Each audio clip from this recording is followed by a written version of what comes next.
Hello. Hi. Okay, so yeah. Today, well, basically, like, yeah, but wanting to start Live a Live, and yeah. It's kind of the thing that's been spinning my wheels on a bit. The main thing I needed to do is at least make sure I started this a bit earlier than normal. Because I just, yeah. But yeah, this is Live a Live. I don't really have much to say about it myself. I mean, you've probably heard enough about it already, assuming you don't already know about the game, so... I'll say, I looked into the, opened this up to look at the menu earlier, and I was like, I gotta say, it's nice to see pretty, you know, robust options for mouse controls and such. That's always great to see.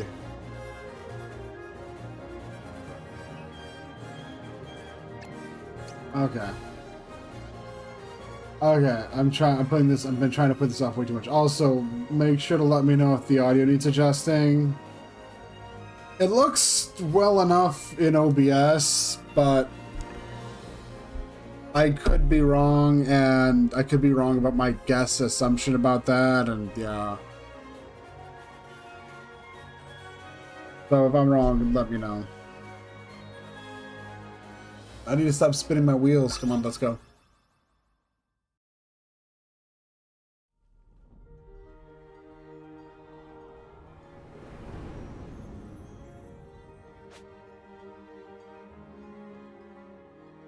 Okay. I am kind of just completely spinning my wheels here, which isn't good, mostly because it's like, yeah. Uh. Uh. What do we do? It's a good question. I don't know.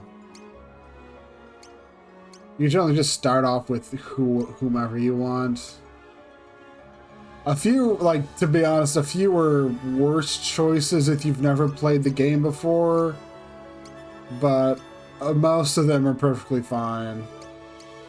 Like Masaru is probably not a great pick if you've never played Live a Live before. It's not that his is hard, it's that his kind of throws you in the deep end in terms of the combat system, and if you're not already familiar with it a bit, it can result in you floundering a bit. I don't know what to do. I'm just like going, geez, what? I don't know. I started this off, and I didn't think, man, what was I going to start off with? And I don't know. No, sure, why not? The American frontier is a place of foolish dreams and dashed hopes. A tired soul rides into a dying town terrorized by outlaws. Success, they call it, though to look at it now, none can imagine why. Against a gang of villains, a lone gunslinger stands no chance, but perhaps by working together with the locals to prepare traps before the crazy bunch arrives, one man may yet make a difference.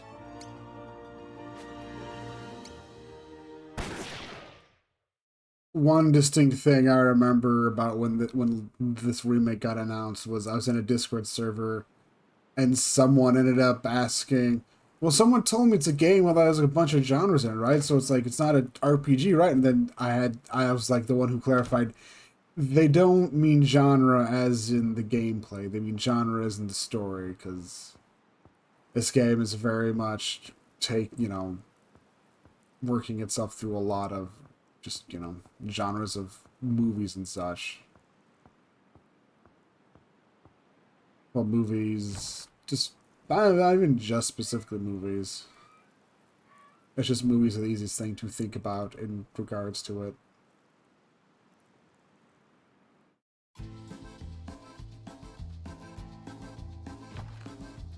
Also, I'll need to be a bit quiet because this actually has voice acting,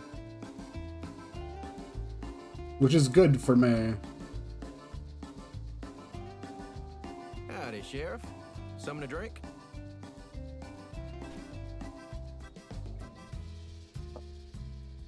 Nope, but I got something for you to post up.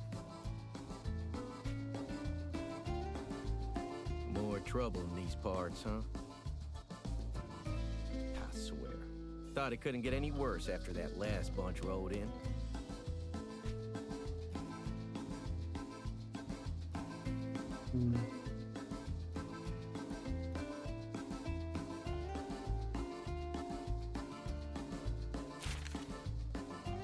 Okay, what's your clever moniker?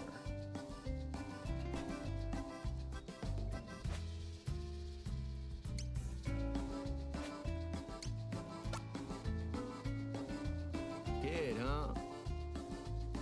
Don't look all that young to me.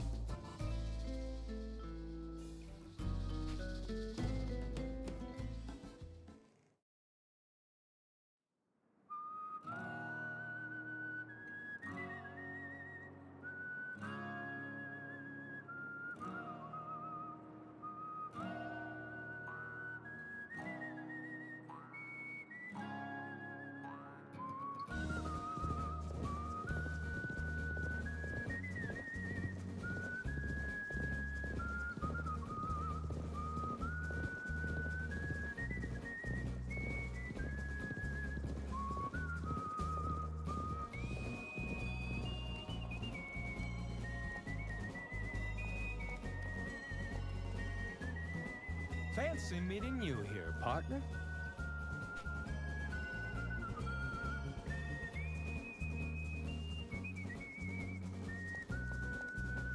Oh, why the long face? Reckon you'd be relieved to finally put this life on the lam behind you. Honestly, a little gratitude would be appreciated. Come on, let's do this proper. Can't have people casting aspersions on the great bounty hunter, Mad Dog. No, sir. Never let it be said he shot an unarmed man in cold blood.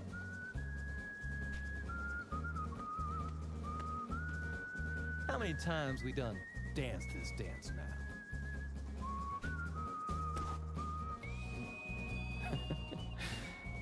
It's almost like saying goodbye to a lover.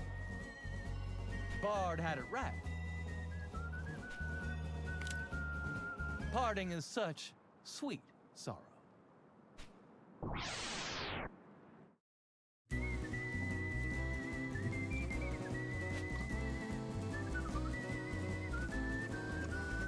A charge gauge will appear above allies and enemies that are ready to actions. Once this gauge has been completely filled, they will execute the action. When controlling allies in battle, you may choose one of several commands.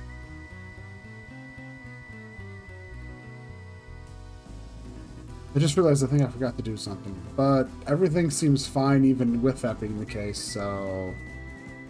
Okay. When controlling allies in battle, you may choose one of several abilities, both several commands, abilities, items, pass, wait, flee. Area of effect. When selecting abilities and items for use, the area of effect will be displayed. Use this guide to ensure your intended targets will be affected. When an ally's HP is reduced to 0, they will no longer be able to fight. Restoring any amount of HP will put them back in action. Be warned that if all allies are incapacitated, the game will end. If an incapacitated ally is damaged further, they will be immediately dismissed from the field. Dismissed characters cannot rejoin via healing or any other method.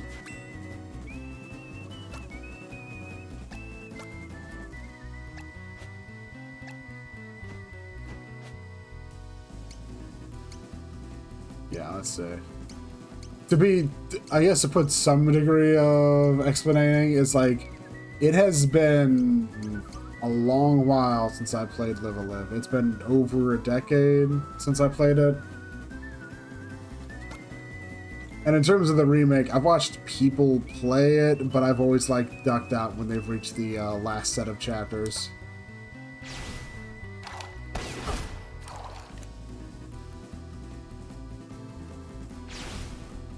But yeah, this fight's pretty simple.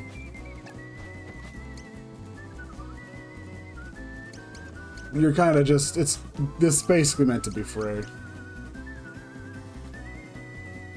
Let's see.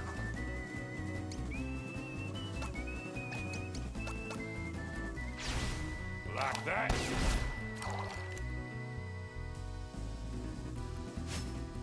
The battle seems pretty straightforward.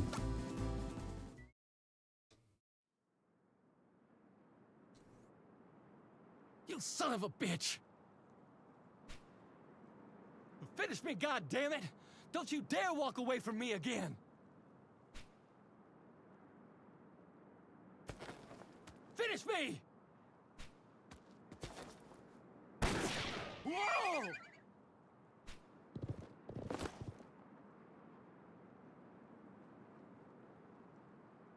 How dare you? Shooting at my Goldie? Killing a man is one thing, but you leave his horse out of it. I ain't done talking!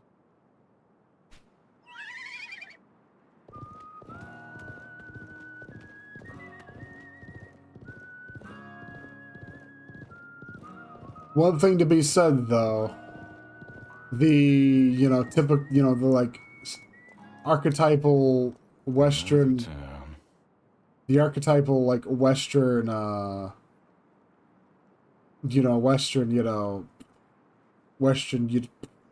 archetypical Western, main character is definitely a good fit for being a silent protagonist.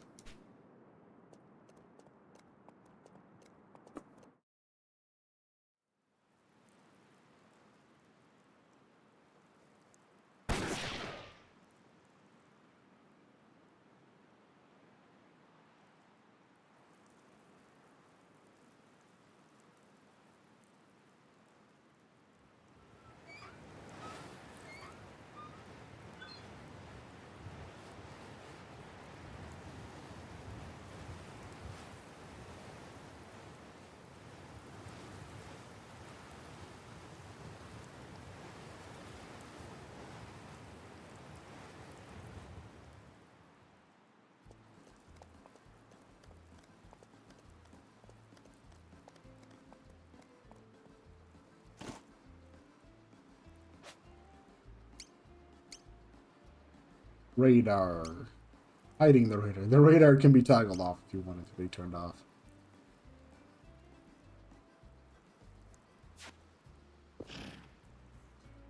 What are you thinking? Hell of a place. Real popular, too.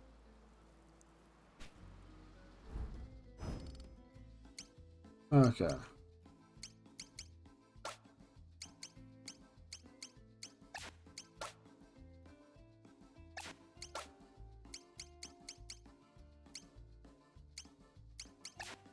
Let's see.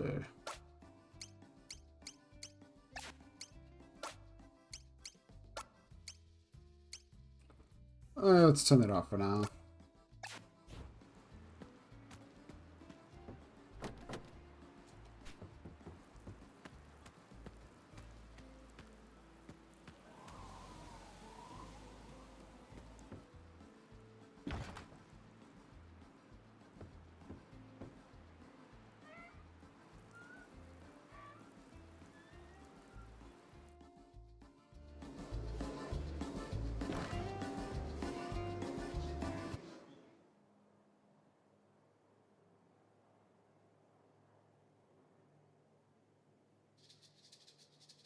Soy comandante de las yeguas, yo y yo solo. ¡Cállate!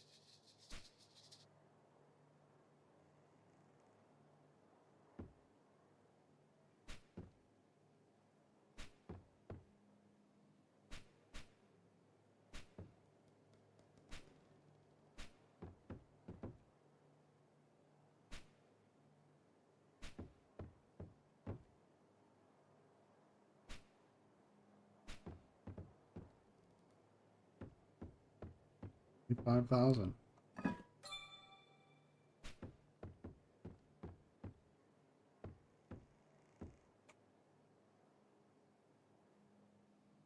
Howdy, stranger. Thirsty?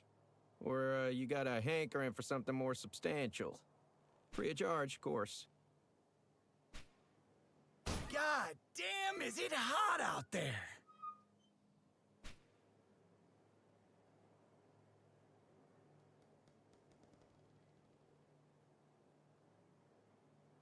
Barkeep! The usual. Hmm?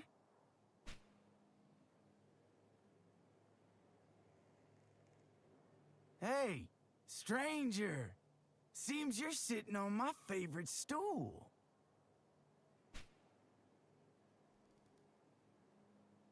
Hey! You deaf or just stupid?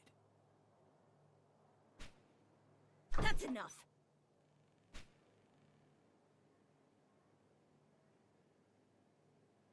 Your name on it, huh? 'Cause I don't see it. Do you? Waltzing in here, acting like you own the place, without spending a dime. We don't need that kind of customer. No, thank you. Now, Annie, darling, there's no need to make a scene.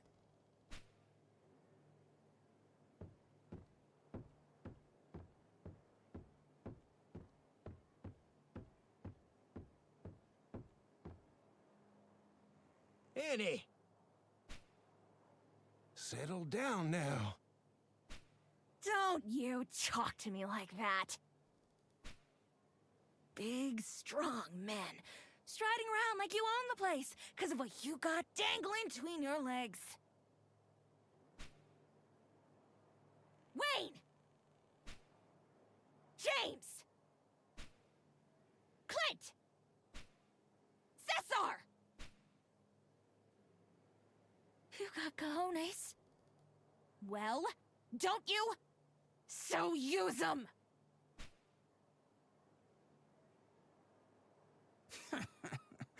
Oh, Annie. Full of fire and fury. Real hellraiser. I love it. I mean it, darling. Be my woman. Get away from me!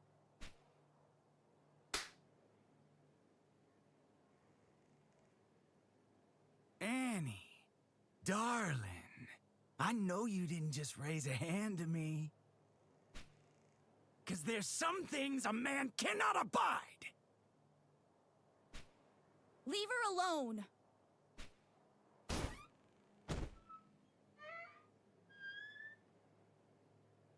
Billy! If it isn't the brave sheriff's little brat, here to save the day, huh? I hate to break it to you, kiddo, but I ain't got time for your shit.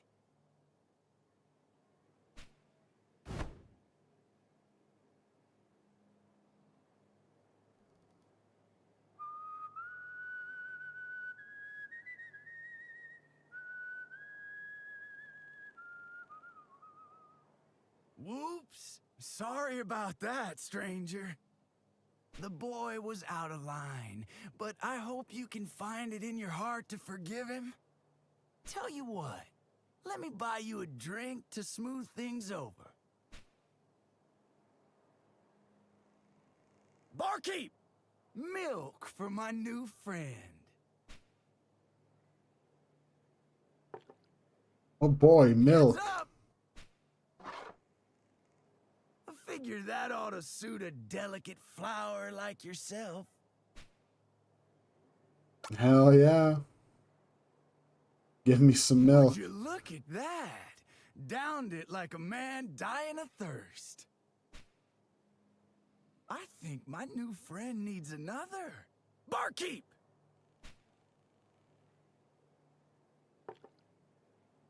Heads up!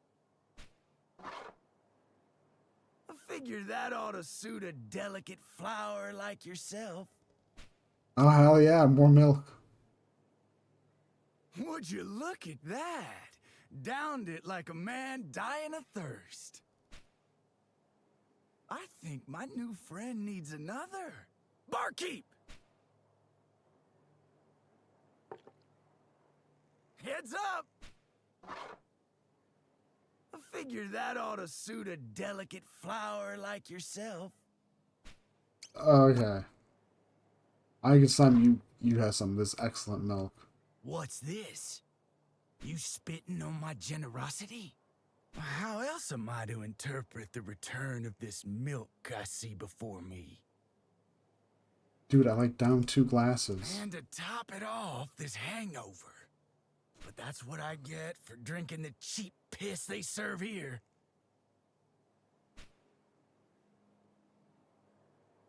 Let me guess. It's not that you hate milk, but that you can't stomach it, unless it's fresh from your mother's tits.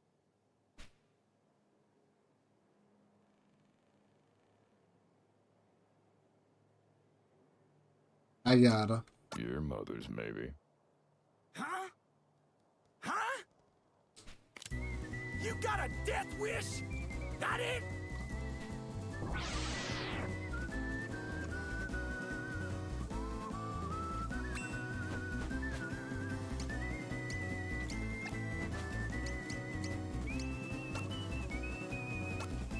Goodbye, Pike.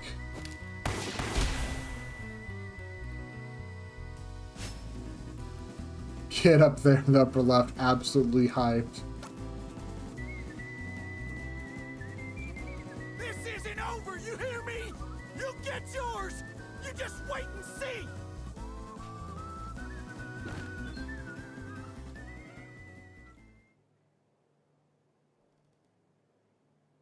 So then, you ain't riding with the crazy bunch. That was amazing! You gave Pike a hiding he won't never forget. With him on our side, I just know we can beat them. What's all the ruckus?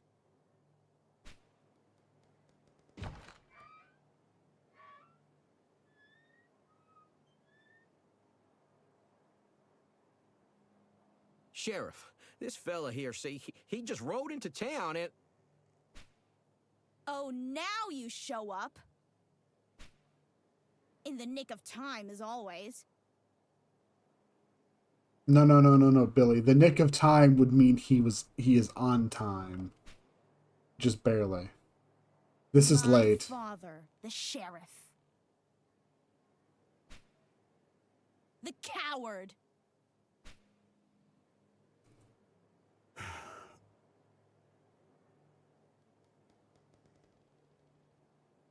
Billy, son, try to understand. If we so much as look at these people the wrong way, there's gonna be hell to pay.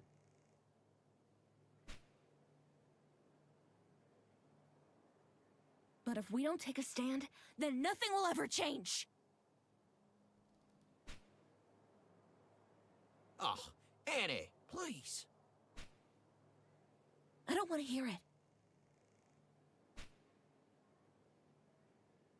Our sheriff, my brother. Every last man in this town is a coward.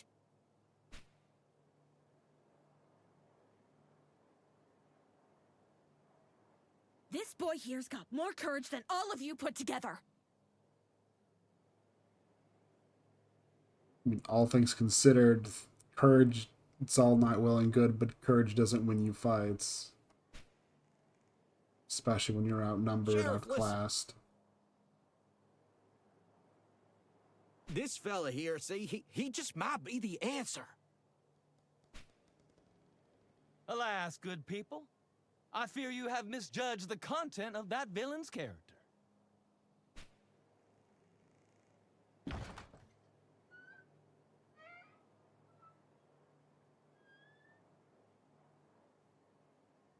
A man's name is his story, and that one speaks volumes. You deserve to know, so I'll tell you. The kid. Yeah, that's right.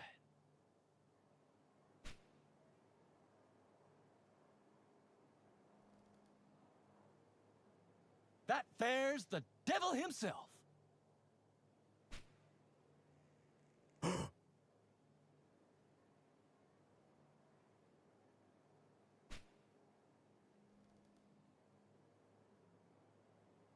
Wait a minute.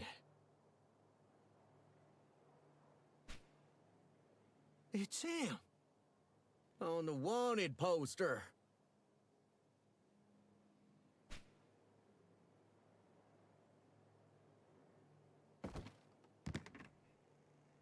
$5,000, dead or alive.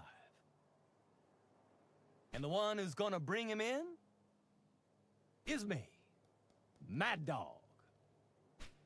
Liar! I am many things, boy, but I am no liar. You're a good guy, right, mister?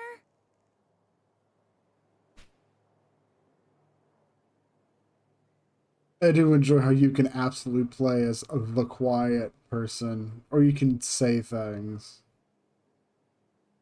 You can just it's nice to have like for them to be doing that because it's very much all in with the feels and such.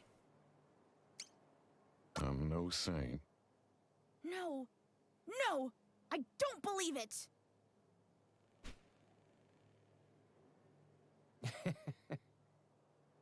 Always were lousy with the little ones, weren't you, kid?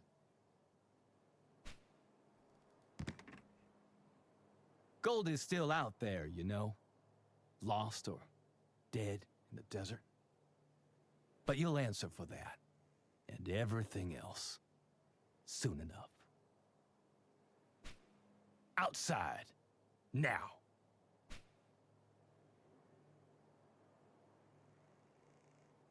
It's a showdown. A showdown!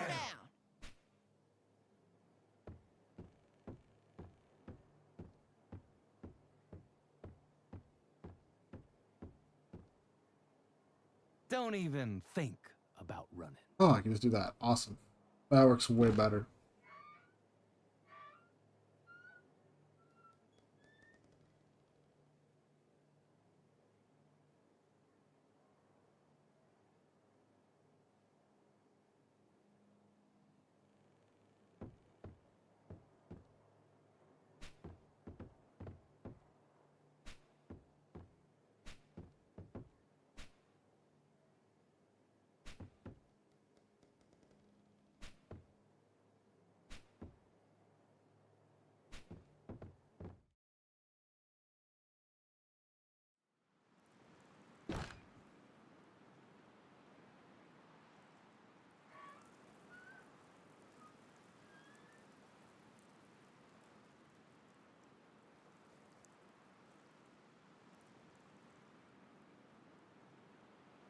Now there's a look I've never seen on you before.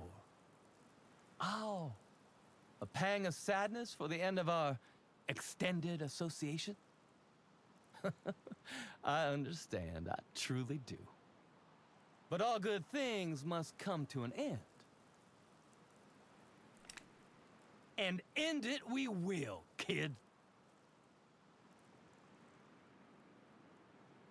From 10 paces. Each man takes 5. I'll count it off. On the 5th, we turn and fire. Agreed?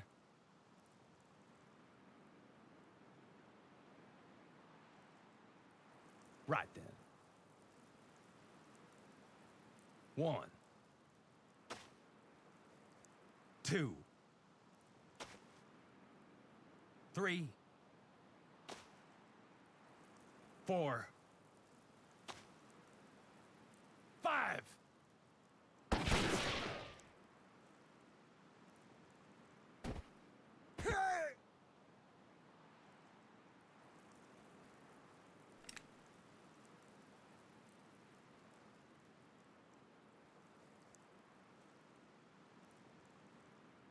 He's one of the crazy bunch.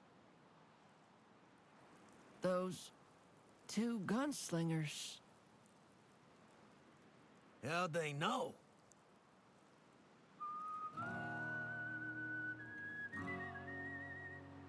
Just my luck. These simpletons ruining a perfectly good duel. Wow! You both are incredible! With them backing us up, maybe, just maybe, we can take on the crazy bunch. Listen, I guarantee there's a whole lot more of them on the way, and they'll be out for blood now. You've gotta help us fight! Well, when you put it like that. Not that I could ever muster the strength to turn a woman down. Sorry, kid, but it seems our duel will have to wait. But only until after we've dealt with the crazy bunch.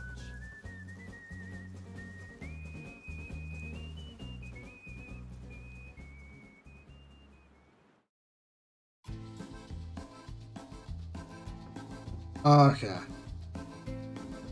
I always feel a bit hesitant to go crazy talking on edge about, you know, all characters are going on like they are. Solo somos atrapa sin poder escapar de este.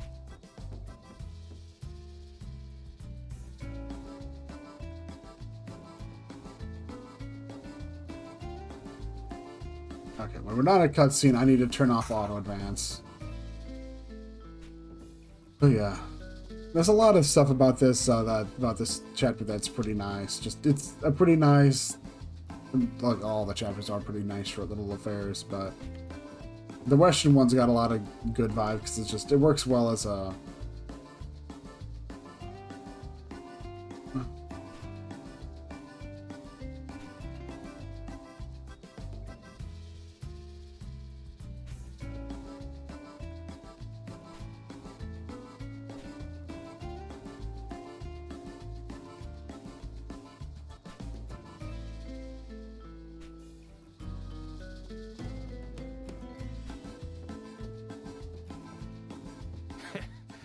So be it.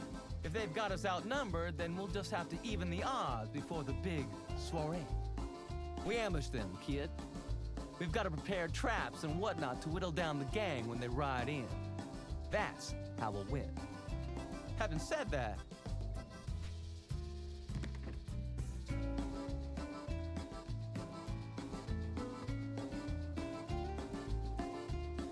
feels a bit improper for us to do all the work, given that this is as much your fight as it is ours, if not more.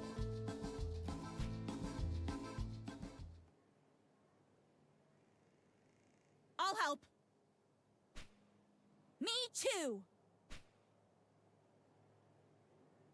I suppose I'll do what I can. Count me in. Honey,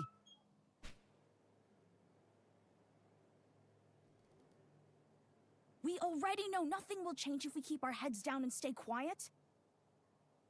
I say enough is enough. Better to take a stand, come what may. but honey, it's not. She's right. Yeah, I'm sick and tired of them pushing us around.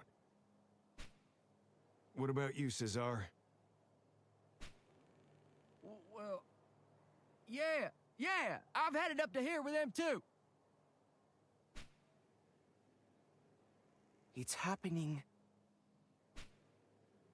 I knew they would. Then, my friends, the time has come.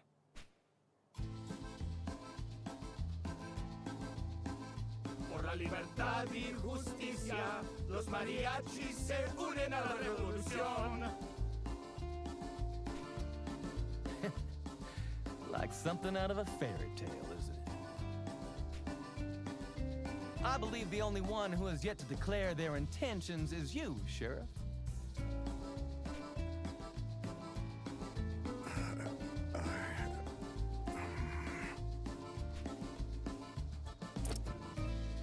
Billy, what are you doing with your father's badge?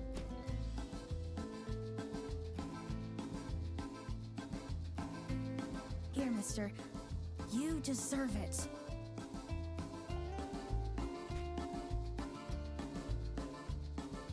My pa ain't fit to wear that badge.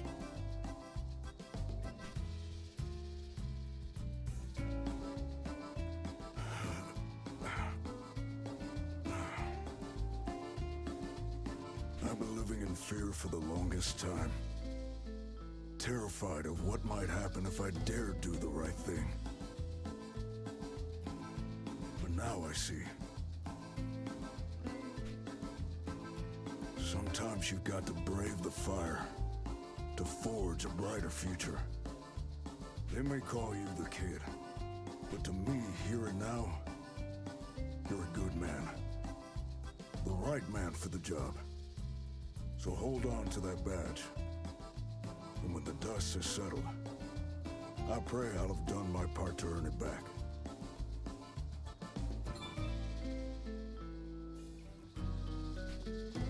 Not much left to discuss then, I reckon.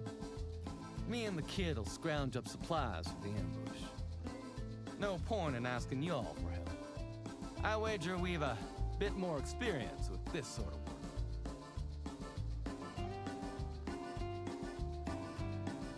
Time is of the essence, kid. Can't spend too long rummaging around either, or we'll run out of time to prepare.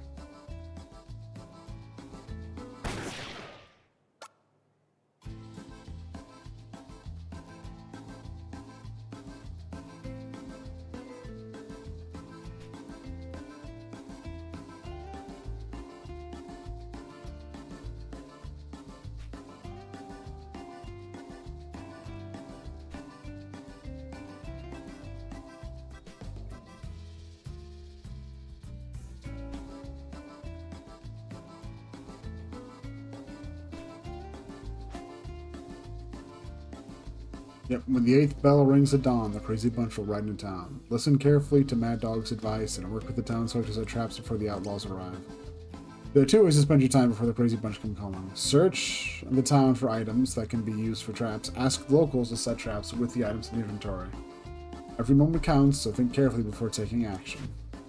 A word of advice, kid. Remember this moment. Save the memory if you take my meaning. In case it all goes sideways.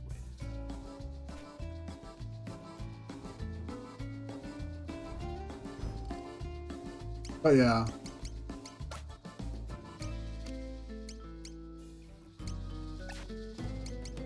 Anyways, yeah. Just to like, yeah, let's think.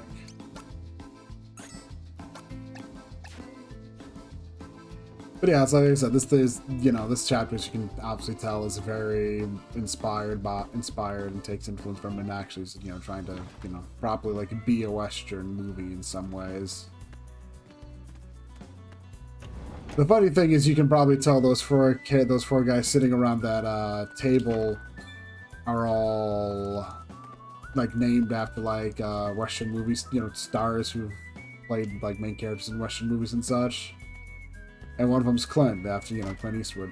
And yet the Sundown Kid is very much like visually, if you look at like artwork for him, is very much based off like the man with no name that, you know, Clint Eastwood's played in a few movies.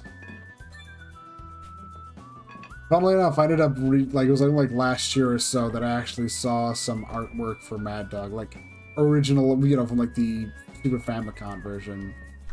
And my first thought was like, oh yeah, of course Mad Dog's just Lee Van Cleef. Yeah, that makes sense. If you don't know who those are, you probably just haven't watched enough Western. Yeah, Lee Van Cleef is an excellent actor who did a lot of good stuff, so.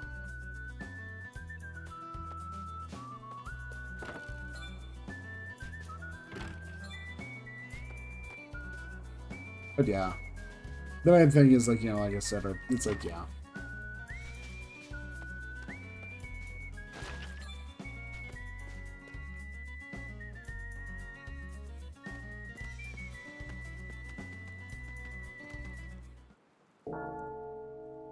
That's one bell. The first bell.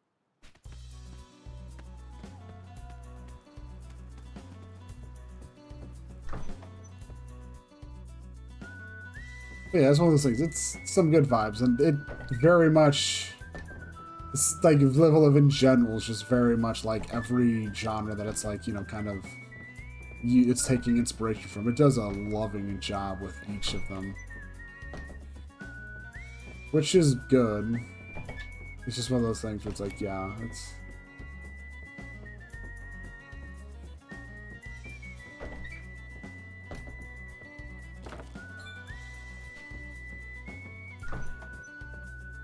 Running around town, ransacking everything you can possibly find for the sake of just trying to find some stuff to make booby traps out of. It's all pretty straightforward, all things considered. This chapter is overall pretty simple, straightforward, and easy.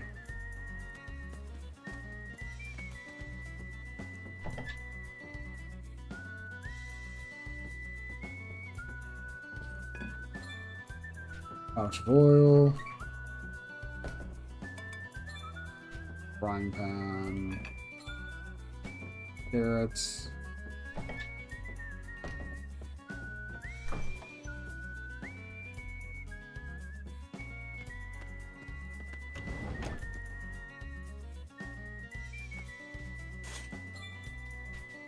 If you know what you're generally doing, you also generally have a... This chapter is also generally a pretty simple task.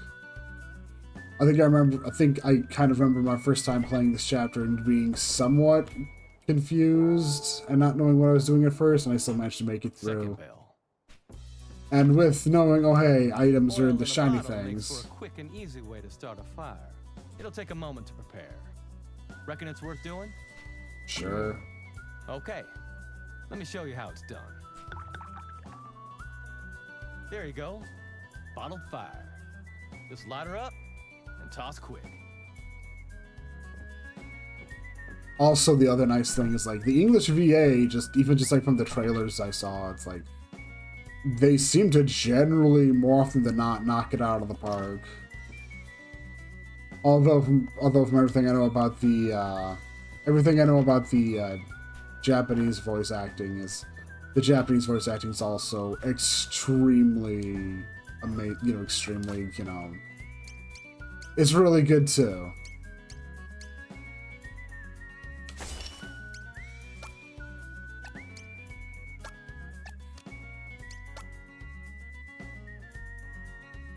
More power but less speed, sure.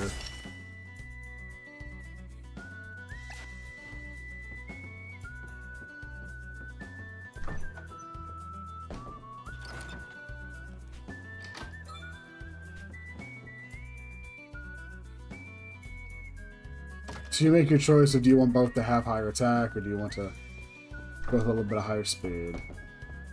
That's actually a very good question, though.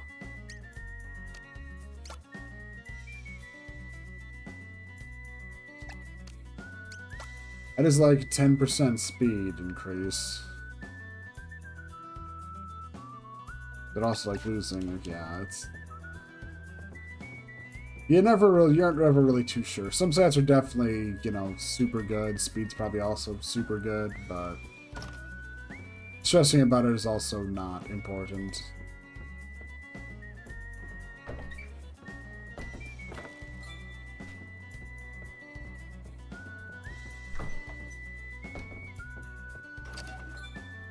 Oil in a bottle makes... it'll take a moment to... Yeah. Feel it. Okay, let me show you how it's done. We There have you plenty go. of time. Bottled fire. Just light her up and toss quick.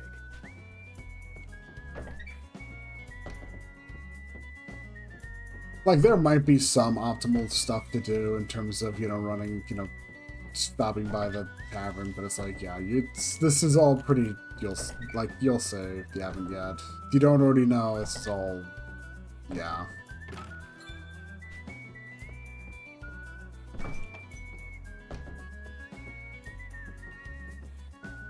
I know one of the things that definitely would make you take longer in the Super Famicom version is just the sheer fact that, you don't have this sparkly stuff telling you what's grabbable and what's not grabbable, so you generally will end up being like, just waste your time probably trying to see if you can search through drawers and dressers. Because, RPGs, you can generally do that. Third bell.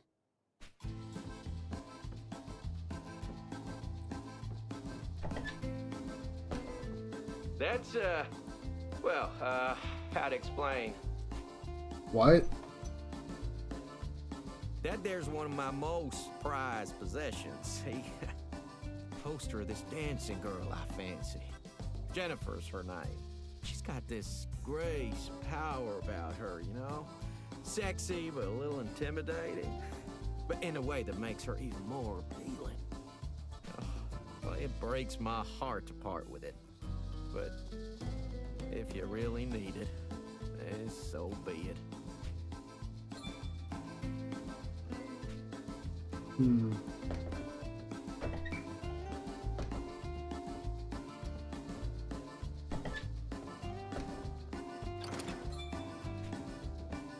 Strip of jerky.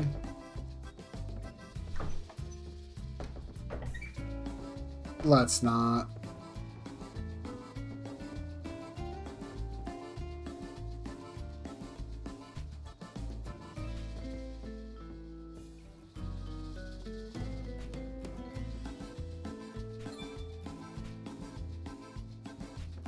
Got everything you need for your...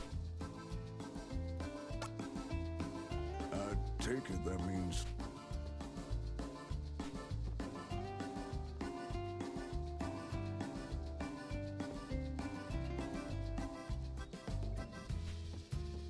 No seremos guerreros. Yo pero por ti. Agarren su...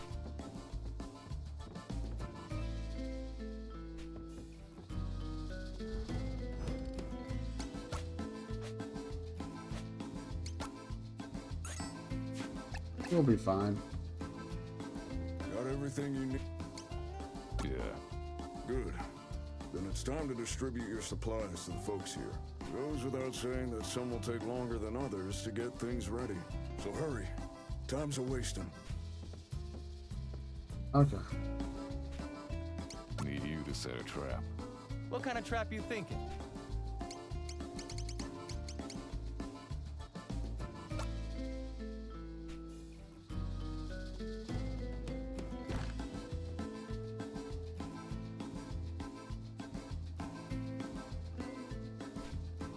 Need you to set a trap. What kind of trap you think?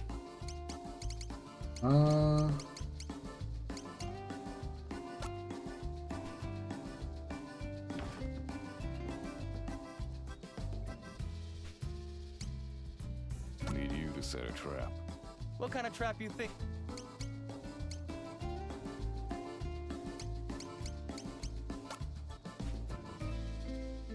You can pretty much just set everyone to go do stuff.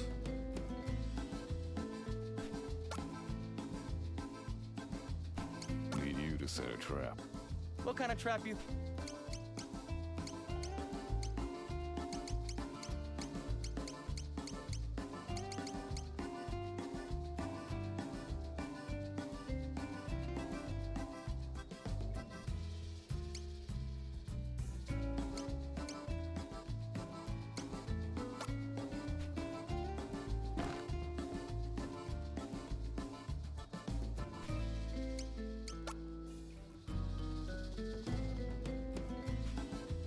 Need you to set a trap.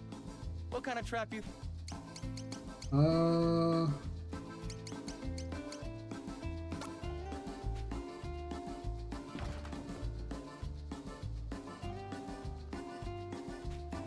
Need you to set a trap.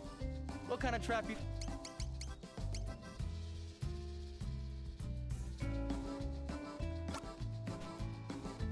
Sure. Need you to set a trap. What kind of trap you...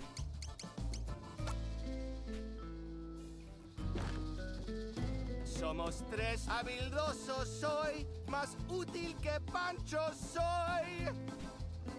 Need you to set a trap. What kind of trap you...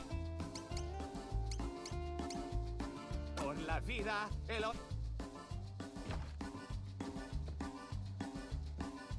Here we have like probably like one of the most. Somos tres no soy el mejor ni el peor, pero comparado con Delos soy un campeón. Need you to set a trap. What kind of trap you think? Desafiando a la muerte y al peligro, esta trampa iré a preparar.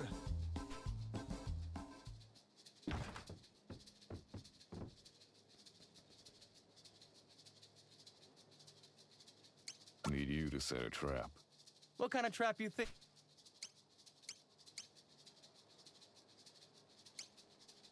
Oh. Need you to set a trap. What kind of trap?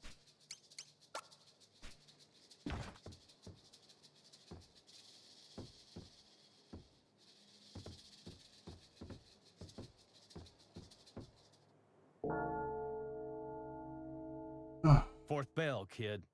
now you play the waiting game.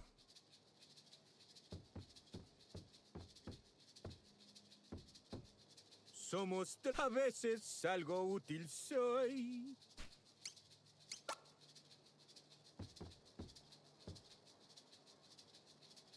It is a cool effect how, you know, you send off the mariachis and it does, in fact, you know.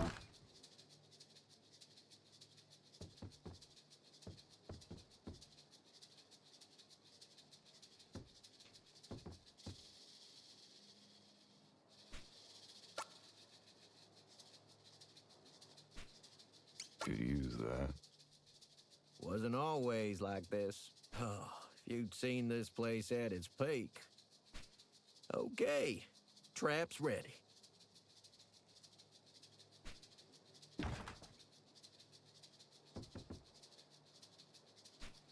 Need you to set a trap. What kind of trap you?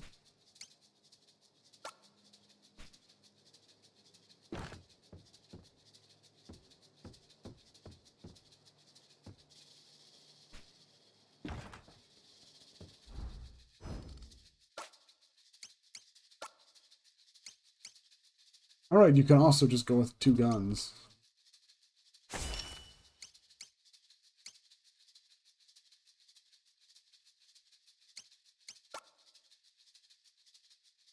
Hmm.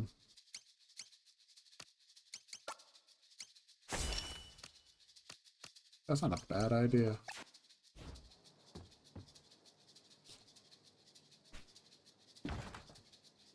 I think at this point I'm pretty much done with traps.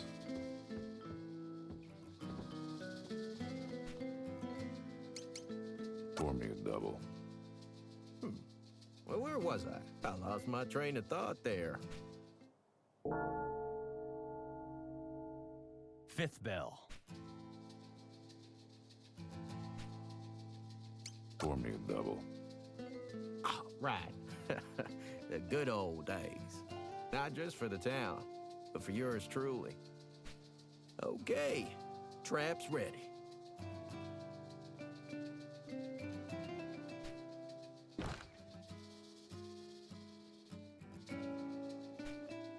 Pour me a double. Yep. Oh, At but this point we don't pretty much just misunderstand. wait. I was never the type to get attached. Okay, trap's ready.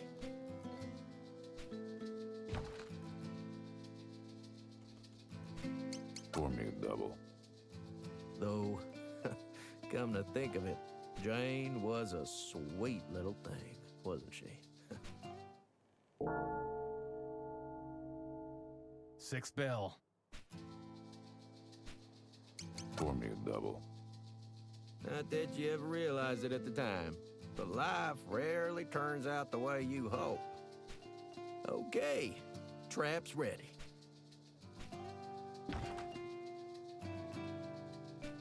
Pour me a double. Nothing revelatory there, I suppose. Every young'un starts out a hopeful idiot. Okay, trap's ready.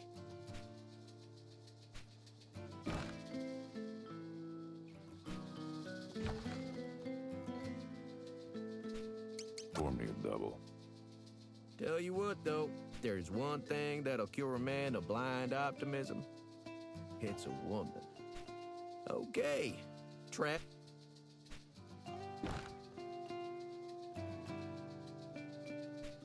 Pour me a double. Wasn't always like, oh, you. Seventh bell. Oh. Pour me a double. Well, where I lost. Okay.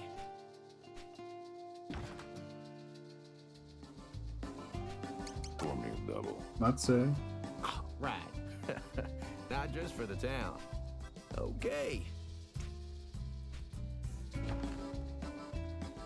And with that, everything, I think I have just about everything set up.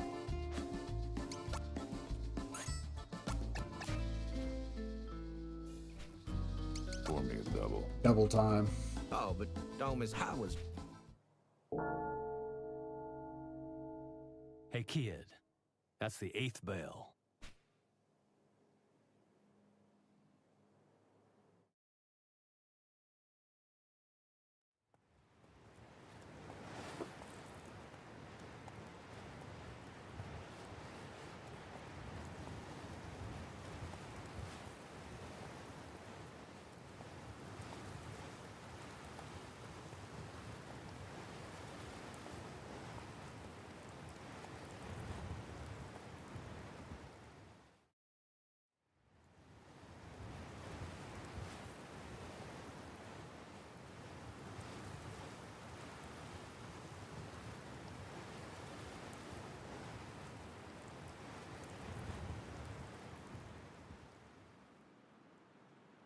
Thank God.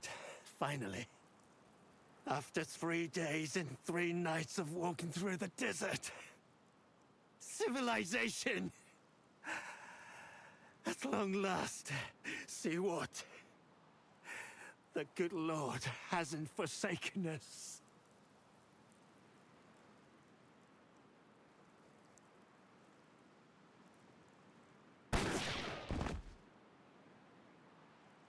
Father? Father!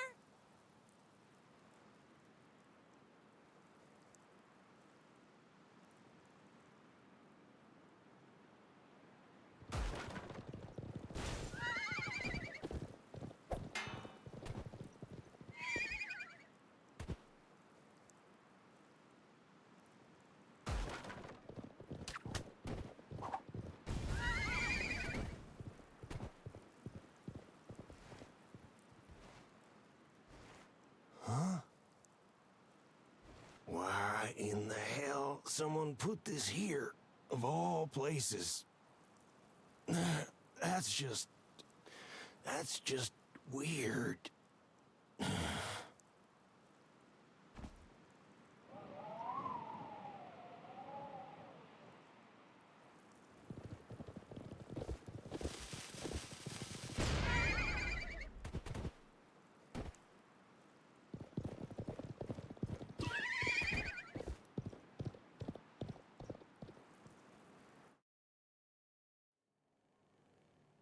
You will come outside and present yourselves to me at once.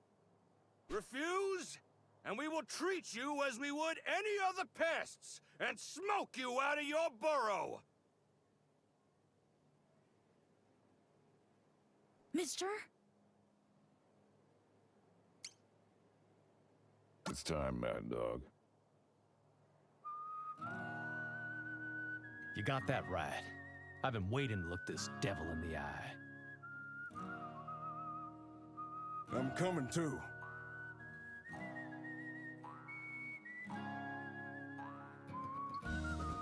Today is not the day for you to find your courage.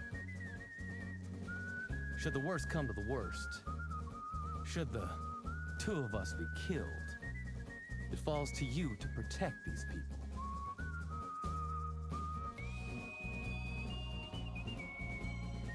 But you won't be killed, right, kid?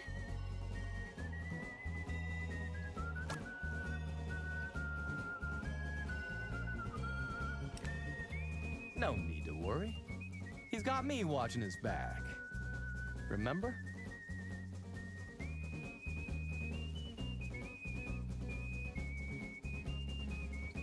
Go get him! Mad Dog is big. He wants to be popular with the kids' energy.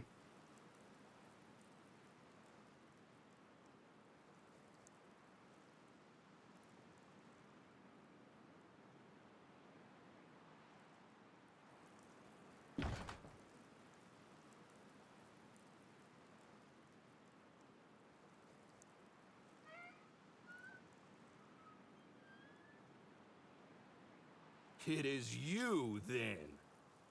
You who educated Pac and his brothers so deftly in the ways of war.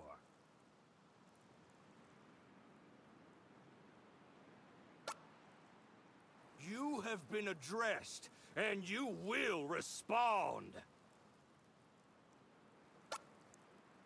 You have been addressed, and you will respond. Bad dog. I see. Abandoned by your comrade in your hour of need. How cruel fate. Wait!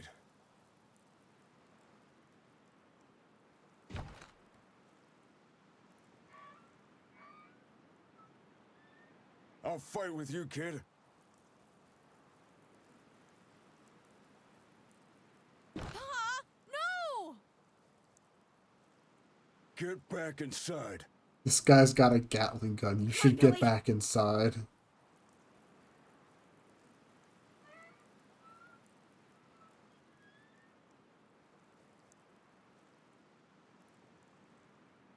Well, well. The yellow-bellied sheriff. You are not fit to stand with these warriors. I'm through running, kid. I'll fight. God help me for as long as I can manage. A lovely sentiment, to be sure. But I can do without your death on my conscience.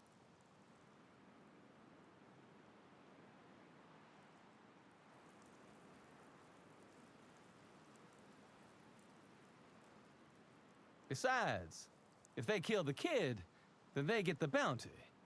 Never mind the glory. So these fellows have forced my hand, since a kid can only die once.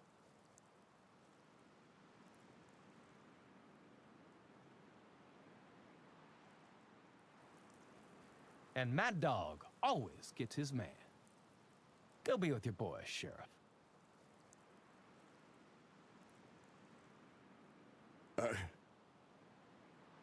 Thank you. Give him hell.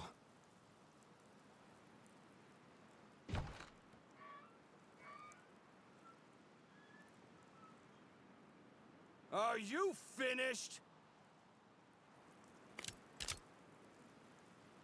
2 or 1, it makes no difference. Another dog, another bullet. And I have so many to spare!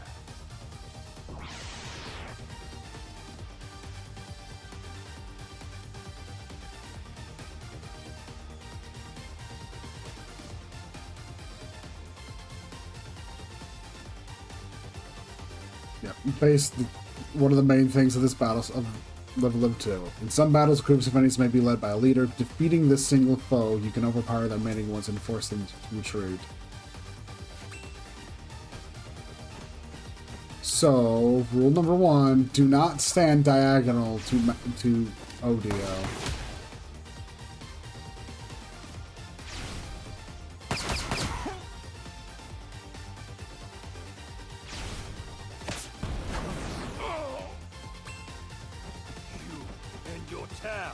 Will be dust in the wind come tomorrow.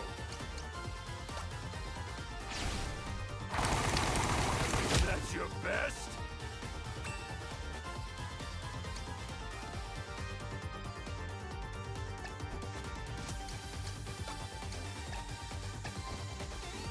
Let's see.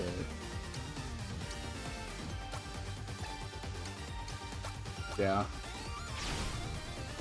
I should finish this one off too.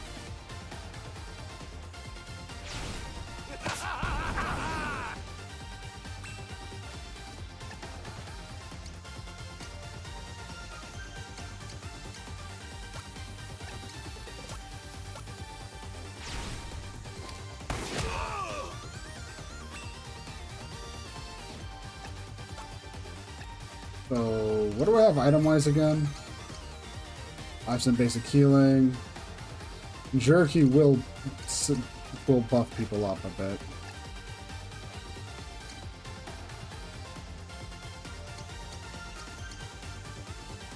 Ride the lightning, applies a status ailment. Let's see. Not even a scratch.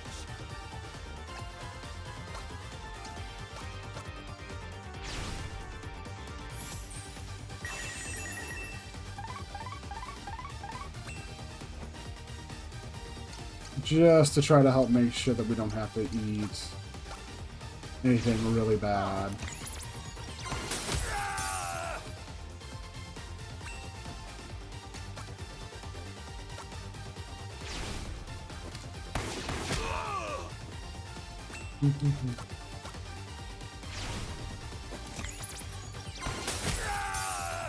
Yeah, we're doing pretty good. I was quick to judge you. I apologize. This can't be happening. Rise and burn. Of all the places. Ah, damn.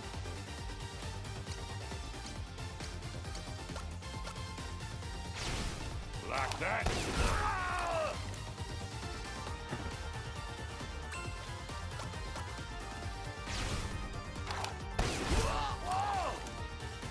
Oh, you've more violence in you than I thought.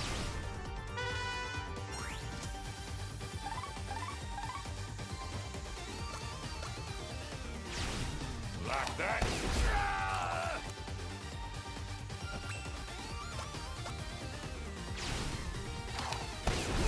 Buffs have fallen off, but we should have this.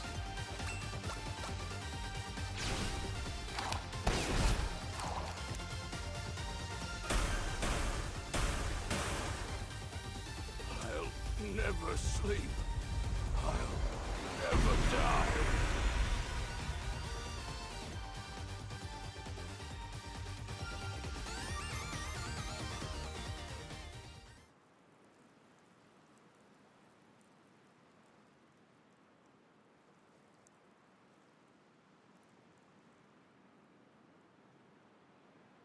Are you all right, mister?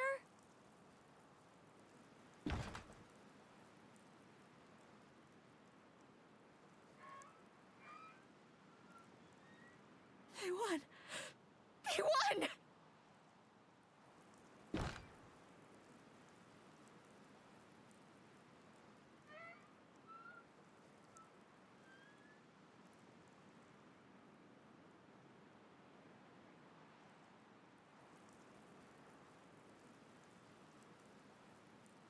As I live and breathe.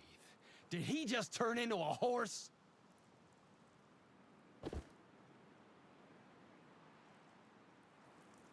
Lord have mercy. It's true. Until Odio came along, story was that the Sioux and Cheyenne had massacred Custer's 7th. Not a man survived. But a single Union horse did.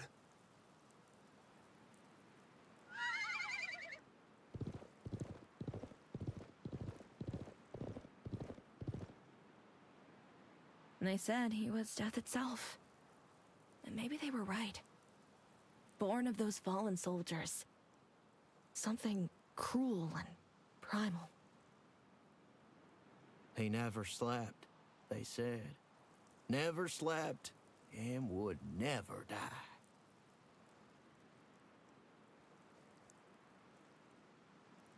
I don't know how to thank you, kid. Or maybe I do. Stranger. That's all well and good for you, but not for me.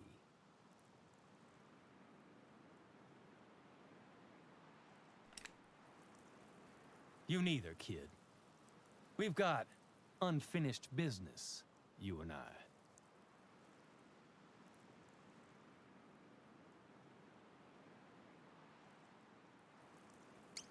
That's right.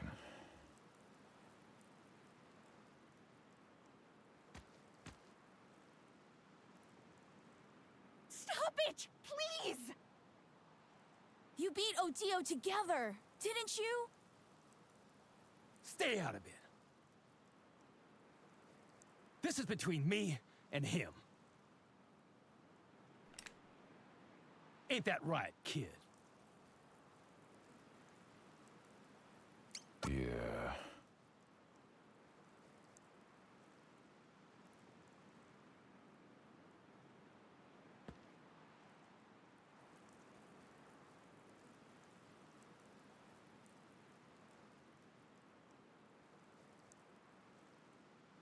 Okay, then.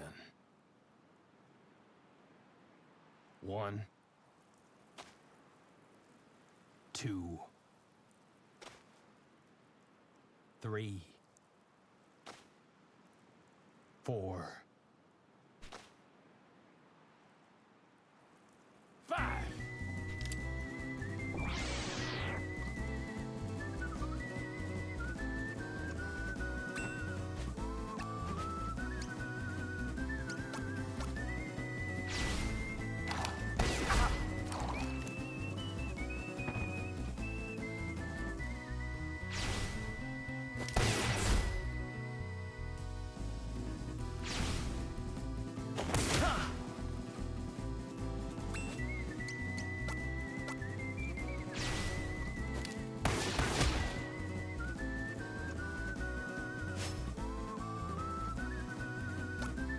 And that's all he wrote.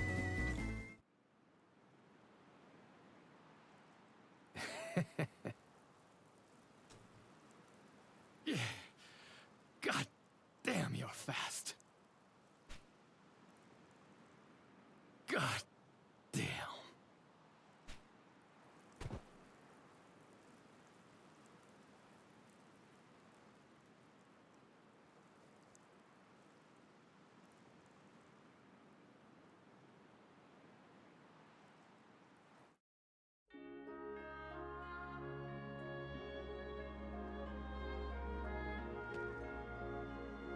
Do you have to go so soon?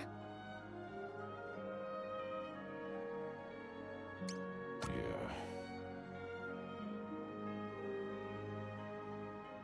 I'm not sure what to say at times like this, but I suppose I ought to thank you.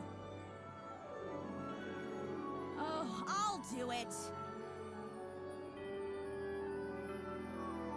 Thank you for everything, mister. Oh, actually, if I can ask you for something? If it's about the badge, it's okay. I don't need it anymore. Just a piece of cheap tin in the end. I reckon I can serve these people as their sheriff well enough without it. One more thing.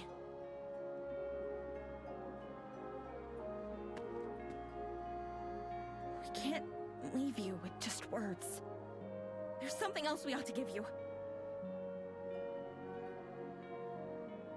I'm afraid we don't have a lot to offer. Just a few bits of loose gold. But if you want it, it's yours. Will you take it?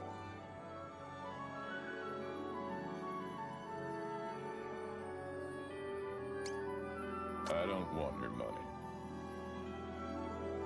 Huh? Really?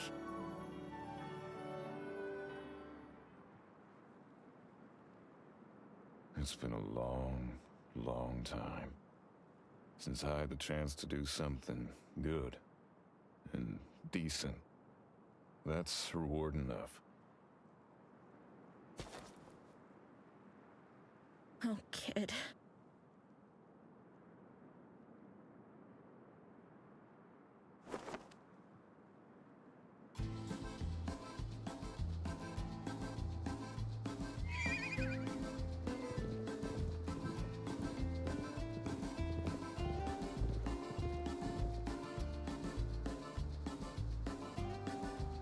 Well, I'll be. It's him. It's gotta be him. That man there once made a name for himself as the fastest lawman in the West. But as his legend grew, more and more gunslingers hoping to make their own came calling. Came to a head when a gang of outlaws rode through his town, leaving all manner of tragedy in their wake. Not long after, he vanished, Then a bounty was put up for a theretofore unheard of renegade. A fortune to tempt the greedy to follow him into the desert. A means to make amends or earn a final reprieve. The kid. Hey, mister! Kid! We'll never forget you!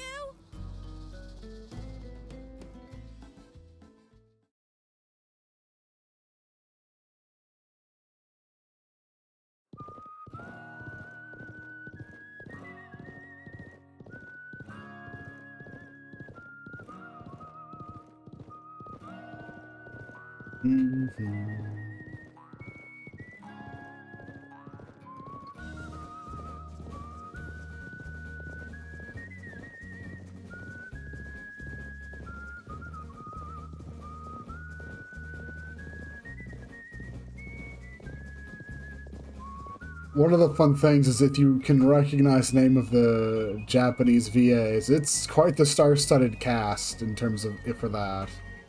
Whereas English VA-wise, a lot of them are relatively new.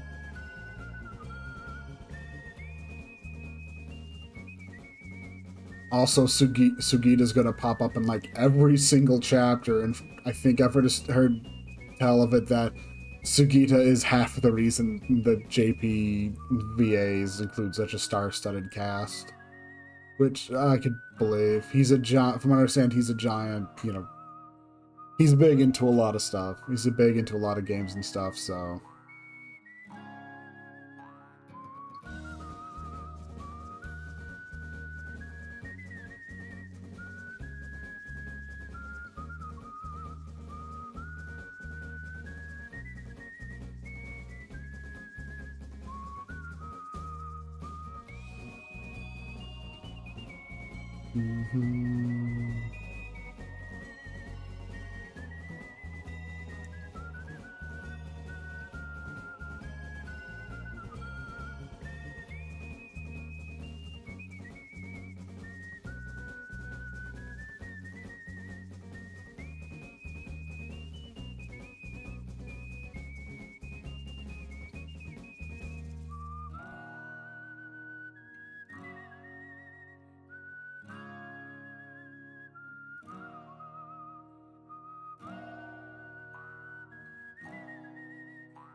But yeah, also, right. I completely spaced out for a second there. But yeah, overall, it's like, yeah. It's a pretty good, like... This is also just a good, like, encapsulation and example of what's kind of really great about this game.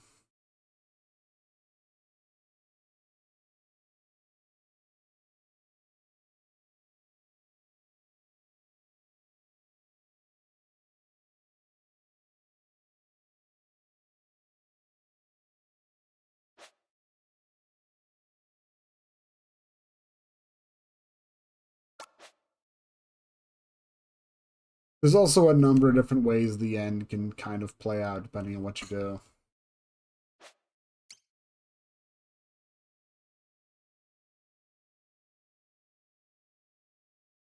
Yep. Although in the long run, none of it really matters. It's just however you want it to play out in the end.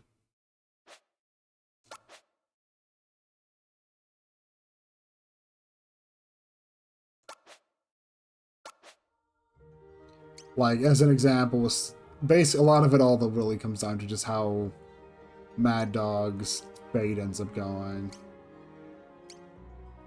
I was just I remember when I first played the game, I went really merciful on that, but this time it's just like, nah, let's just shoot him. You can spare him. I believe you just have to not, if I remember right, it's you don't attack him in that duel at the end. And then you'll have one more thing at the very, very end with him, and yeah. Either way, next we should probably do one of the longer ones. There's a few of these are definitely on the longer side, but long here is more or less, you know, more a couple hours. Prehistory can take forever if you decide to do a bunch of grinding. You shouldn't do a bunch of grinding, but you could if you wanted to. Sure, let's do this. In the forgotten era before kings and kingdoms, a young man comes of age, and is given permission by his tribe's stern elder to go forth and hunt, together with his best friend Gory. Bereft of spoken words, they rely on their senses to survive, in particular a powerful sense of smell. Guided by their noses, they track game and find shelter and learn much of the world and its dangers. Sure.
Hey, Nicole. How you doing?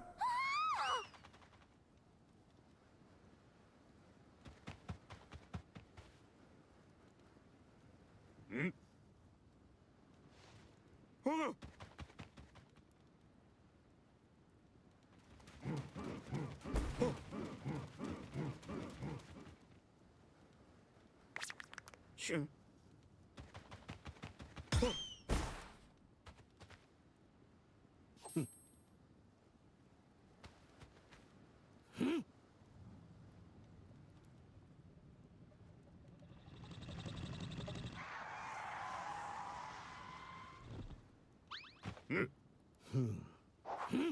I will.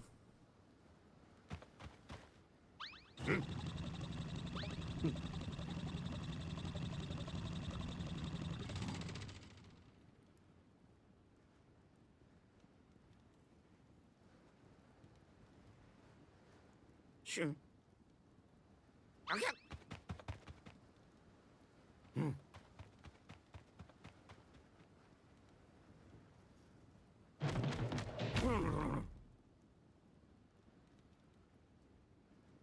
Okay. Yeah. Like, Live a Live's already a classic, and it getting such a loving remake, yeah. It's very understandable. Like, it's...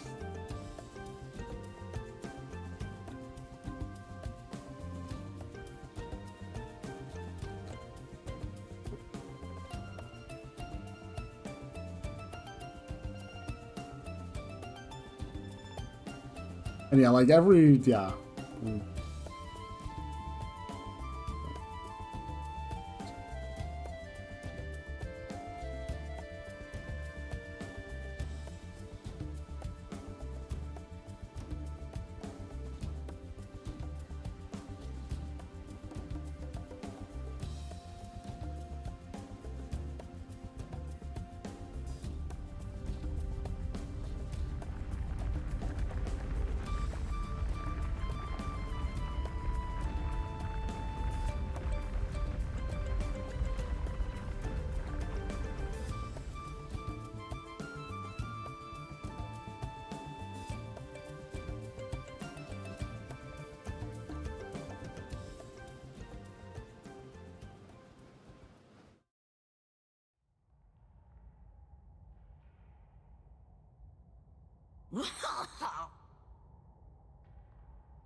Okay.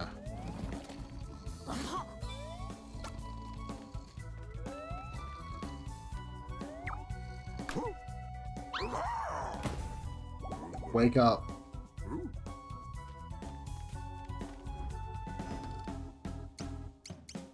Yeah, like I mentioned with like the Wild West chapters, like each of these chapters is pretty much its own genre in terms of, you know, story stuff. And while the prehistory one might seem a bit weird if you just like, it might be a bit weird like to just, you know, what genre is that? It's like once you like start playing it, you can easily tell it's more of a comedic bent. It's more of, you know, yeah. It's very much it's kind of like very much a lot of a lighthearted comedic story more than anything.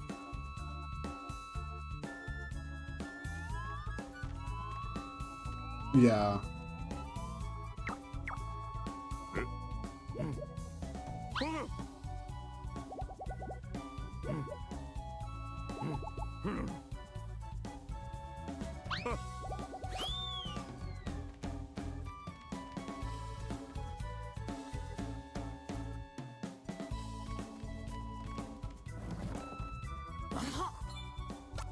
Just run around, steal everything.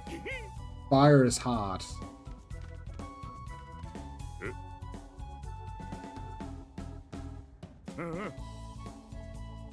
Three, 5.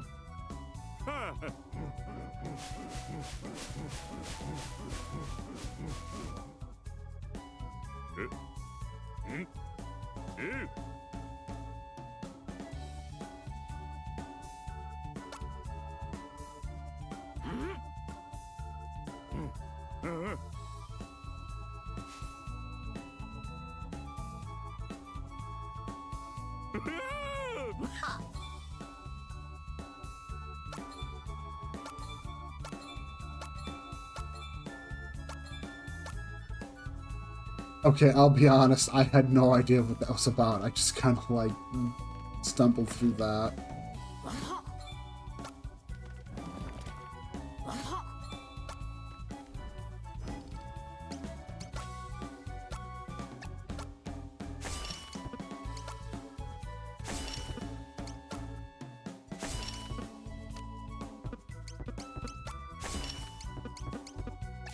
Okay. It is also nice to give you a recommended equipment option. Not that it's that important. I mean, the equipment stuff in this game is, I mean, you have a lot of slots, but it's actually not too complex.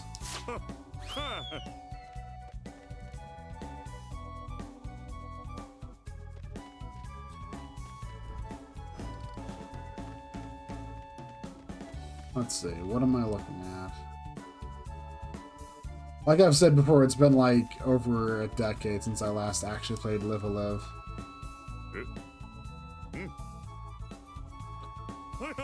And while I've watched people go through some of the chapters since,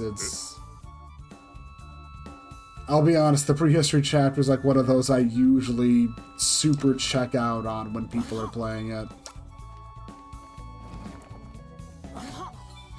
Less because of the chapter itself, mind you, and more because whenever I've watched someone play this chapter, they always, like without fail, decide to go for doing a super long grind because there's a bonus boss in this chapter that is really hard to fight and kind of needs you to do a lot of grinding.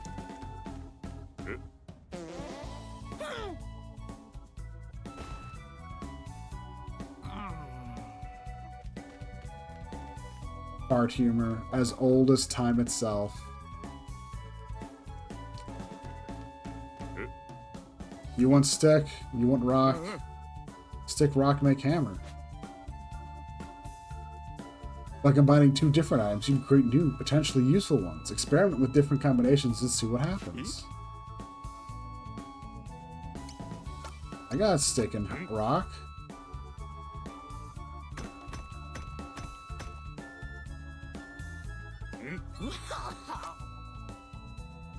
Okay, an axe, not a hammer.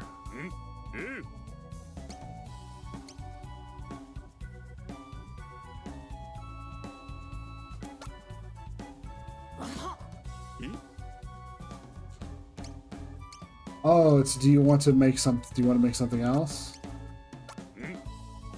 Stick plus a bow, what does that equal? What's that get us?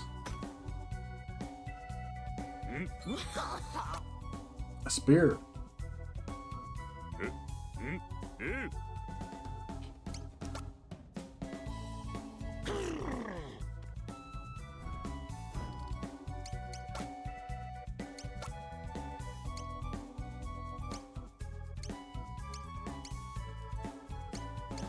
Super high physical attack. It's like one of those things, let's see.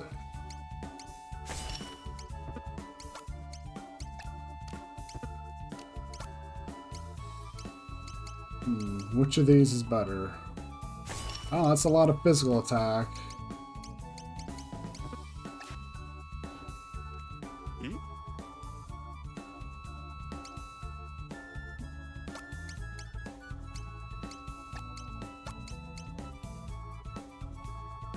Sure, let's try this out.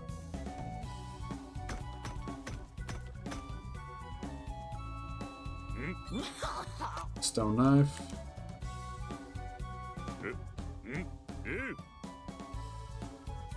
Let's get back to crafting. Also, if there's like if there's like anything that's probably one singular thing to lament about the Live a Live remake, if there's like anything, it's that it is the one simple fact that outside of seeing the main character designer credits, you won't really get a sense of just what all that means. Because like back on the Super Famicom, like even in the artwork and in the manual and stuff, the artwork was very much like each character was both the design, like each chapter had its own designs come from like a specific like artist at the time, and not just like any, like these are like big deal ones, like just one I remember really strongly off the top of my head is the Ninja chapter, the Feudal Japan chapter is, well, the Edo period chapter. It's the artist for that is, I believe, the Detective Conan artist. So it's like they're like big deal names.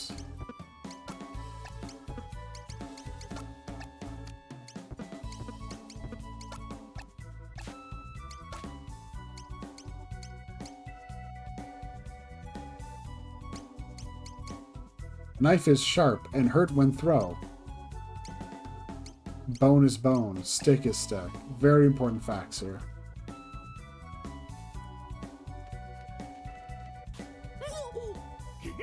Pogo, you need to stop sticking your hand in fire. You should know it's hot already.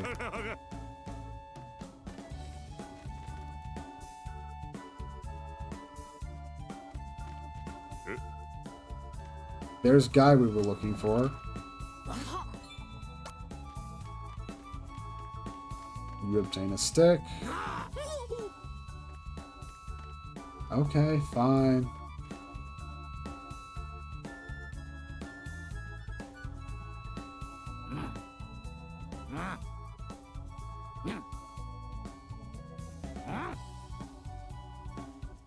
Ah, I see. Craft an elk with an axe and get meat. Understood.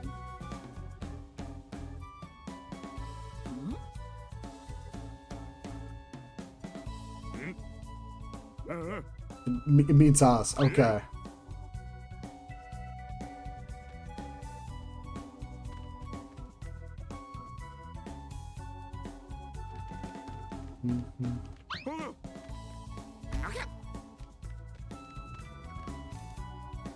They're just a bunch of jokers.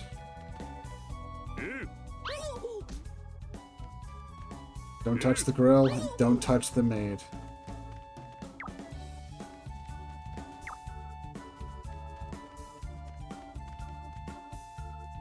It's like bone and meat. It's like the classic.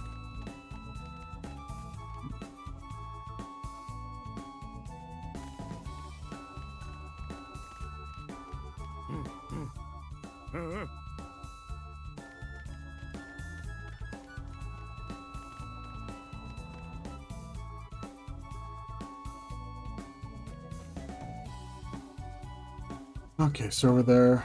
Nothing over here. Nothing over there. Okay, awesome.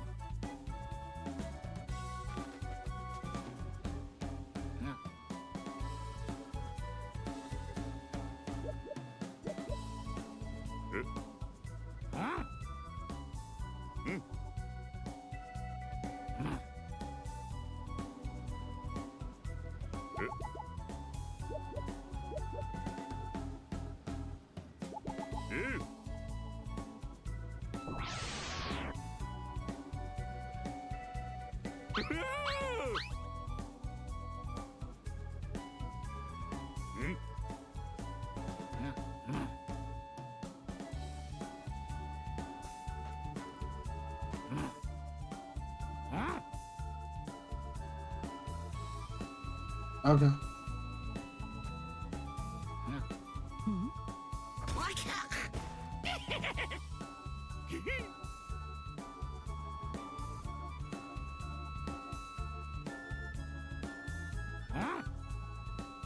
Press your X button.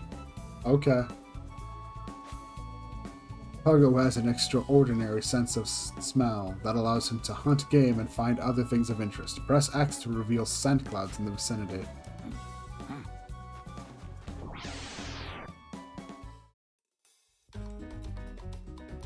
Aww.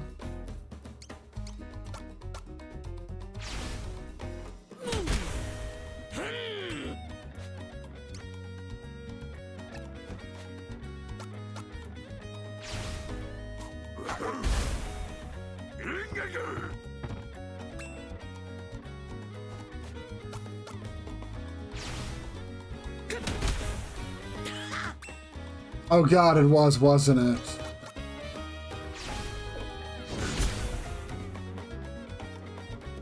No concept of language, but absolutely a concept of drawing buttons drawing buttons onto massive rocks. Awesome, we obtained meat.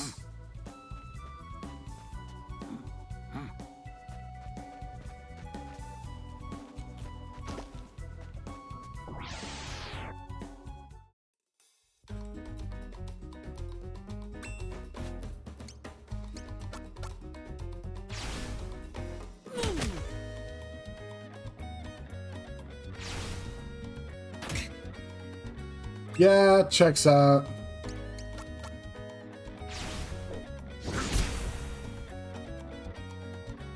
You stand behind something like that, you will get kicked in the face.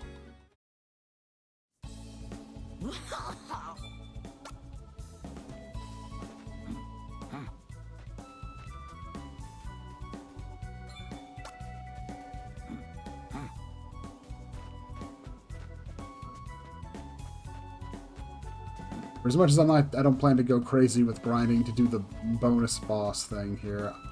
There is still a certain degree of, like, leveling up you need to do, from what I remember correctly.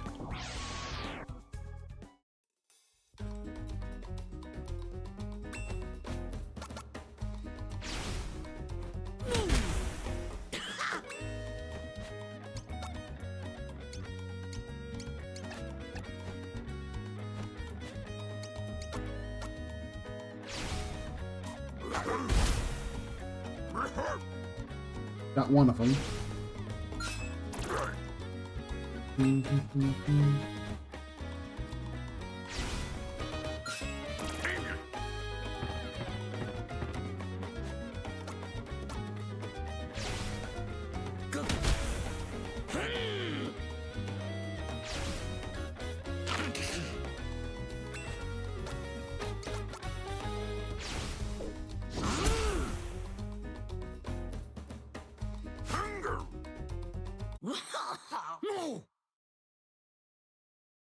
Yep, first level up. Nice.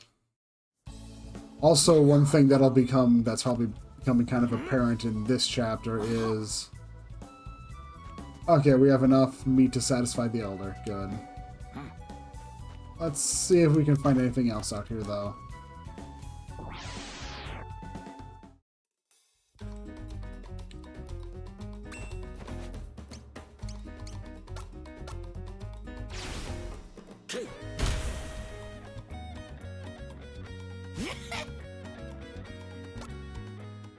Yeah, one thing that's probably becoming kind of apparent is Live adheres to the style of, you know,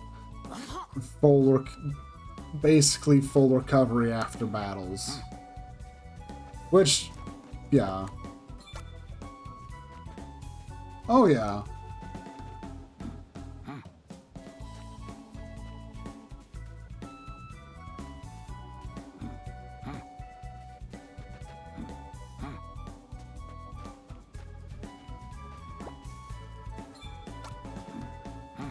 Anything else around?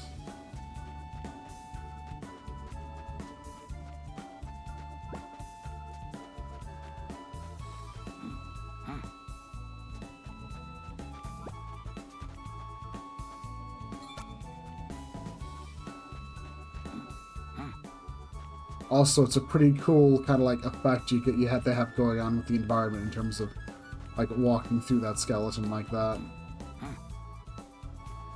Let's see.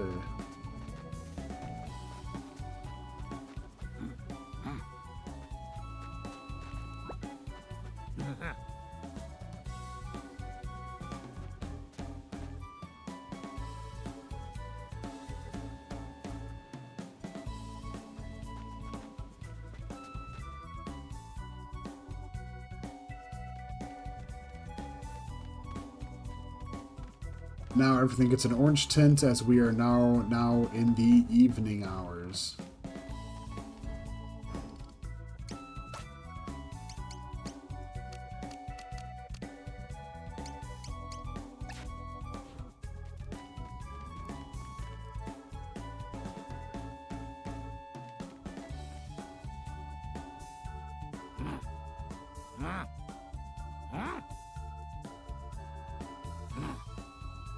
Elk X? Okay.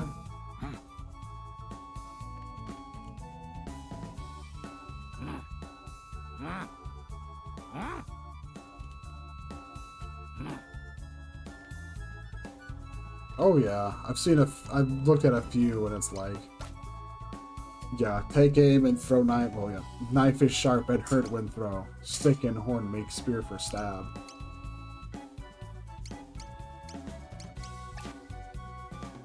Which is good. It's like they really did. Like, let's see. Cause like, yeah, for the most part, it's like, yeah, it's not much for me to outright say because it's like, yeah, they did a fantastic job overall.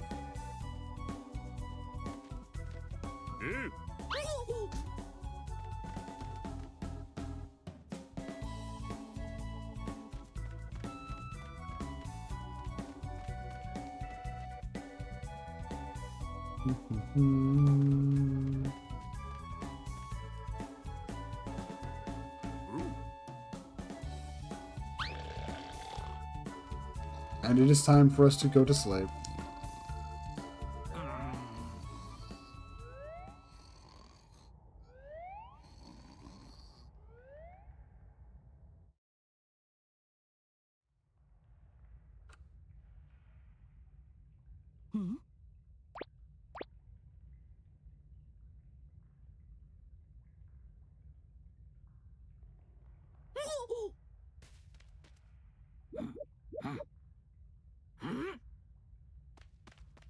Also, I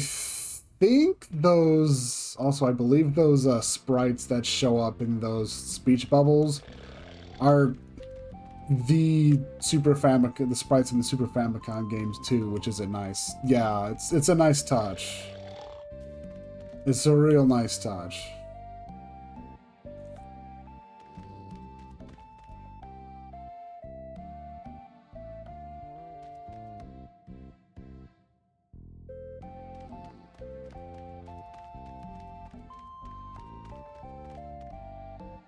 Let's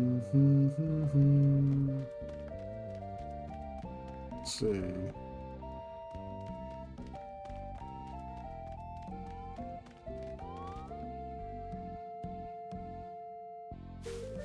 Of course the dumbass came here in aid.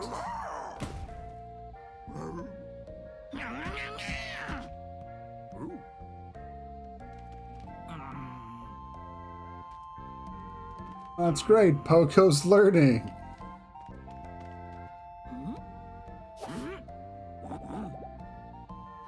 You sure you didn't eat it?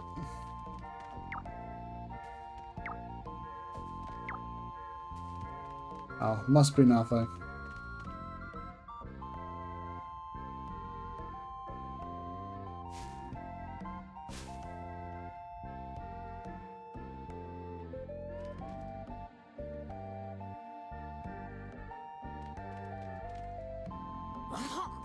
Actually, we might as well take this bone.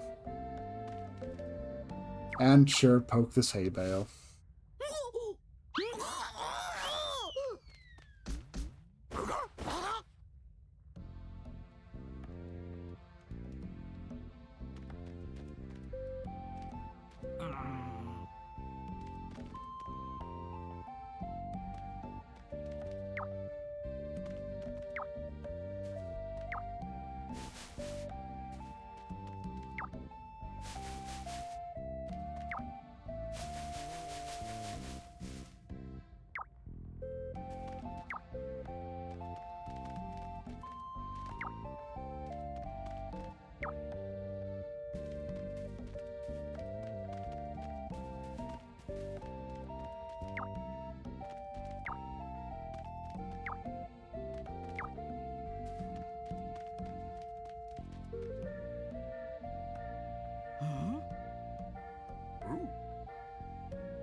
Fine. Even though we'll get punched for it later.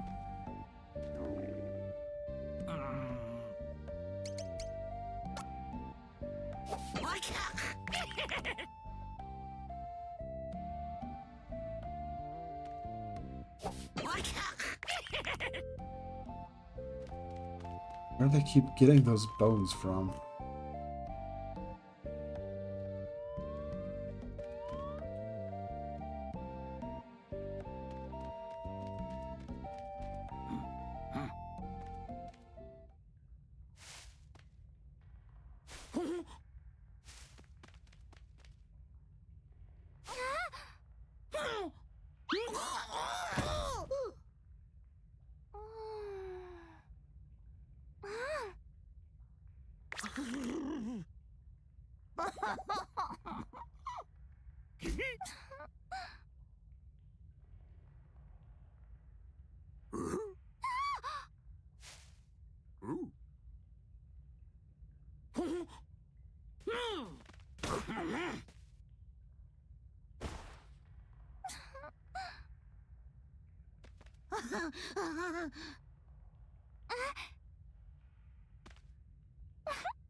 You okay there, buddy?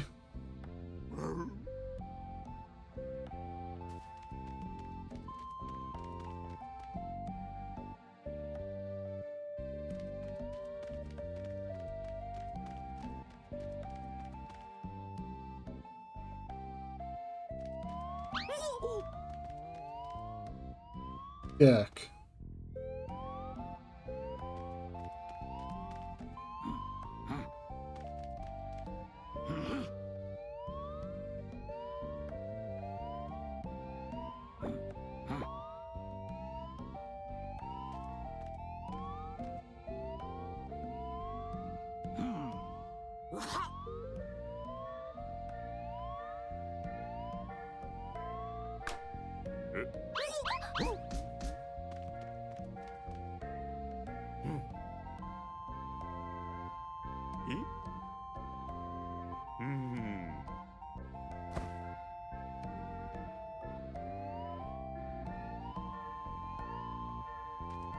Does he just have some condition where he has to treat doorways like beds or something?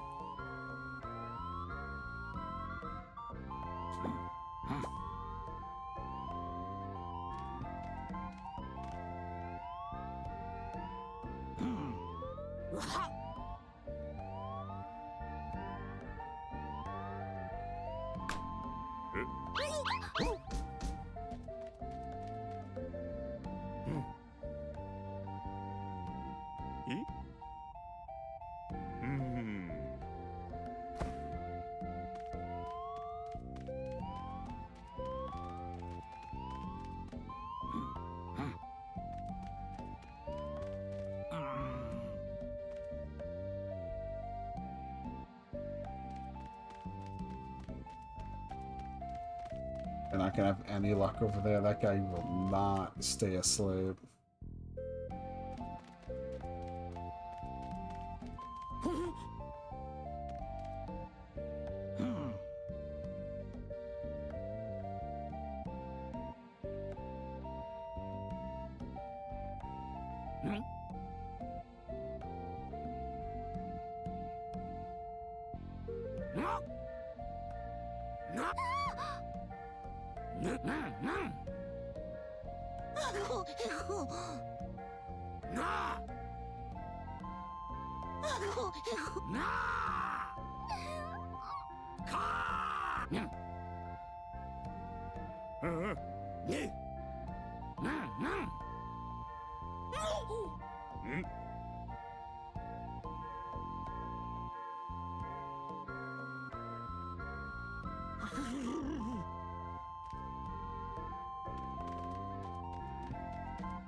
Nothing's gonna change this time.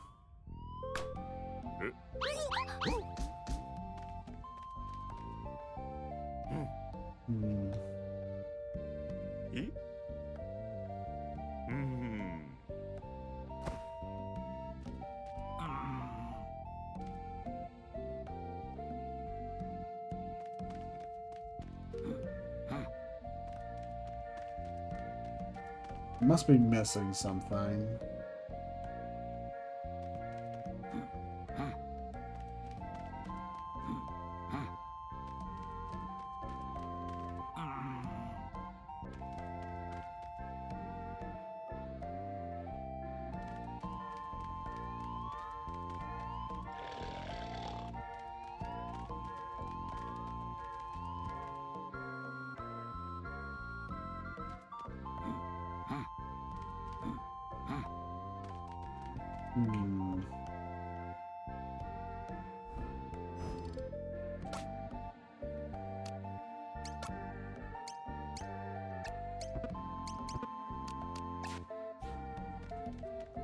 Let's see, what am I missing now? That's the thing at this point, I'm wondering.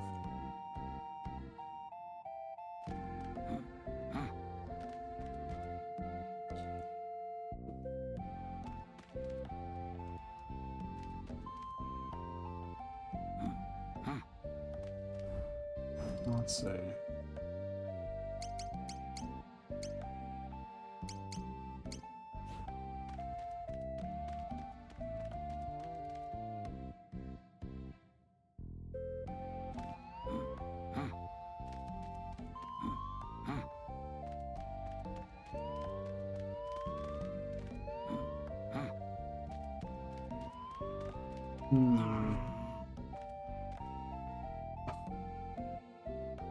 There's something I have to be missing. I don't...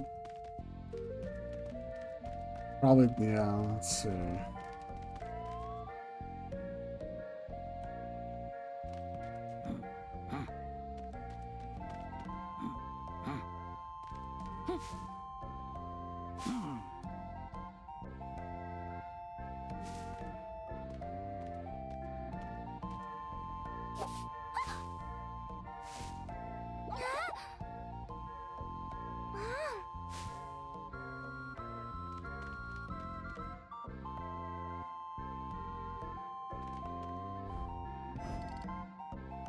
The most important detail is it's there in the party menu too.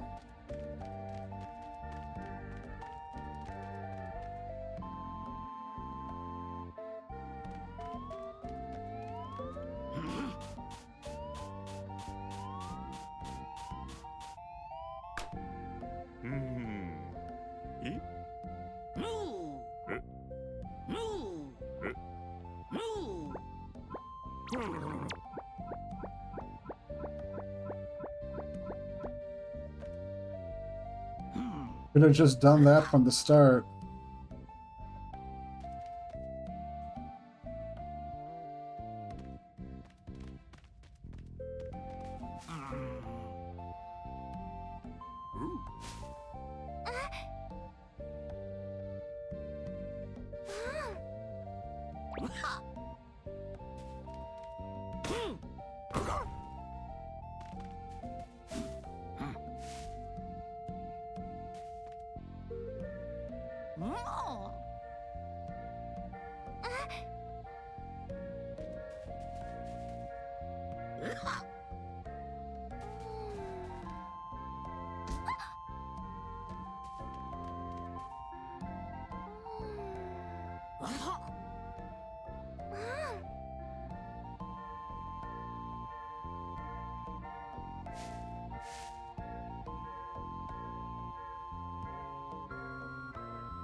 She clearly prefers the comfort of hay bales.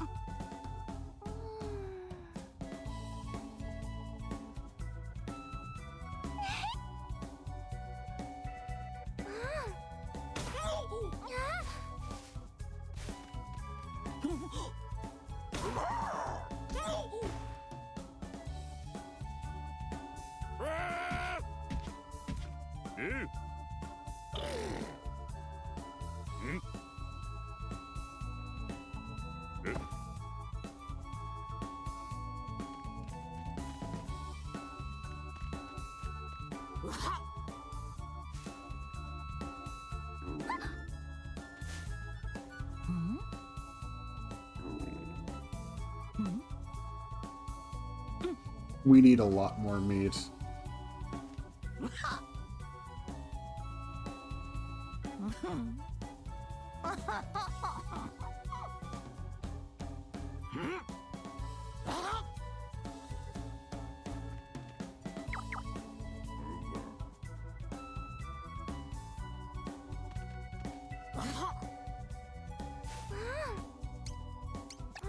We need meat. Okay.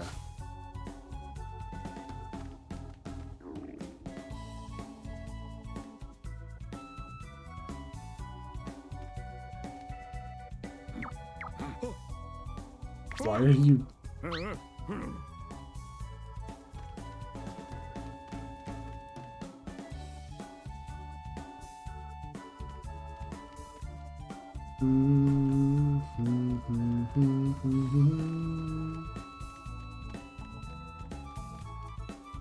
I won't. I should. Yeah, you're right.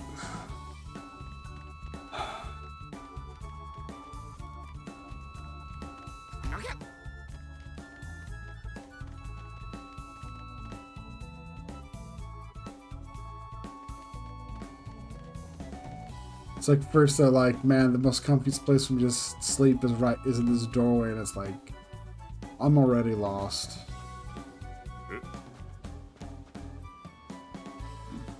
Yep, now we need to go land ourselves some.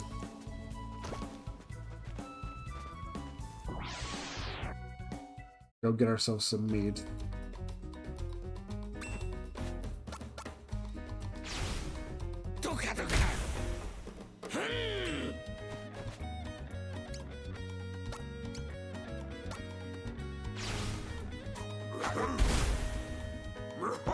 Dang.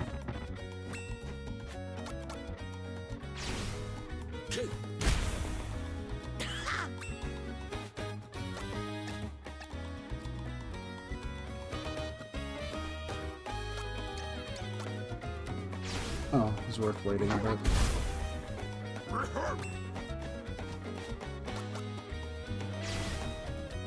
And we kick, and we're good.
Good old-fashioned smash.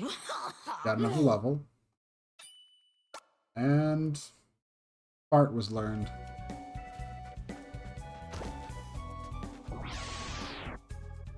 Yes, it's called stench pood, but we all know what that is.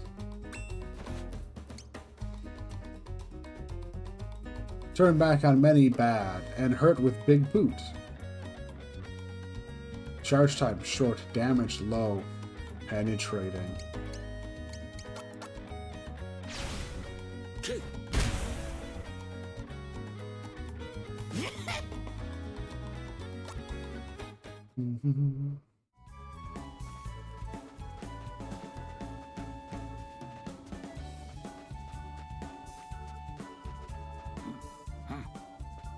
This is where I'm going to wind up finding out that I didn't need to come out here to get meat.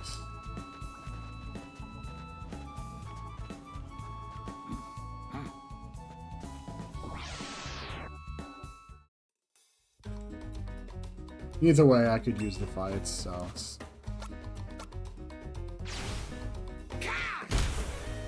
Yeah.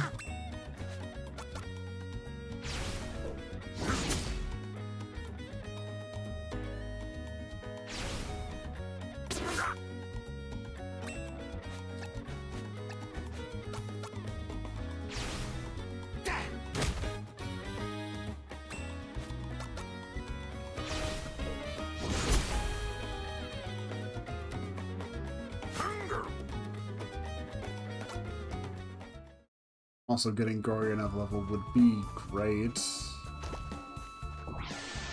Also, we're gonna need materials to trade around, so... You scare me, and I want you to be debuffed if I can help it. Perfect. Paralysis is a great debuff.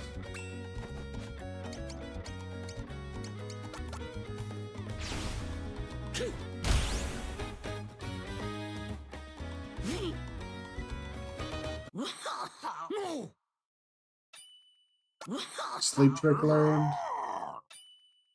Hoop throw learned. Excellent.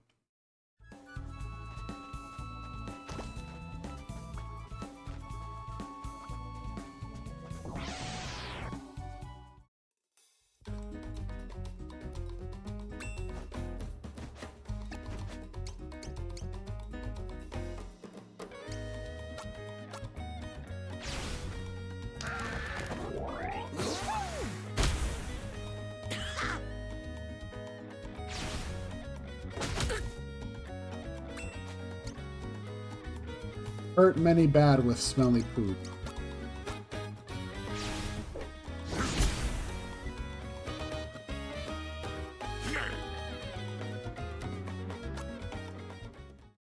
Yep, we're getting good. We're getting stuff out of this.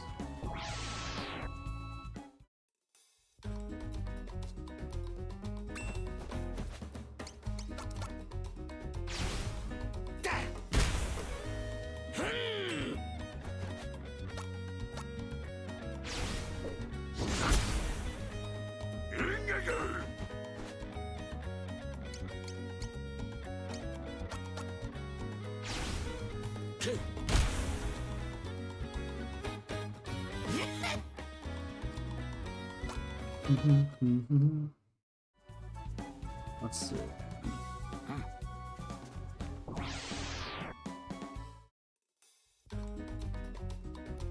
One other thing that's probably also that kind of comes apparent in this, well, in any chapter where you have to, run around and get in fights like, like most RPGs you'd expect.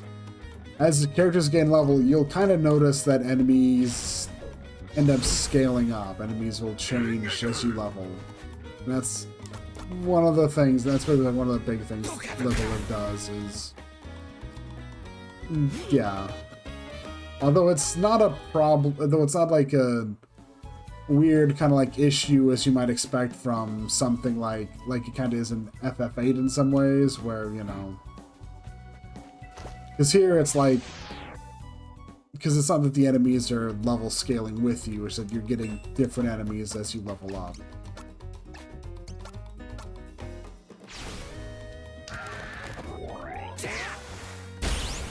And honestly, since a good portion of what you can do damage-wise comes from your level, comes from your stats and the abilities you get, it's not something where you're not really, from my remembrance, I don't think you actually really will get outpaced by them, so...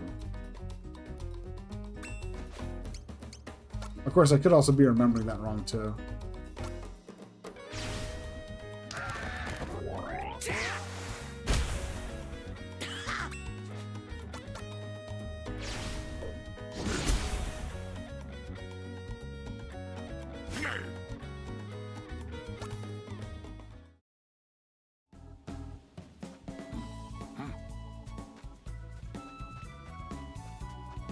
Think we cleared up everything?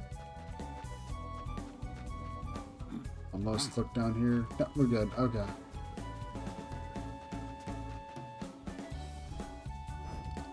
So what do we got item-wise out of this? 4 meat haunches. And a pretty fair amount of just stuff.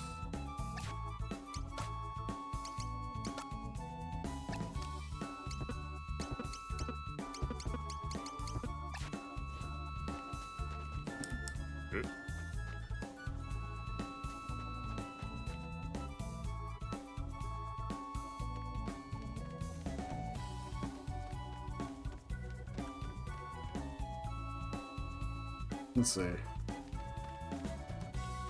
We can do a bit of crafting, so probably give that a shot. I don't, like I said, I don't remember, like, it's, I do generally just, like, not pay too much attention when people are at this chapter, so it's like, if there's anything I need to, let's see.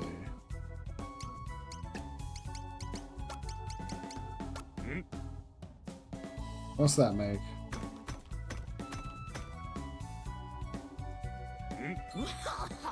A quick spear.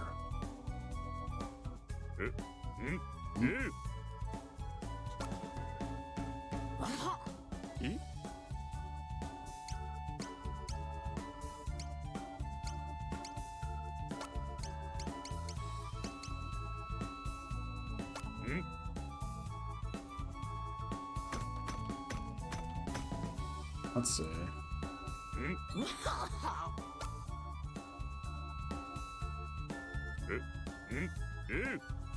I have lots of bones, so it's like, figure why not try you making use of that first.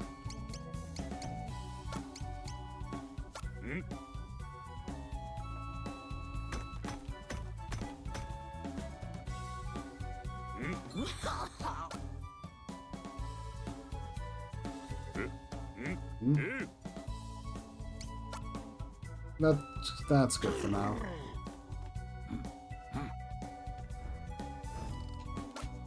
Let's see.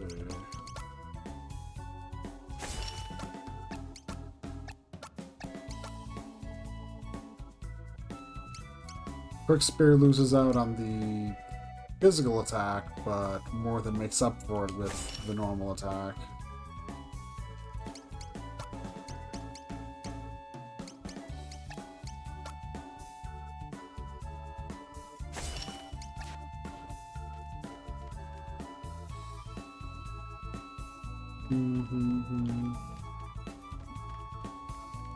The nice thing is, it's like, it is a rather simple crafting system too, so it's not like you're... So, like, it's pretty much, you know, mess around, see if you find anything you like, and then just go with that. Like, a number of other games, it can be simply a case of it's like, oh, things get a lot more complex, but here it's pretty simple. Just mash items together. Chances are you'll get something good out of it. And if it's something really, really good, just keep in mind what it is and make more when you get a chance.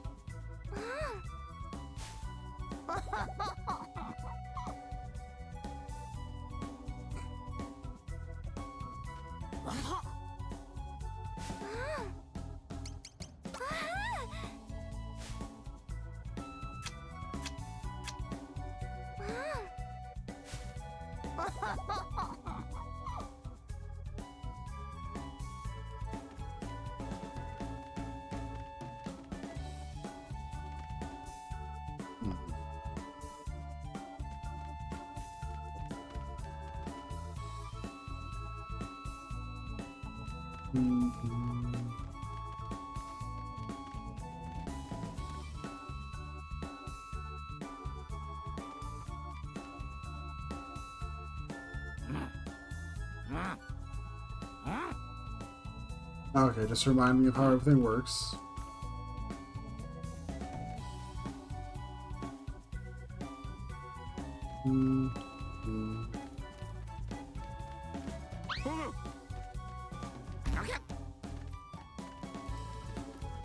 Let us see. What have we got?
Extremely advanced.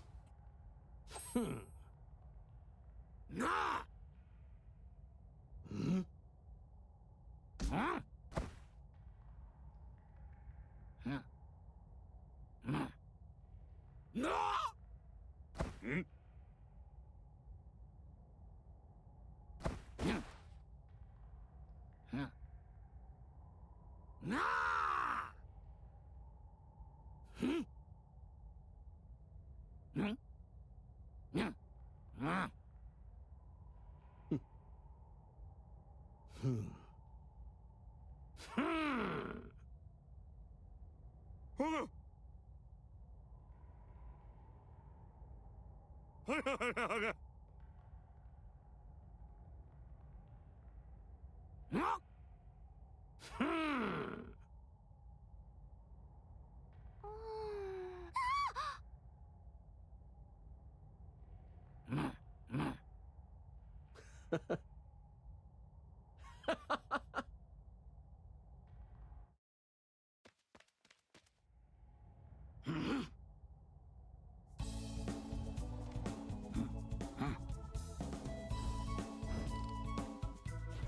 We got this.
Even back in caveman days, you had the chuny as hell hair flip.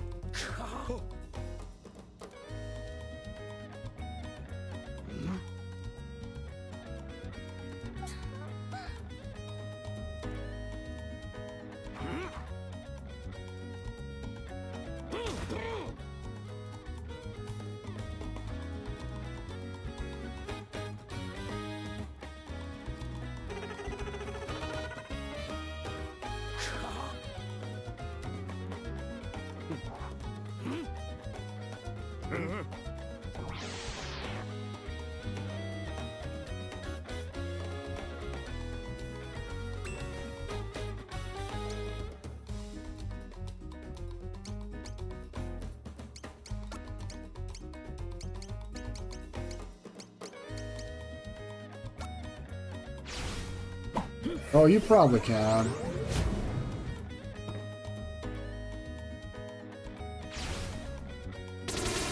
Yeah, we need to get this. We need to get these numbers under control.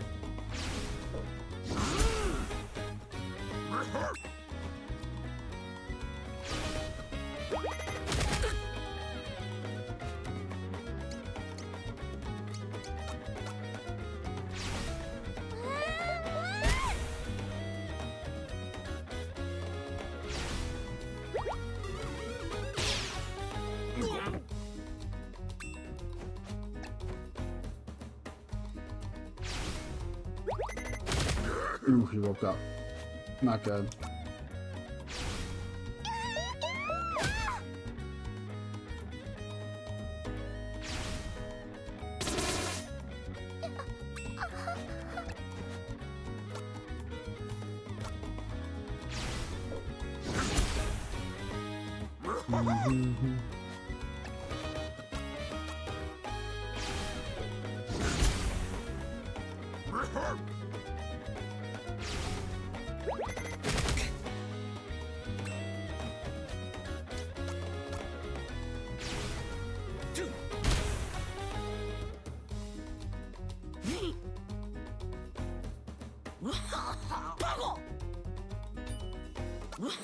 Like, find, learn.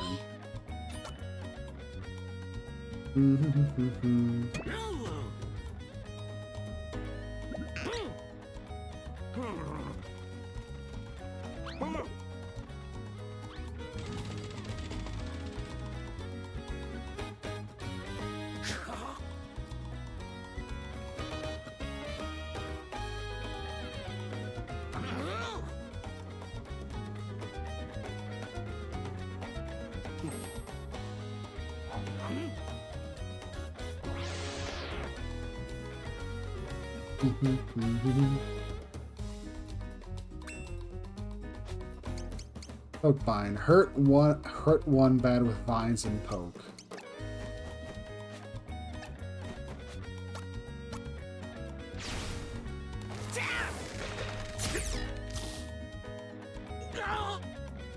There we go.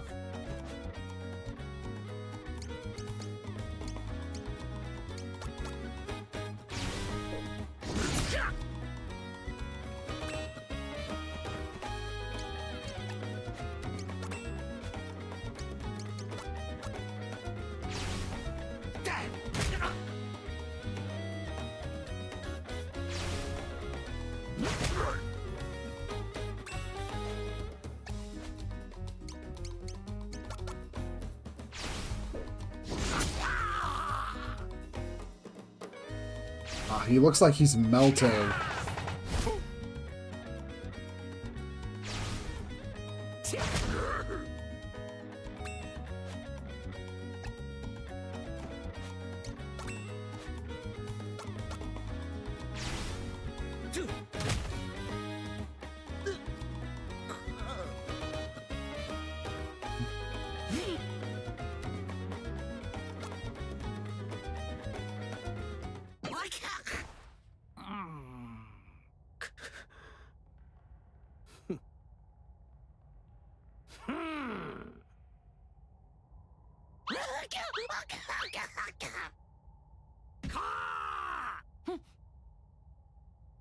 The Elder is not happy.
Resistant as in immune to sleep, or resistant as in takes less damage? Okay, less damage.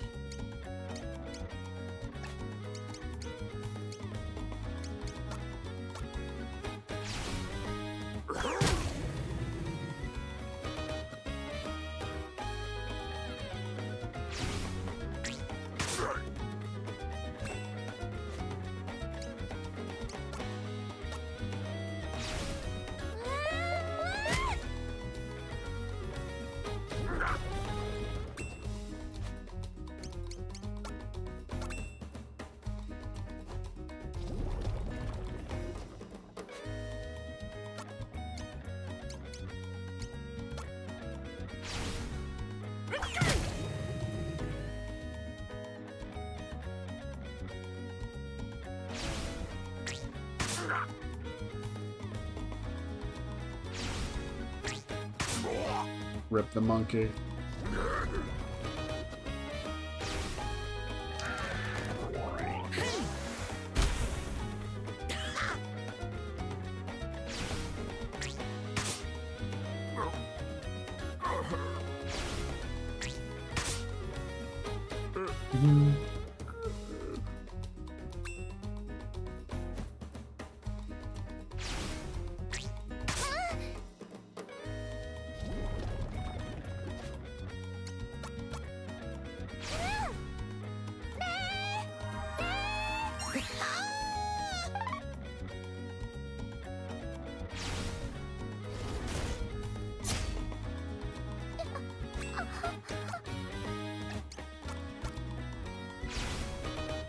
I should be able to manage this either way.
Oof.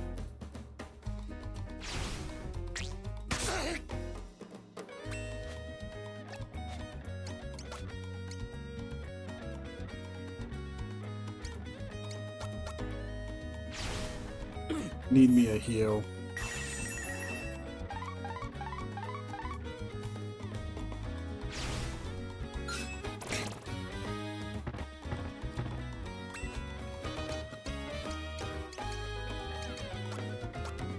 Come on, all I need is to land a hit, and there we go.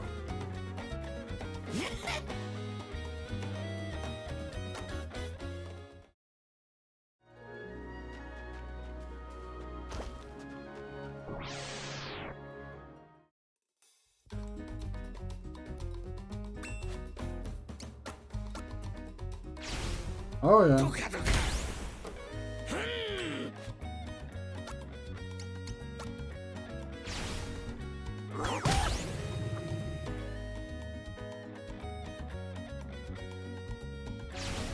The main thing I need to keep in mind is I need to try to keep people alive.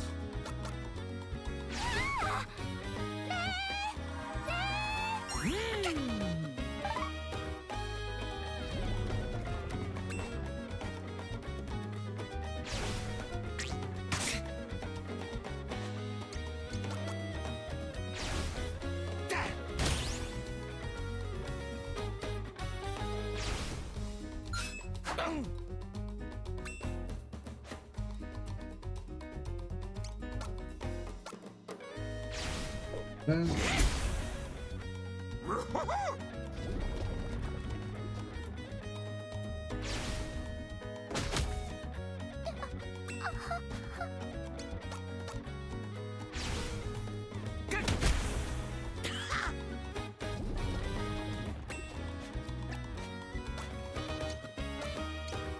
Yeah.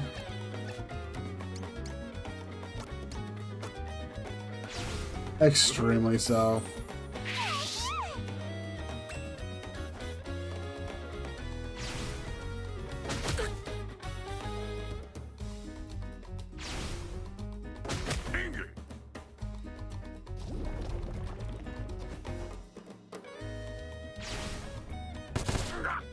Oof.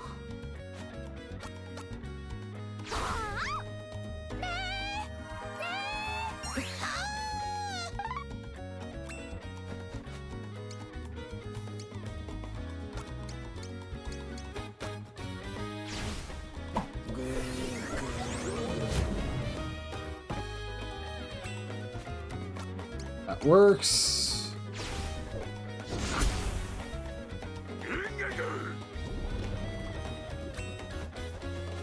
Oh yeah. It's a really nice, simple system that also just has a lot you can do with it. Let's see.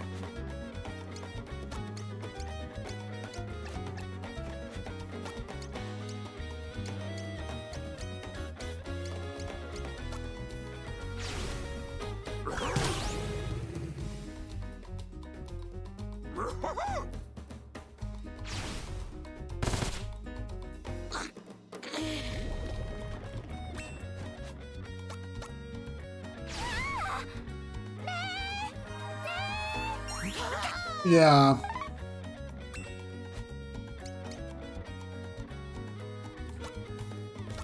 It does a lot. It really does do a lot to help you just have a feel for when turns are going to happen.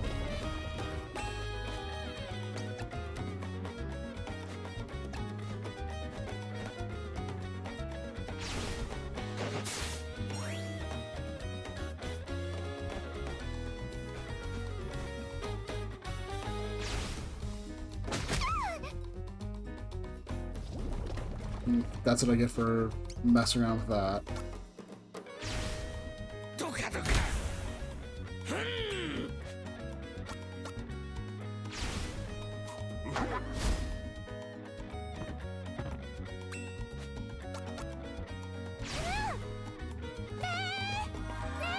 Because the bars give you a really good feel for just when turns happen, and it really helps out a lot. It really can't be stated enough just how handy it is.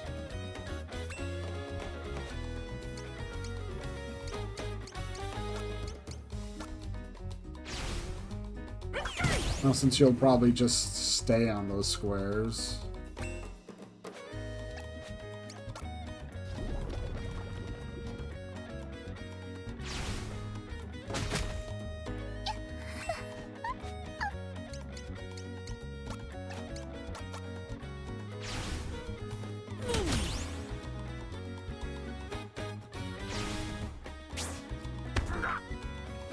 Yeah.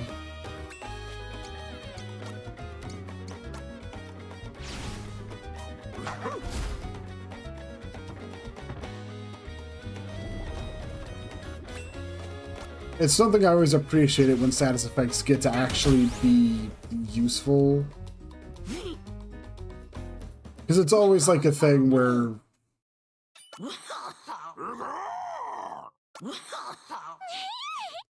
Because status effects always have that issue of... Not even so much that... It's not even so much that status effects have an issue of where they're like just not allowed to be powerful or anything. It's just... You have an issue where like a lot of times where you'd want to use like... Normal fights, you don't really feel compelled to use them, as it's just faster to just burn down enemy HP pools via other means. And you're not threatened enough to worry about disabling them. Or in boss fights where usually a lot of games just don't let bosses be subject to them.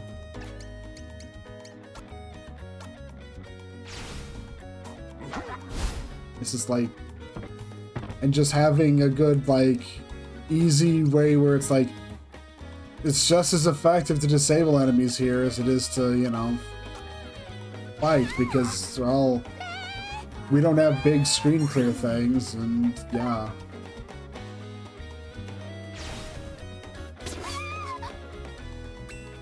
Rude. Hit one bad with big jump bash.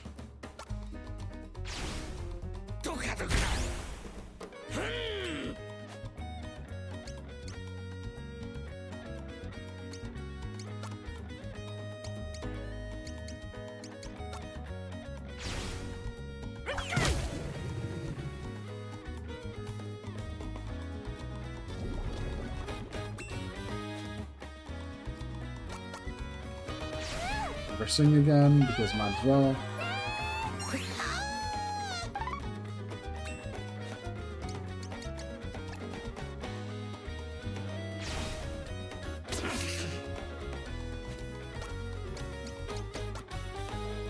Never.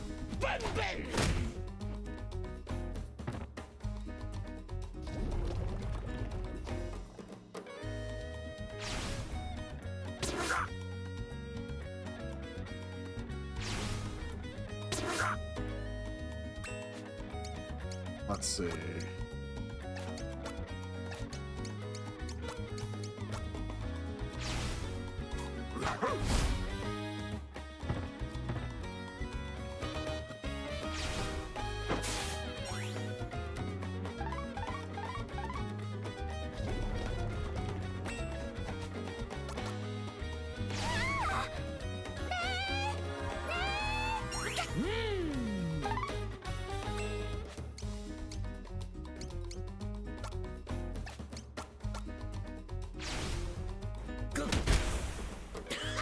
Good. Shove this setup and is that going to? Yeah, even though they're resistant, it's still good.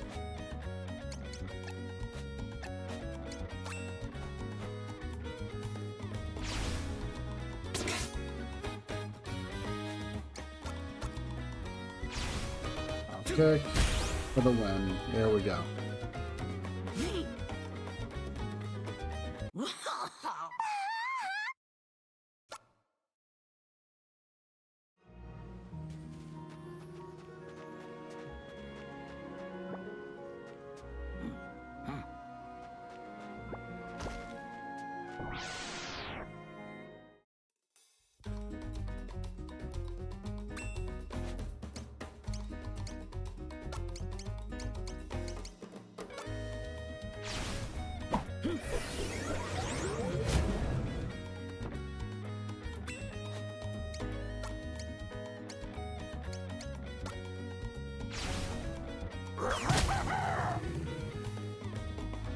Start the fight, see who all we can put to sleep, and then throw down back there.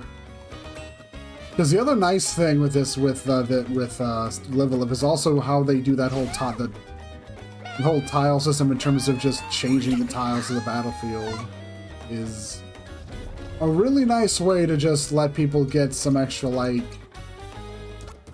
I don't know how to say, just because they're all pretty much debuffs for the most part. Well, I mean, well, they do there is the whole thing of they're all elemental and it is possible to absorb them, but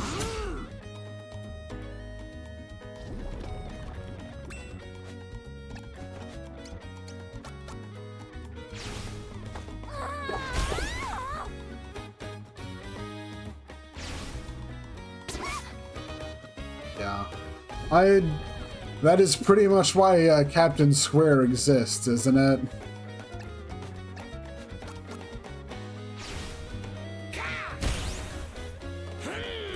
And it's one of those things where it's like, just depending on which route you, well, you know, which characters you go with can just has so much effect on that, too.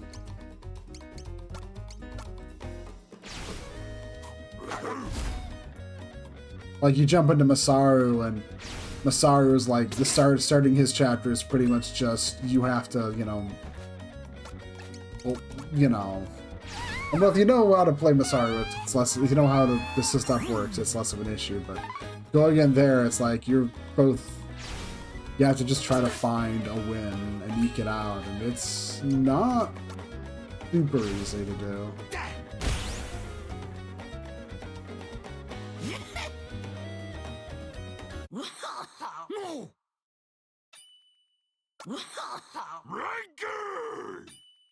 Nice.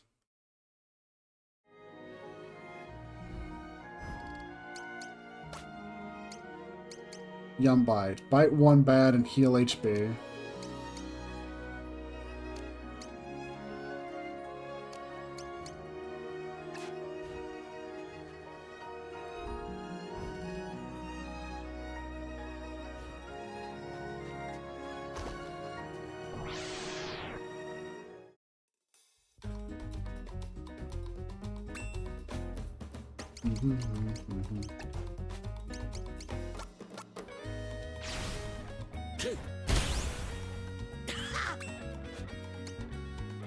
One of the nice thing, I don't remember being part of like the Super Famicom game.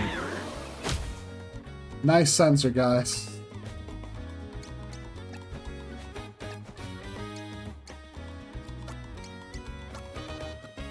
It's like one thing I also don't remember. Well, I also don't remember, but I know it wasn't part of it. But it's just nice to see here is the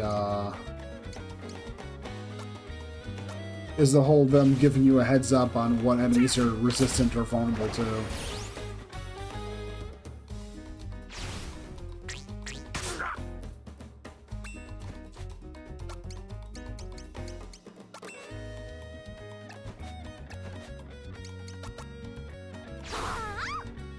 It's a good bit of information to just help you be a little bit more effective in combat.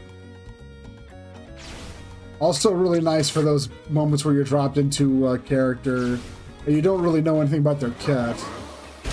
Yeah. Because there's sometimes where it's like you're just dropped into a character and it's like, have fun, and you haven't really had any moments to actually learn what their kit does. And yeah, although also to be fair, half the time when that happens, it's less of an issue. Well, that's less of an issue though because those fights are also usually pretty easy.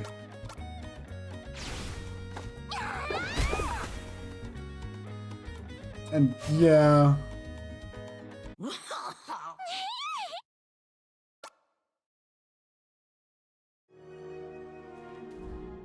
We're getting some good levels and stuff.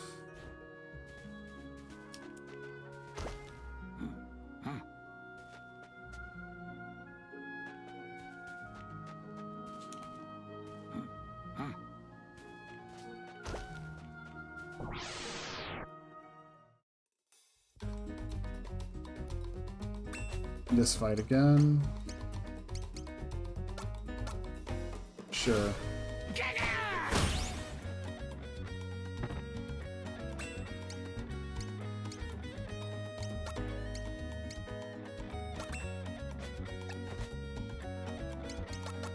Let's get everyone buffed up with physical attack. Well, with an attack buff.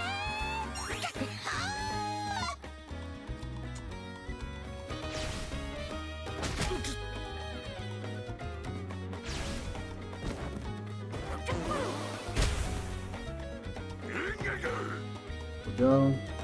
And we did in fact get a debuff on them, which is good.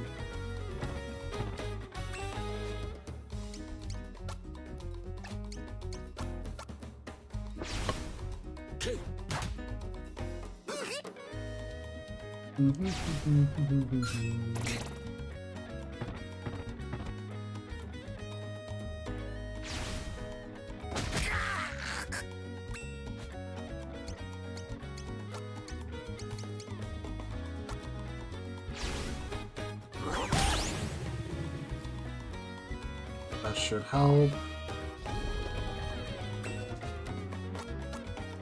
The healing going.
Could have this.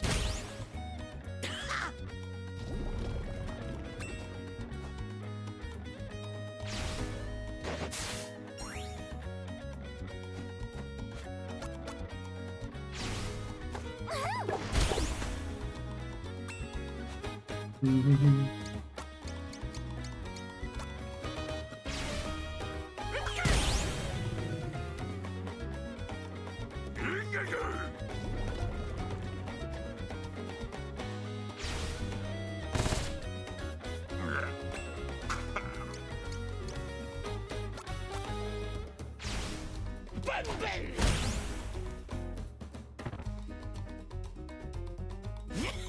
Yeah, it's this game. I also feel that's also kind of a stronger case too. Because if I remember what my experience in the Super Famicom version it was pretty much I'd find like one ability I really like to use and then just stick to that ability. Whereas having information on what enemies are vulnerable to and resistant to means I'm far more likely to just use other stuff.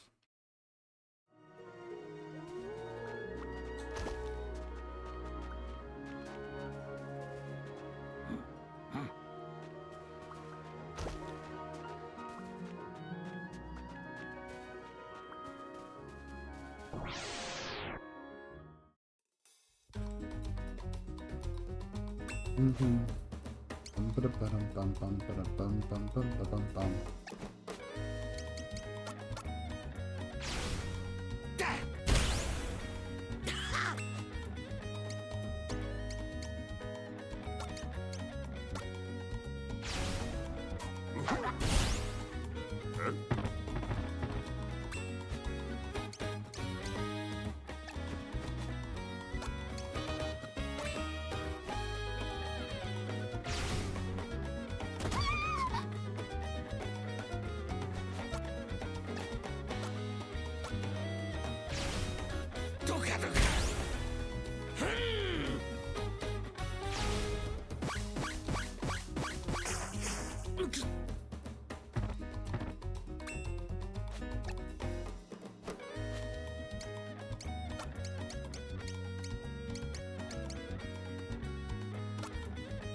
Good, we got confusion off.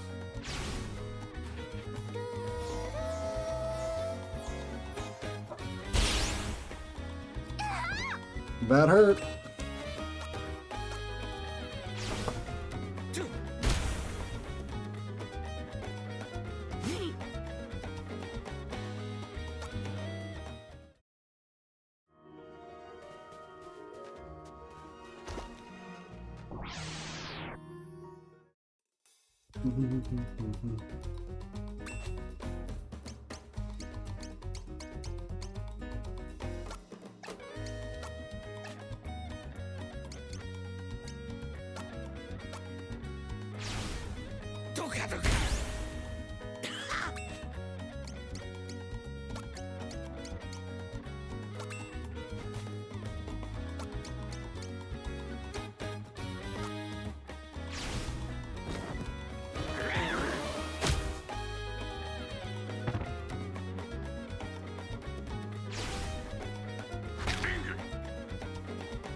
Okay.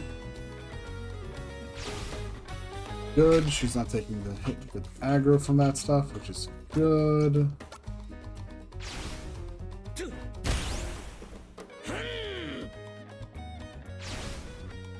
That one's not good.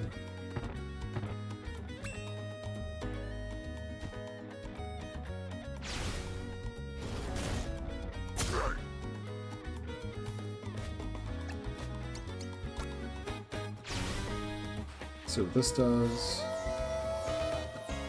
Yeah, that accuracy down hurt.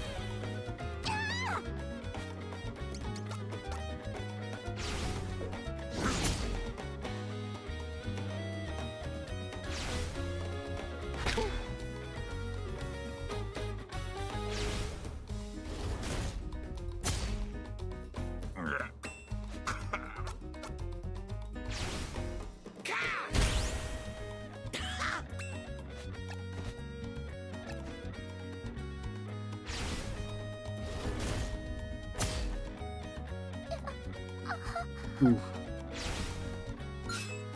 I got too greedy.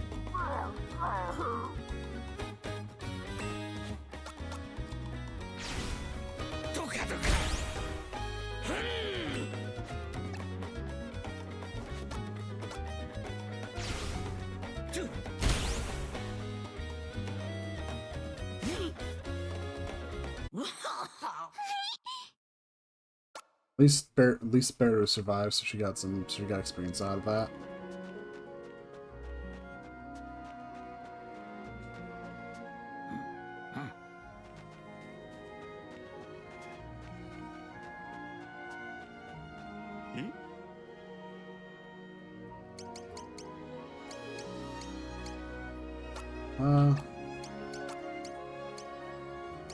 What's a beast fang plus that? Chest hair. Also really nice that I don't have to sit through a whole bunch of,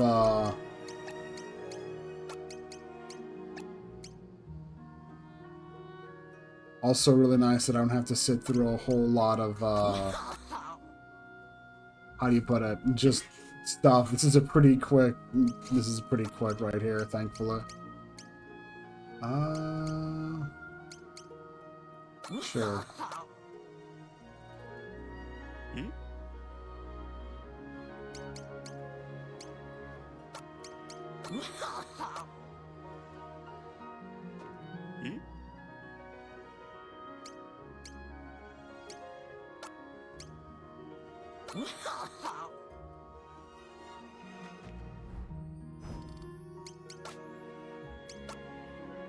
Okay, let's see.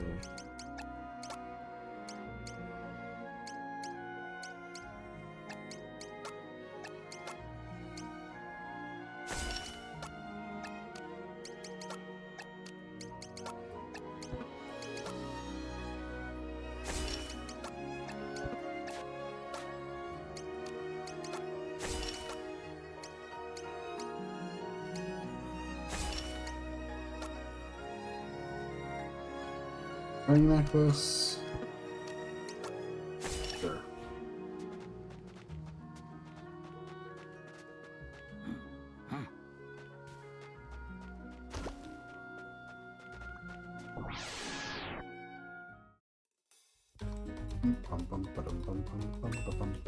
Let's see what we got. Yum bite time.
So we definitely want to make sure we at least get some levels, because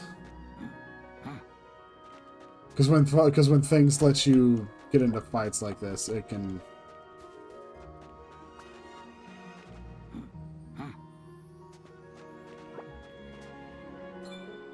A huge haunch of meat. It's like that's like one of the big mistakes you can probably really make here is if you really do try to rush forward, you will most likely get owned.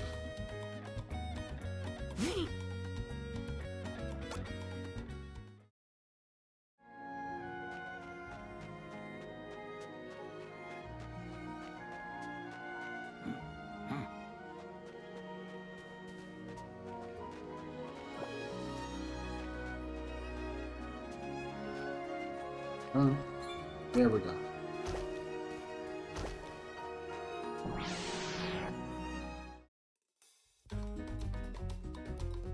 We should be doing pretty decent. At most, I'm worried about my gear, but I'm pretty sure my gear's probably fine, all things considered.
But we're probably about where we need to be.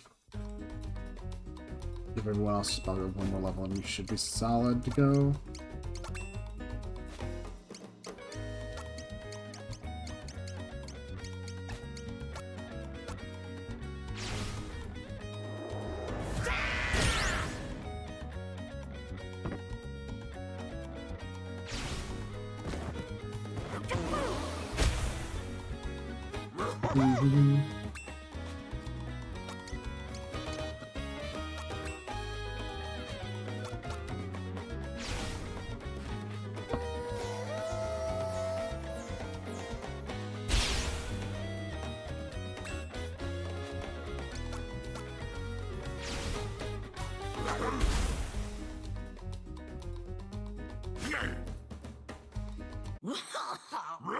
There we go.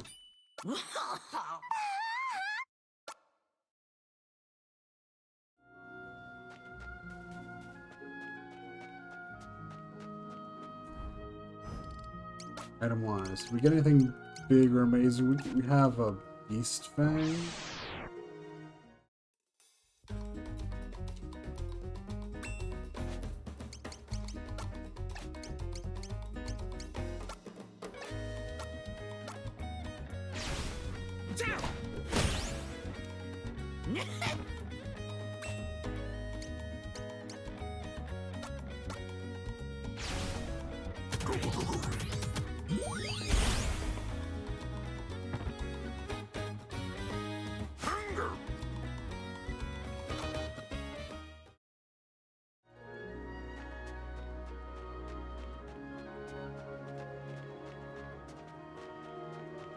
Yep. So in that case, just run around, make sure I'm not missing anything obvious. And yeah.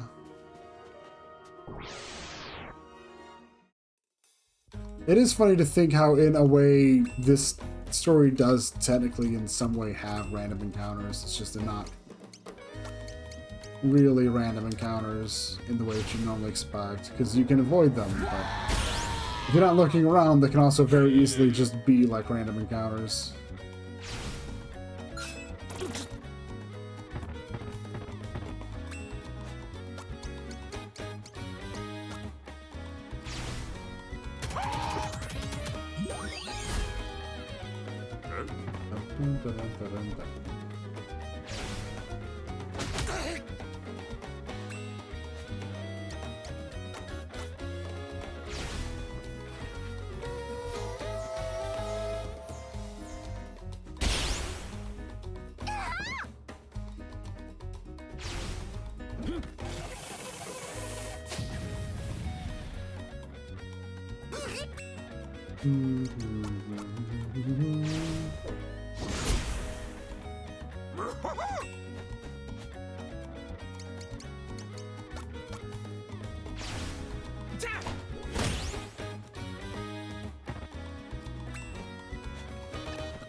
Just need to go and do this.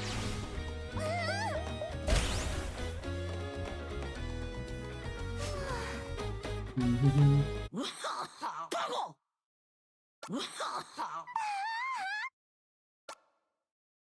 got some dried skins and beast fangs out of that fight at least.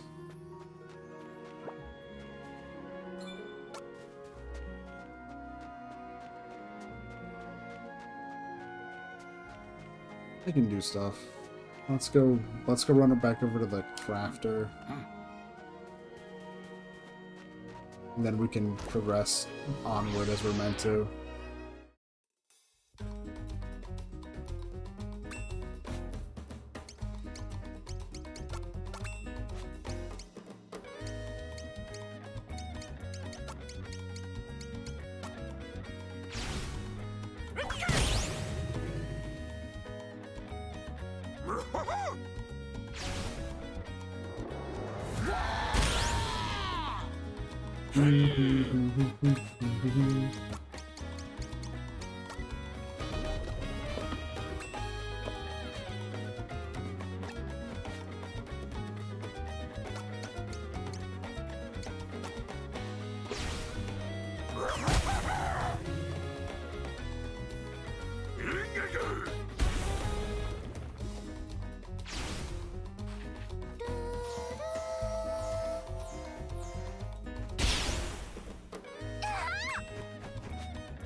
And the Wii-Jump should finish this fight off.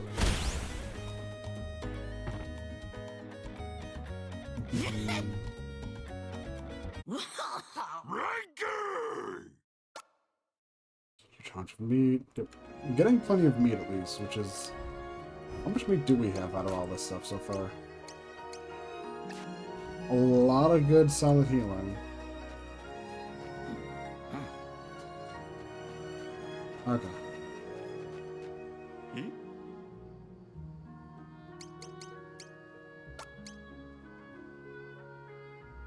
Sure, dried skins plus stone, wild heart armor. Okay.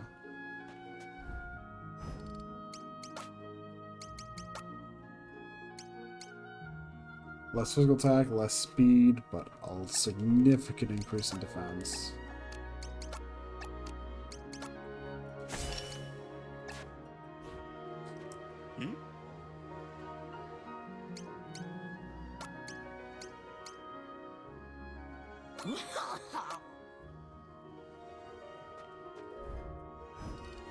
Fang Club.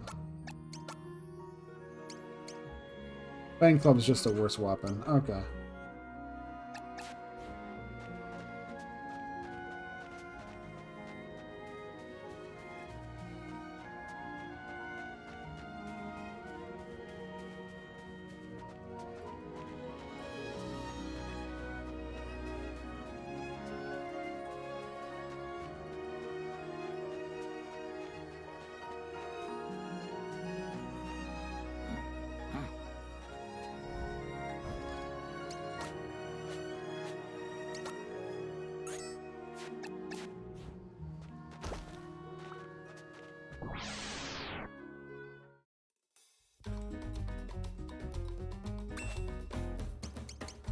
Okay.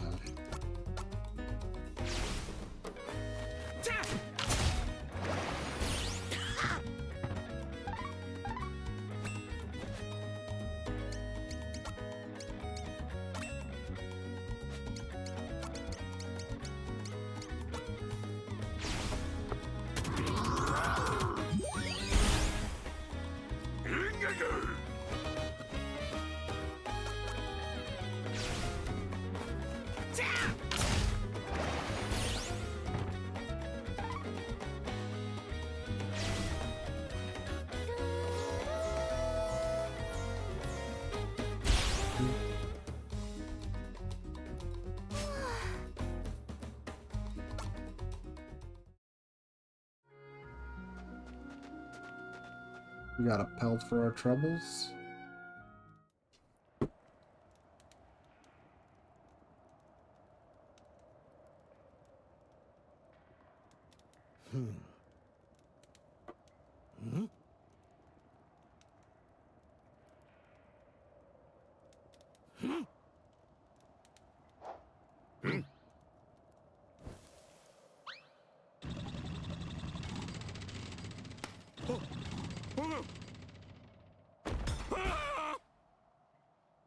A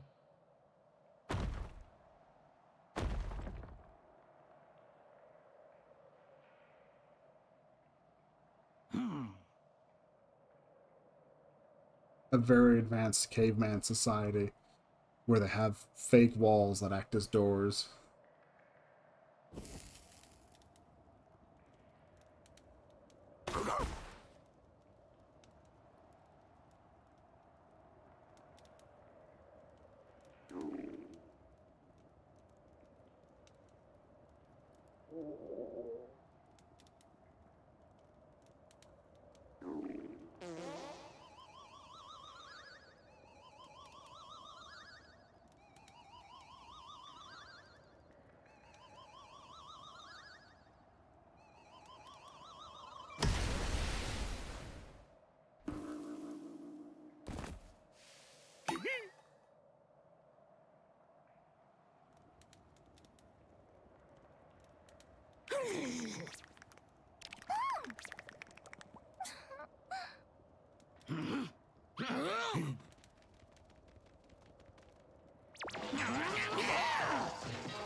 Where'd the monkey go?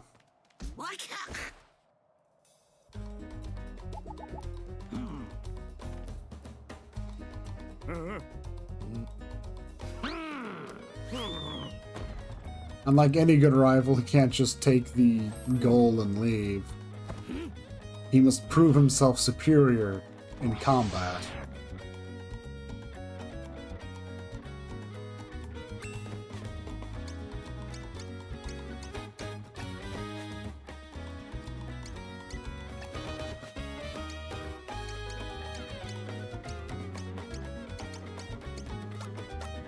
Truly a tale as old as time.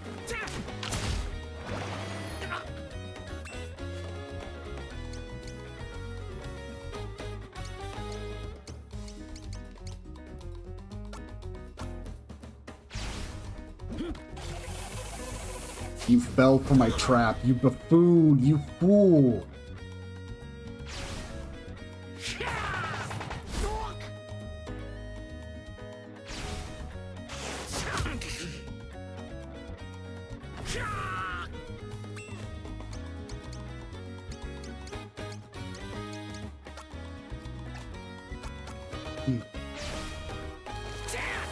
Wouldn't it be a shame if I locked you in place on that fire tile? Man, that'd be such a shame.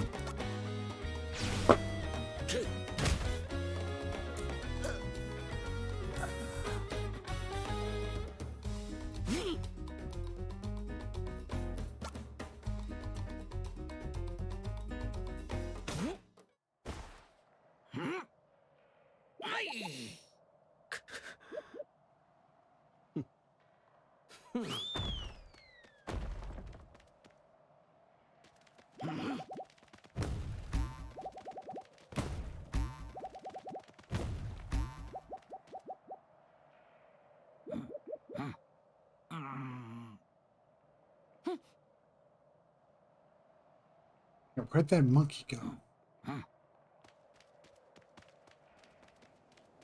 It's like...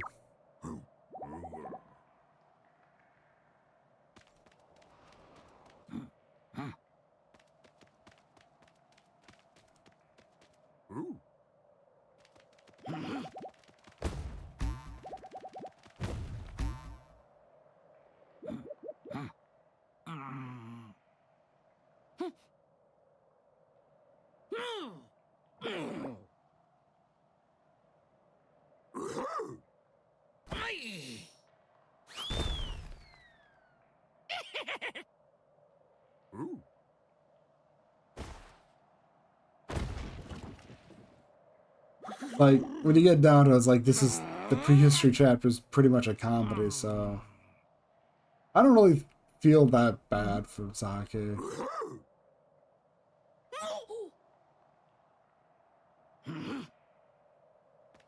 It's pretty much, you know, playing up being a cool shonen rival in a comedy.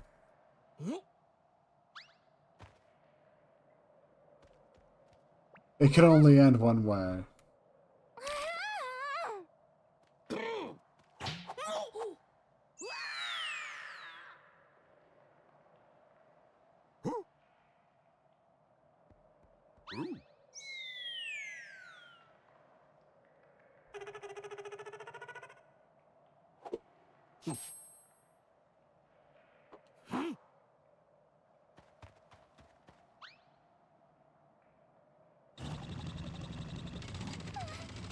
Please, Automon, that's okay.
Yeah.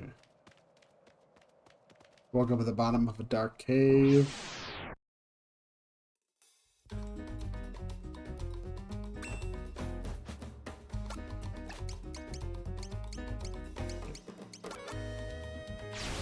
Yeah, let's play Whack-A-Mole. Why not?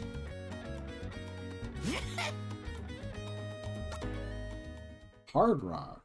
Oh, we've been getting Hard Rocks, right?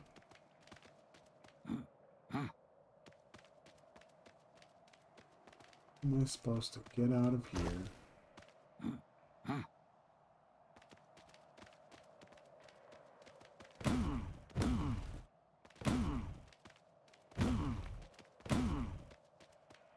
Okay.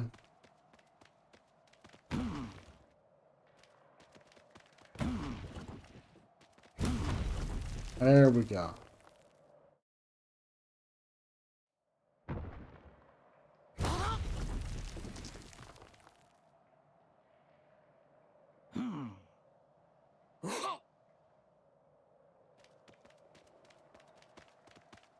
Not gonna let something as simple as a simple pitfall trap stop us.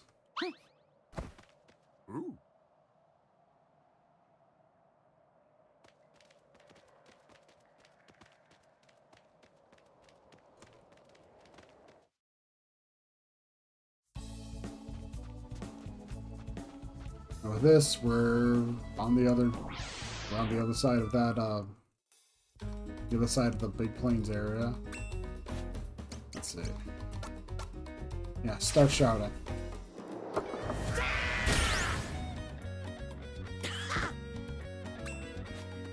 Let's see.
Okay.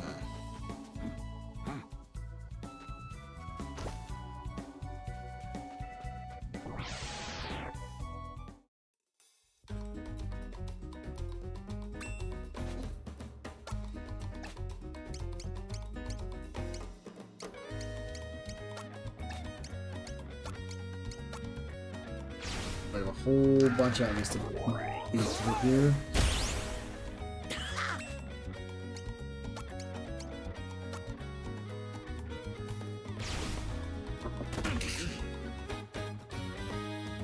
Thankfully, a lot of these fight. Thankfully, like, well, once you really start going, it's not too bad in this chapter. It's just that little bit where you might have the baby berries. Yeah.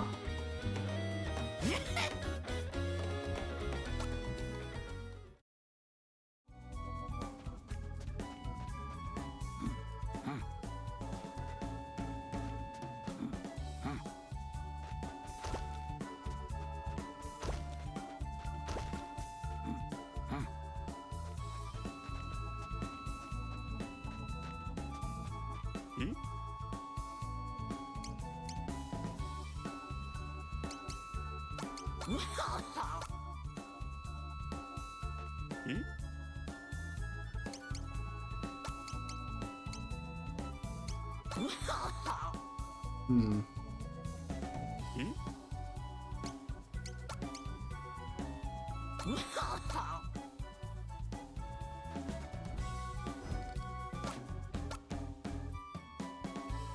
Ooh, more speed's good.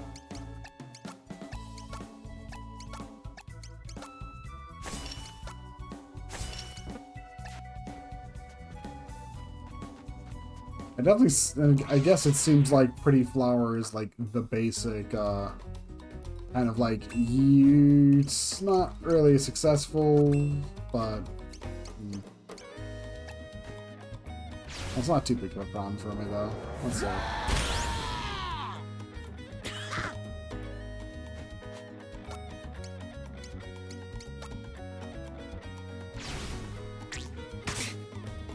Let's say this.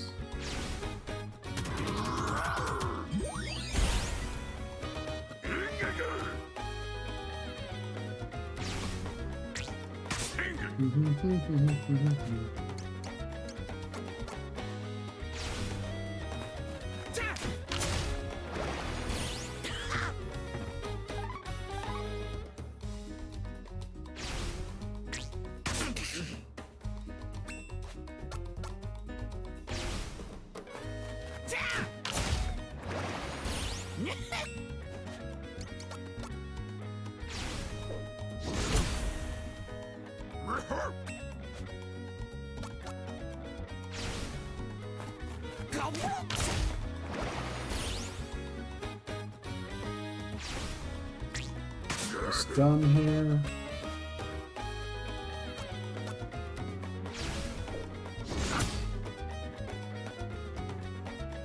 We got friend.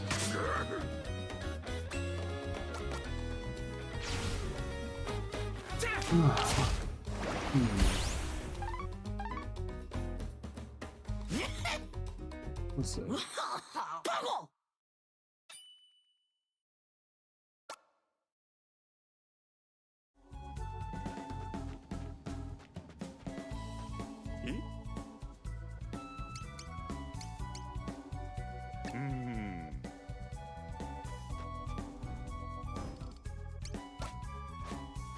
I have vague memories of there being some really good thing you can craft, but I guess I can't remember it at all.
You're all... I'm sure they're fine.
A lot of them. Oh well.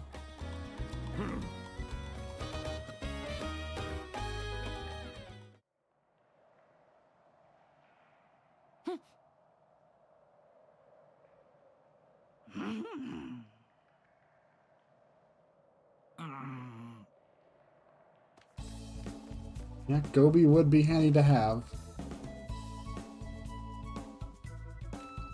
But he is currently completely lost to us.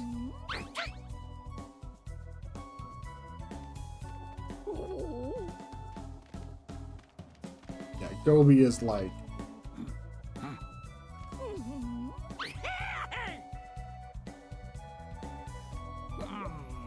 Yeah.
Now there really shouldn't be anything left in our way other than, yeah. More than they were trying to sick on us back there.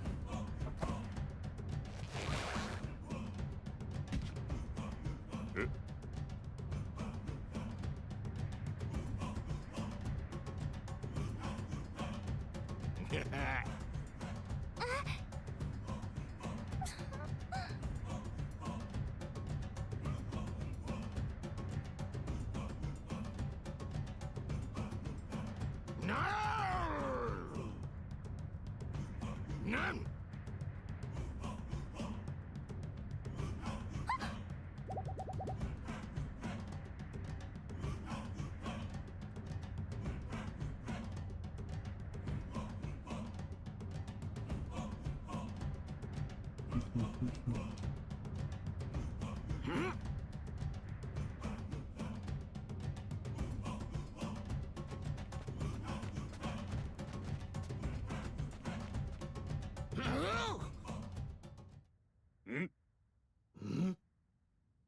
None.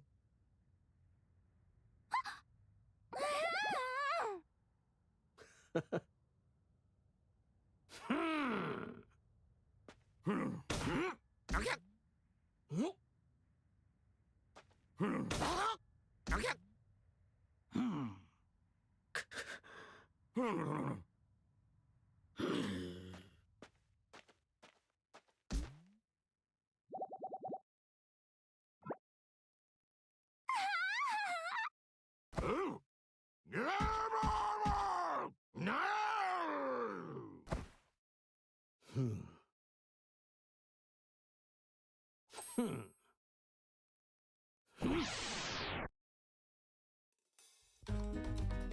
And once more.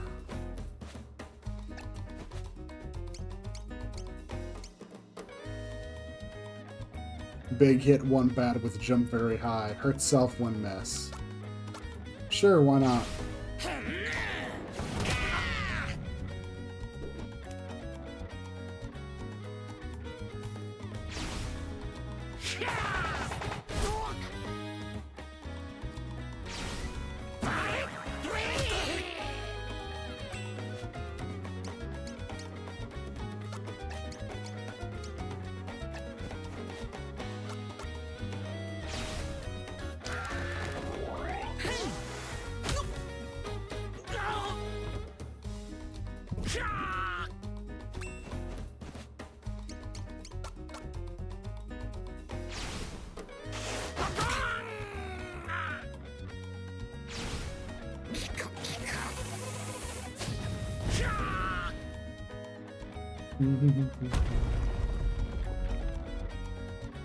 Huh.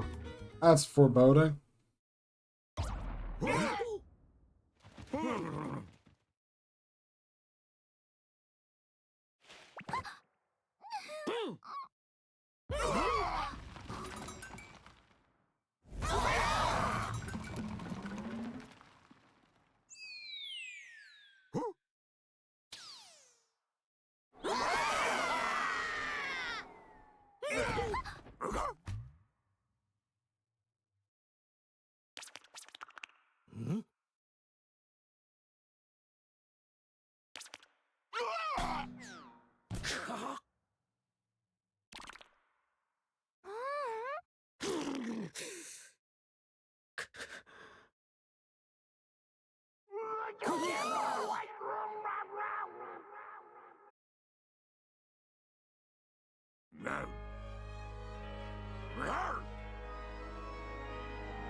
Oh. Oh my.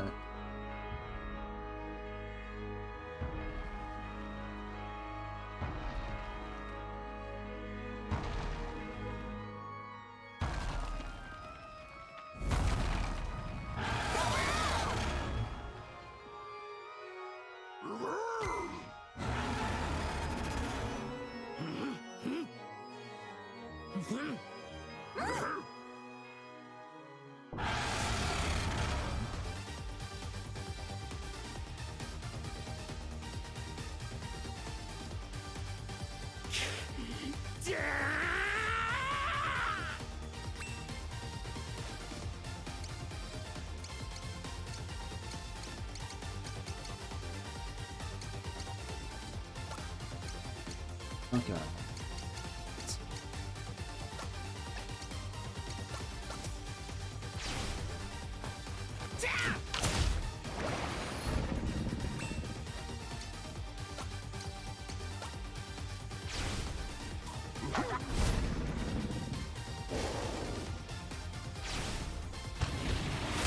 Yeah, it really is.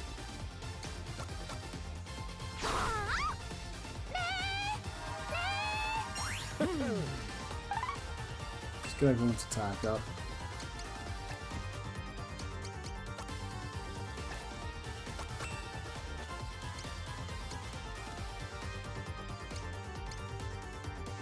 Hurt one bad with Lizard Friend.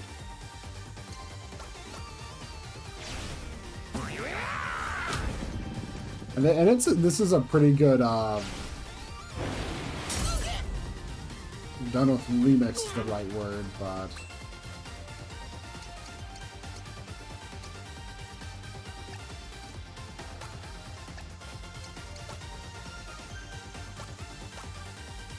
might as well use it. Not like any of this stuff's going to be carried over any further, so let's see.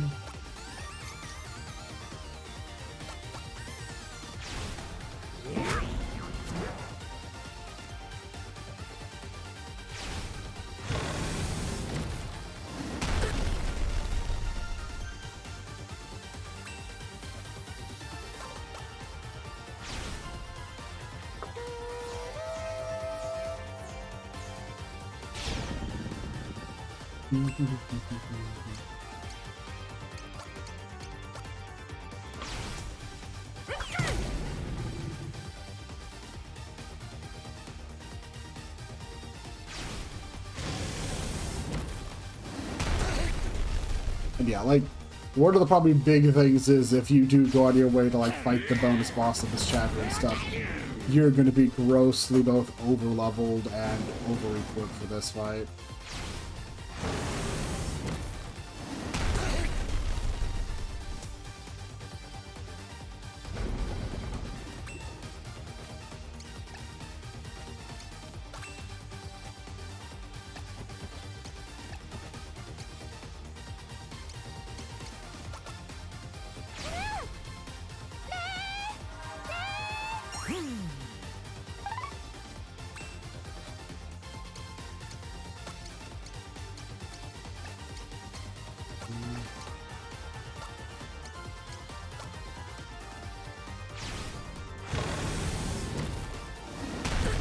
Also, this is showing off Pogo being a pretty good tank, because he can take a heck of a beating here and still press on.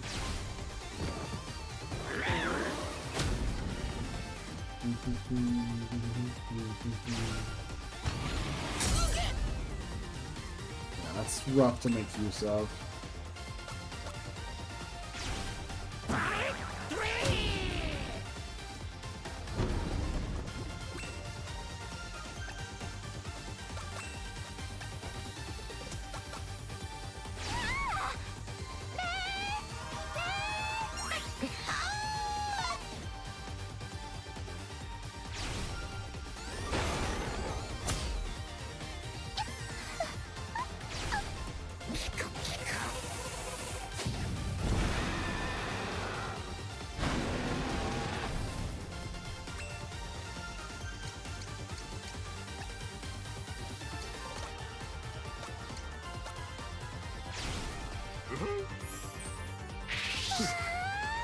Also, I probably worth also, I just want to say is, I do like the touch where before the fight, they don't actually show you, they don't actually have like a map sprite for this boss.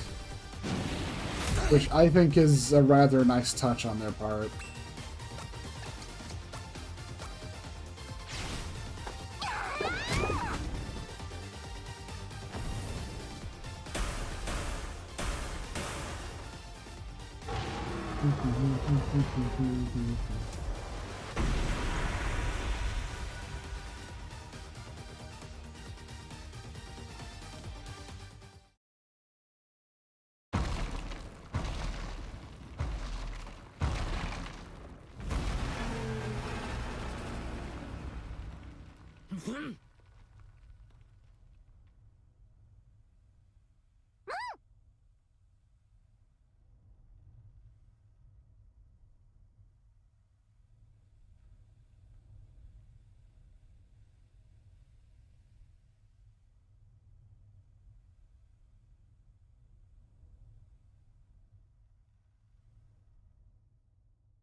Yoshinori Kobayashi.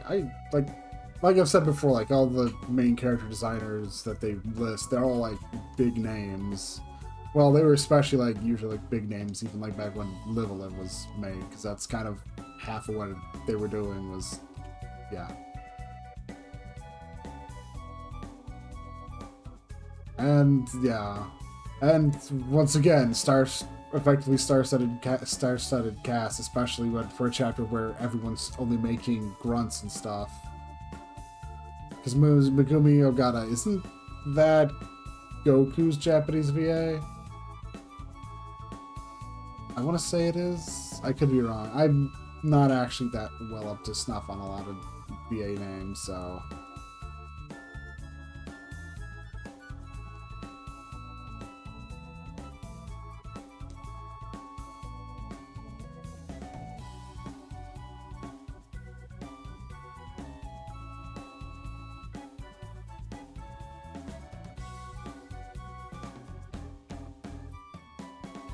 Yeah, it's... Like, this is a remake that got a lot of love, and it's apparent in, like, everything.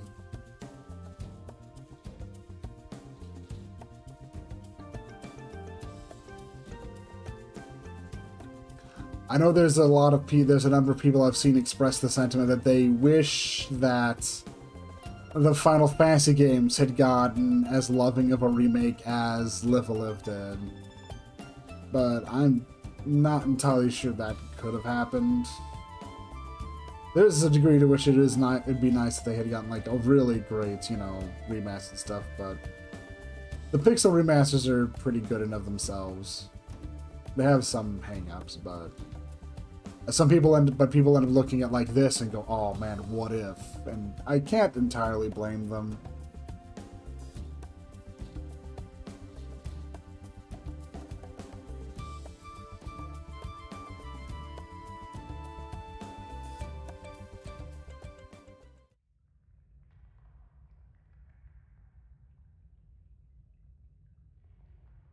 I mean, the thing I ended up being really surprised about when like they first started showing off trailers of this game is just how good the English dub is.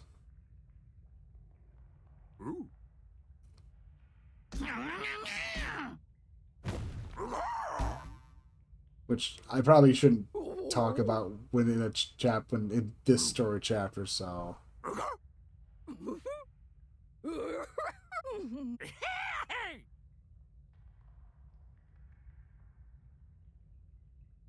Yeah.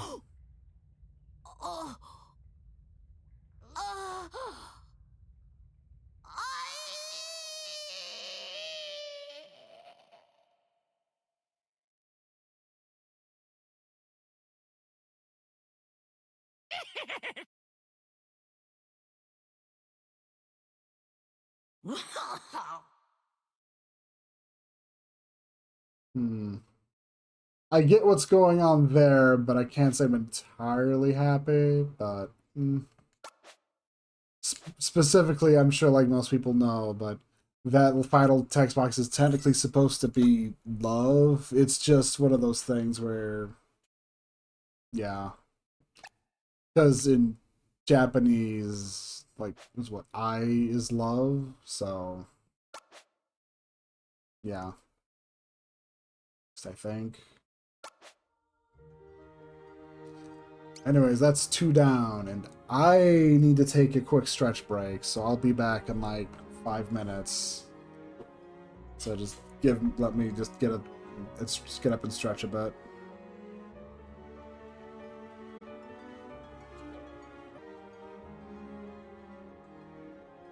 Okay, I'm back now. Okay.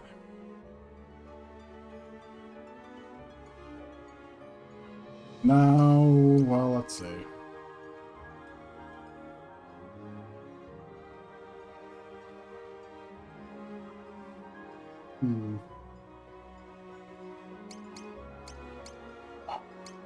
Let's.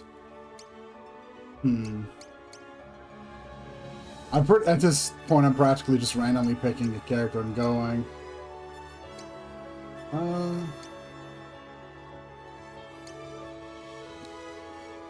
Sure.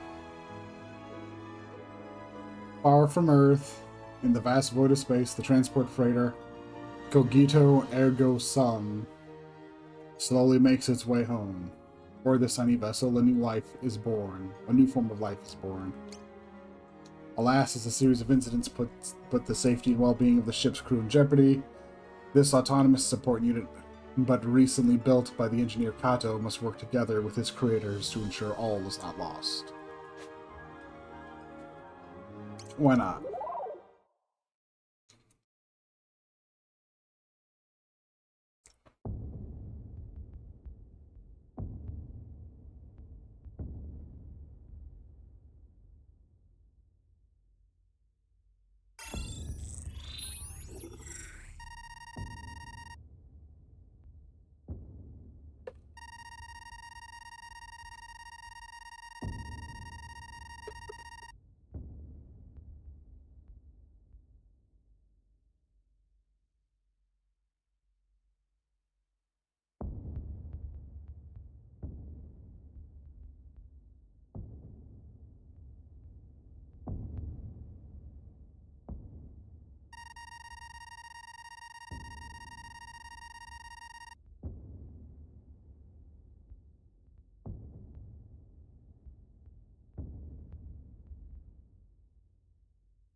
Okay.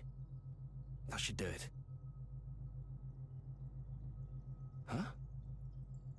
That's odd.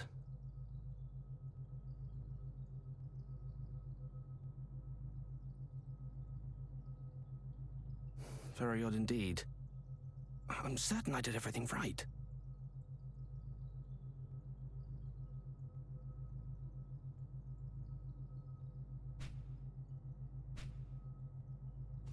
Huh? It worked! It worked!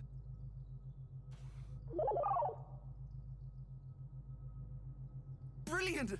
Wonderful! Hello there, little one. Can you hear me? My name is Kato.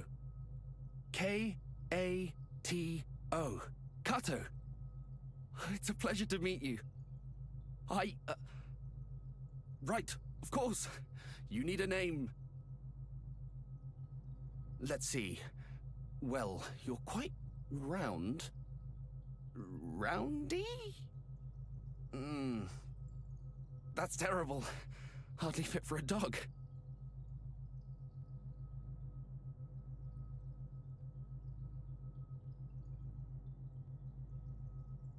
Yes, well, you may be round, but mankind's strength is our sense of humor. He's more French-shaped, really. That's impressively worse. Naming was never my forte. Perhaps inspiration will strike as we walk. Come along, little one.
Very important thing to know about.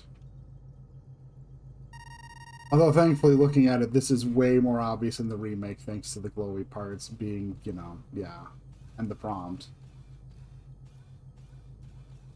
In the original Super Famicom version, there's a point where you have to examine the wall like this, and it's not that obvious that you should. Good. Follow me.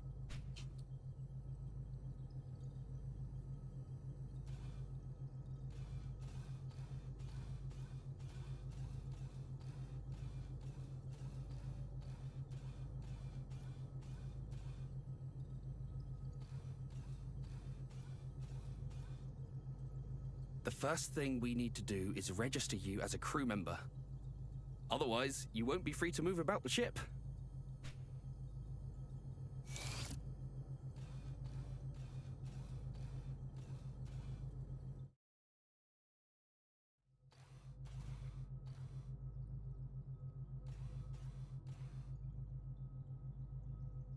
Right then. Ah, yes.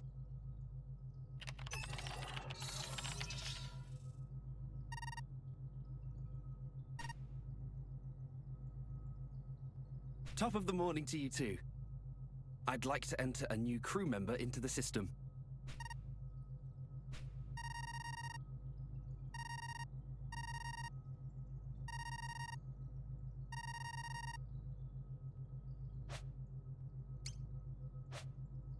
It's Goth Cube, yeah. And yeah, it is. It definitely adds a little bit more to it adds a little bit more to the map. And with that, you should be able to come and go as you like. Oh, and whatever you do, don't forget your name. Access to private quarters is subject to some perfunctory security restrictions. To enter, you may need to input your name. So, if you're ever having trouble, that's one thing you can try. To do so, access the panel to the left of a door. Do you understand? Or would you like me to repeat myself?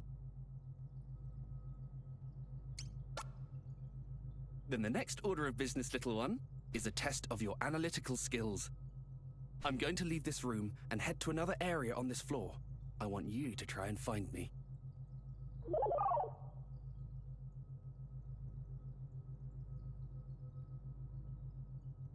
Okay, just the general, like, also, like, glow they have going on just also, like, feels like it adds quite a bit to this. Hey, a ship map. This is nice. This is very, very useful.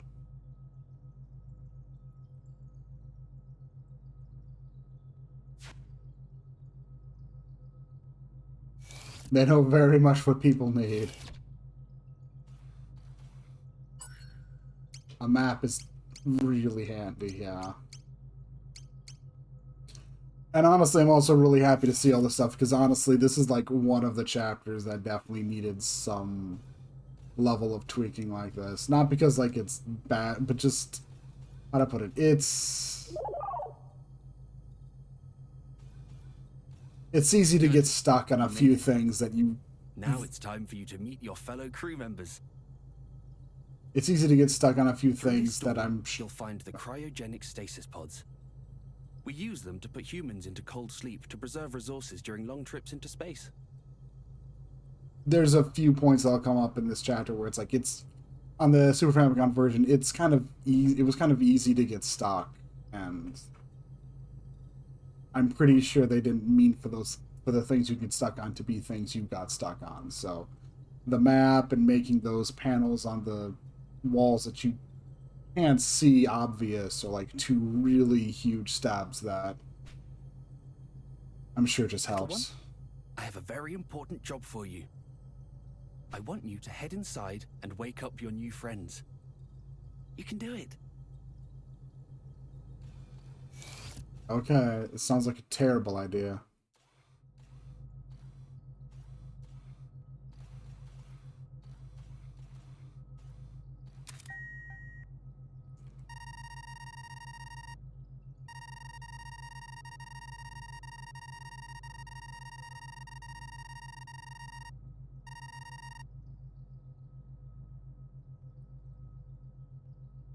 Okay.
Thank you, little one.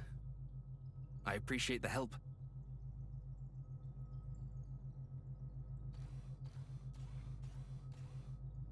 Good morning, my friends.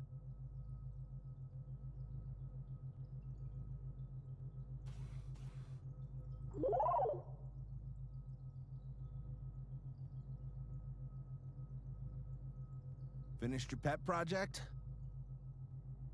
Indeed. They have even taken a name for themselves. Hello, my name is Rachel. Looking forward to working with you. Nice to meet you, buddy. Name's Kirk.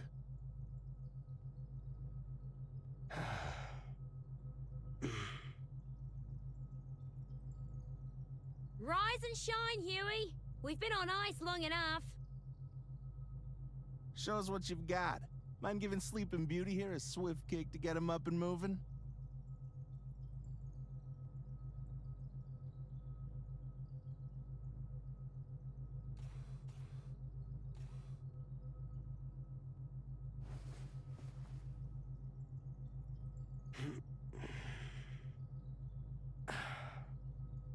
Cook, you dingus. I'll thank you again for not kicking a blissfully sleeping man's pillow. I'm sure we had this conversation before.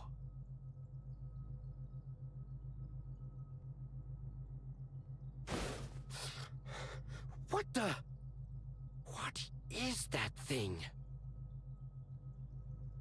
Easy there, Huey. You're still coming out of cryo. As for the new addition, it's that bot Kato's been working on forever. Huh? Oh. Bot. Kato's bot. Right. That project of his. He got it up and running.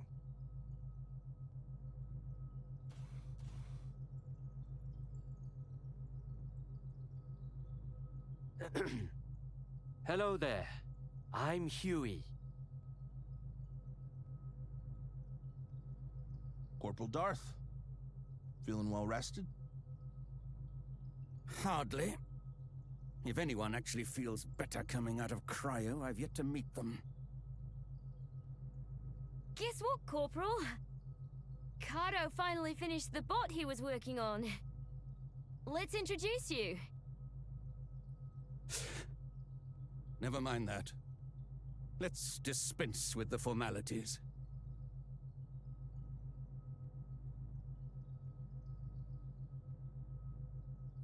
Tell me, though, do you intend to let your clank have the run of the ship?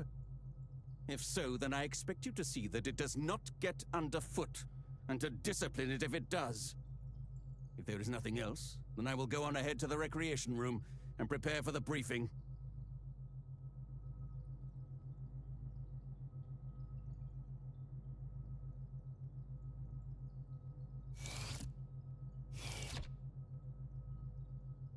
That's a military man for you. All business.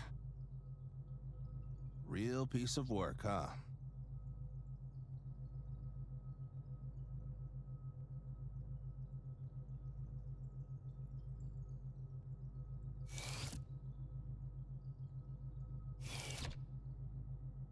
Right, of course.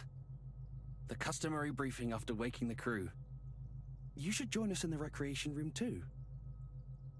Don't worry about the corporal. He'll warm to you in due time. Ha! It's as if you actually see it as one of us.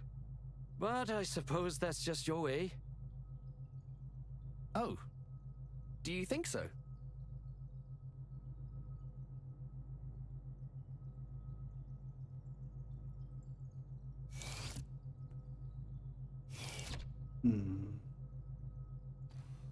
Okay.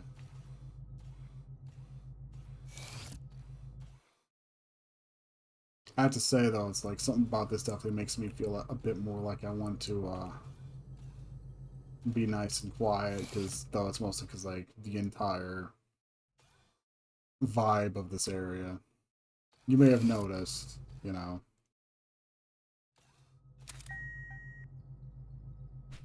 There isn't really any music other than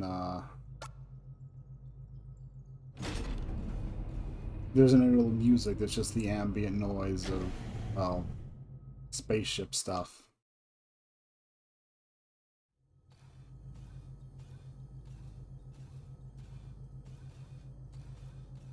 Yeah, it's like an entire like thing. We can go around to like the entire ship.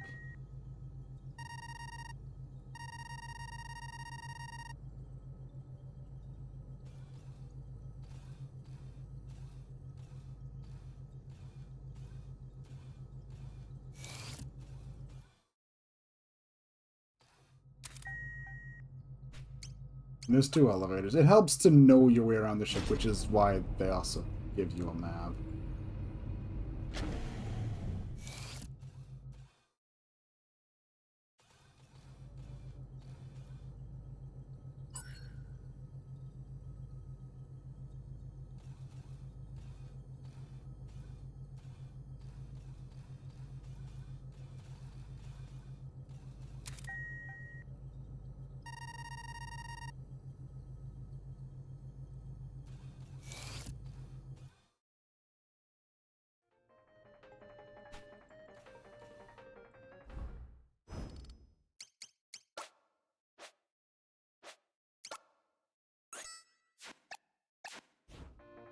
And now all we have is the Captain Square music. This retro game is my latest obsession. I love it.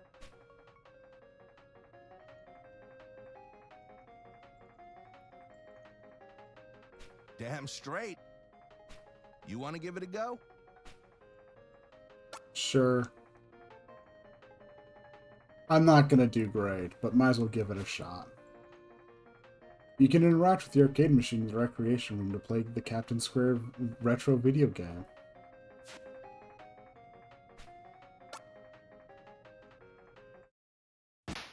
Yeah, this chapter is pretty eerie.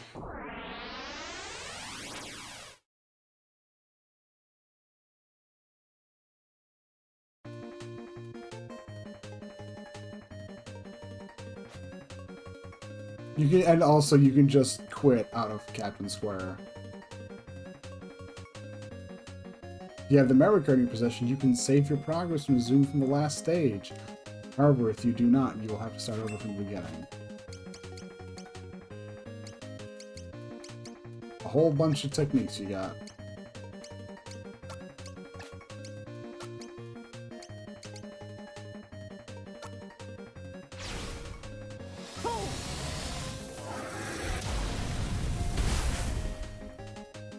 Yes.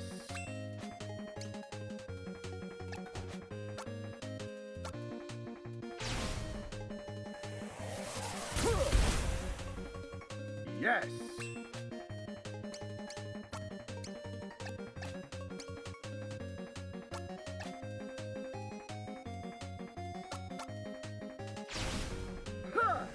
It also helps to... I imagine like a lot of the changes to the battle system probably really help at least alleviate some of the difficulty of Captain Square, since you have really good descriptions of what each move does.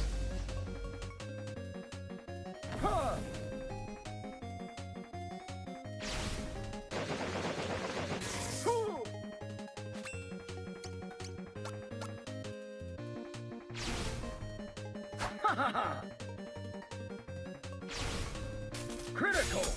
Like, I am not gonna get far in Captain Square, but that's fine.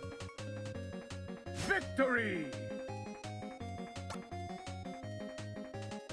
You don't even really get any kind of like real big reward for doing this. It's just kind of just here, so you can have access to like some kind of change of pace if you want to like actually engage in the battle sim at all, because you're not gonna get much opportunity in this story chapter.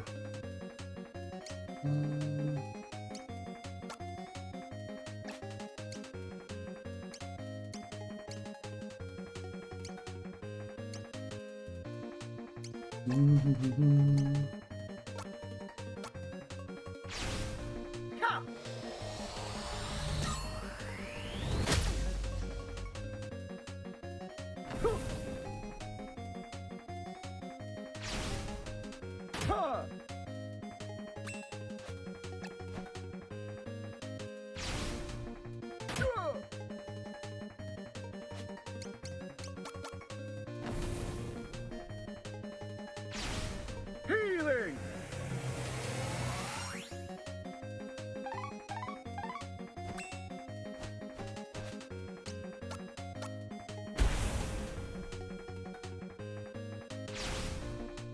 No.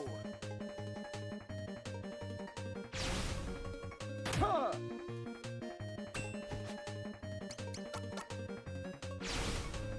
Tachyon sword.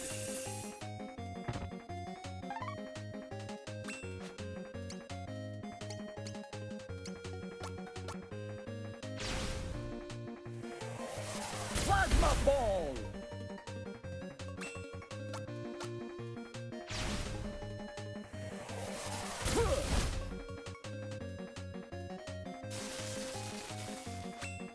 They absorb that, of course.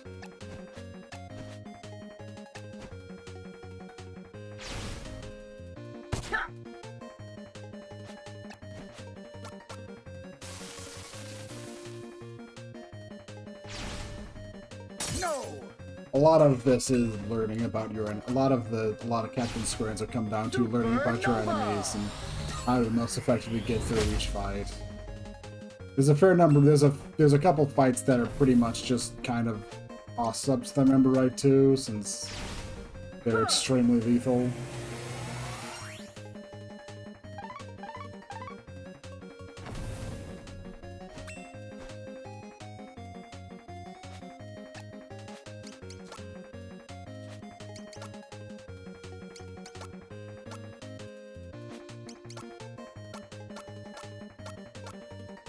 There we go.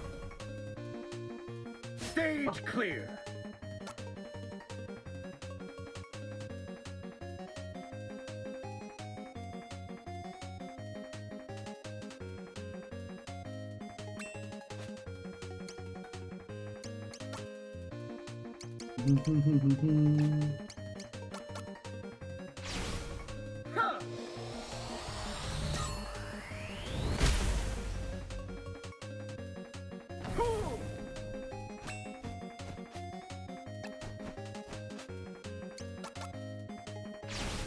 Healing.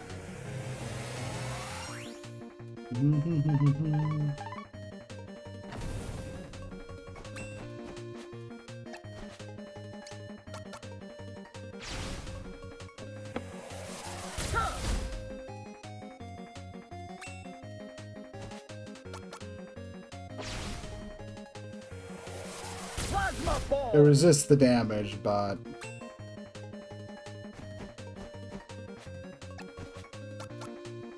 it wouldn't be able to resist the lightning pile damage, so...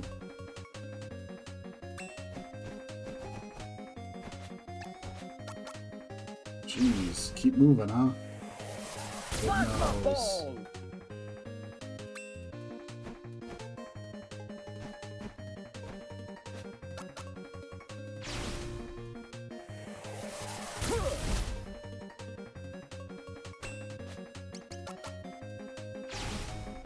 Tachyon sword.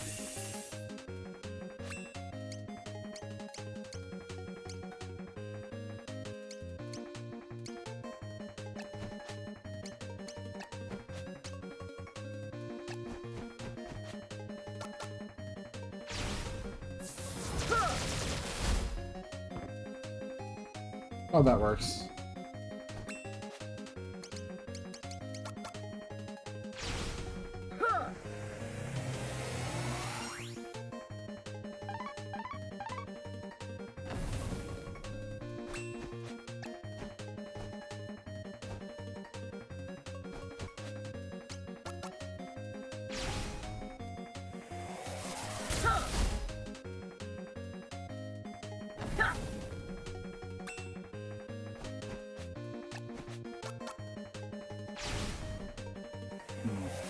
Plasma ball. No. Huh. Oh, absorbs lightning pile damage too?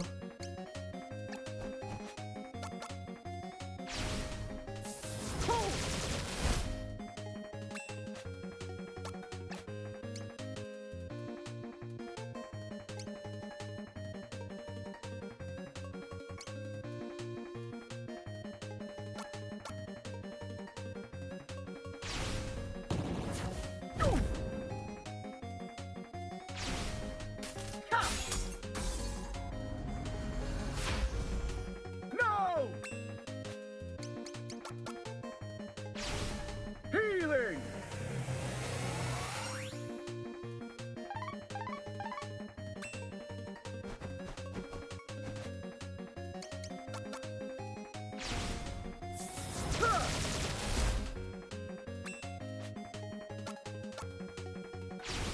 Big on it, the gimmick may have been to just let the water things be alive, just so you, and then just let them do the, pop out some kind of field to kill the fire thing. And that's what I mean by this is like a lot of trial and error. Space stage.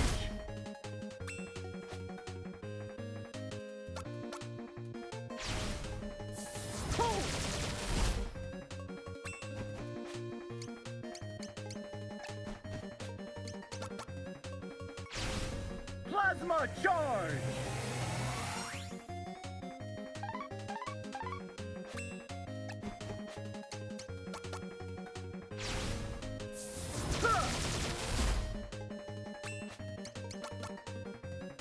see.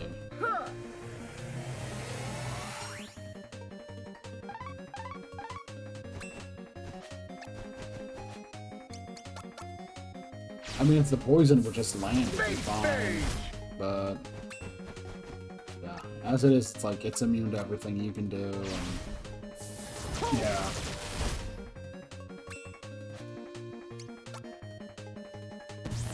This is why there's the quit game option. Not cut out for it after all, huh? Let me give you some advice. You can't always be aggressive. Pay attention to your enemies and how their attacks work. Hmm? Oh, you must be interested in my book. Would you like to read it?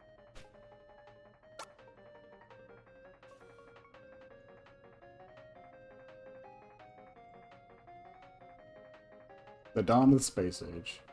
It was written by humans long, long ago. I've always enjoyed these older stories.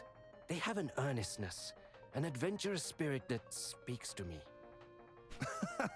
Says the guy who's practically terrified of his own shadow.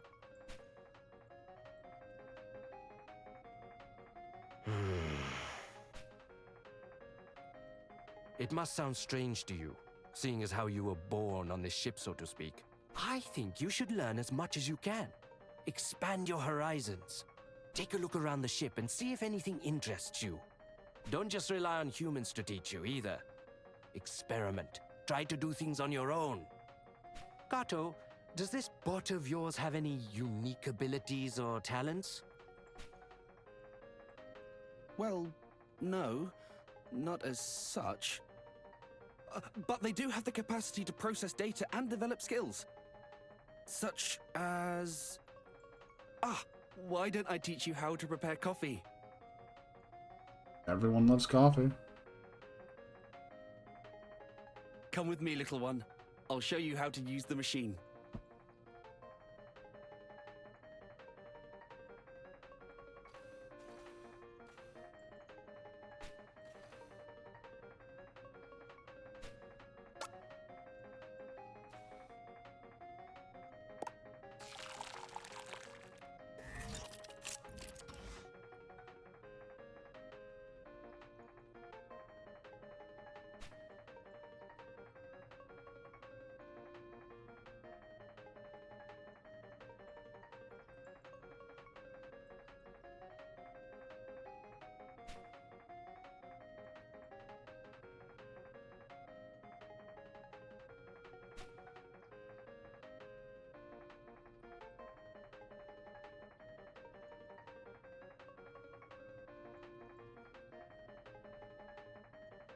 I mean, all they did was press a button anyways.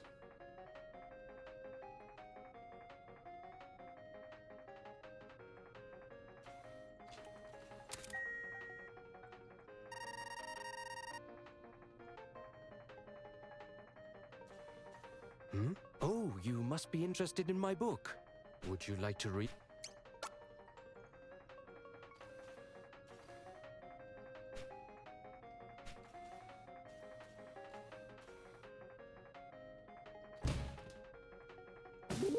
Don't touch me! Please, there's no need to get so upset. You people have no idea what these things are capable of. But I do. I've seen it. I don't know about any of that, but I'm sure it's got nothing to do with this one.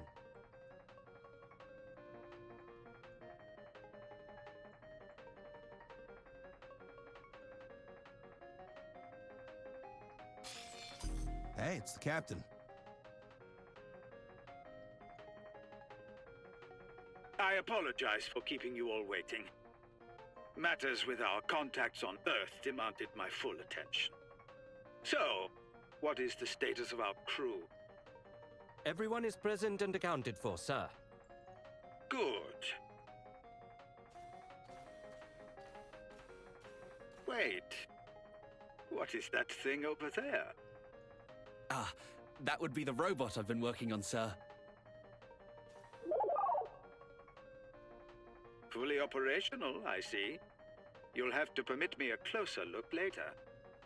Right then. Everything appears to be in order, so that will be all.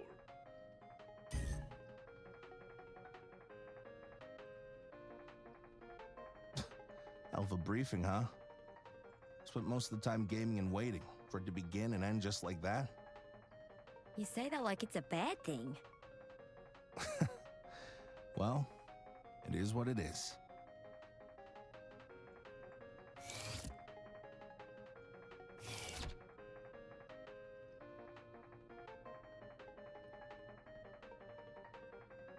Oh, Kato.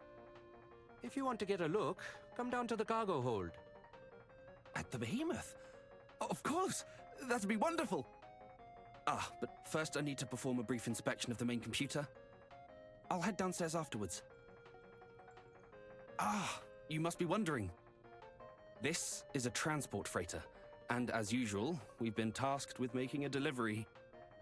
Anyway, if you like, you can use the elevator to come and join me. The main computer is on level 3, and the cargo hold is on level 1.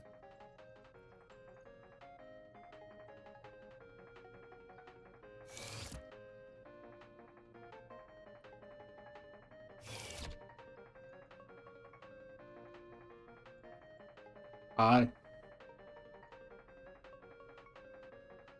Bye.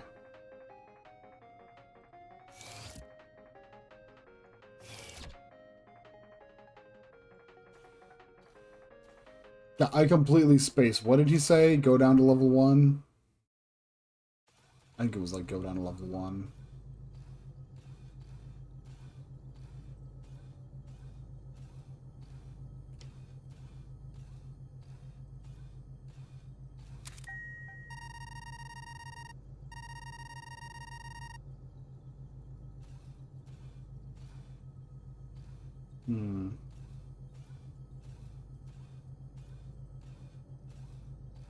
They did a pretty good job on the ship, though.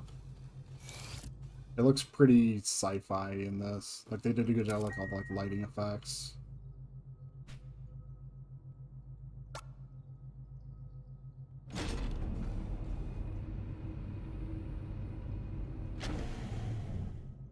I just want to explore just a tiny bit.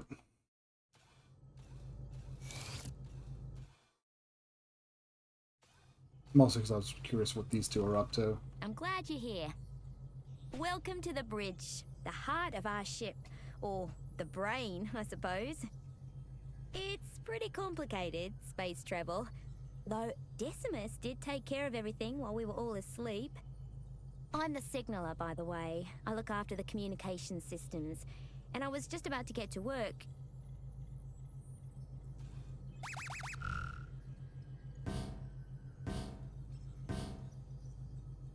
Huh?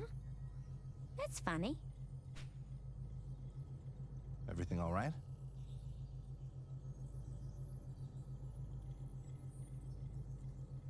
Unfortunately, no. I think the main antenna might be on the fritz. Hey, can you two come to the bridge? Something wrong? I got some comms trouble by the look of it. I could use a hand here. Double time, Huey. Warp speed.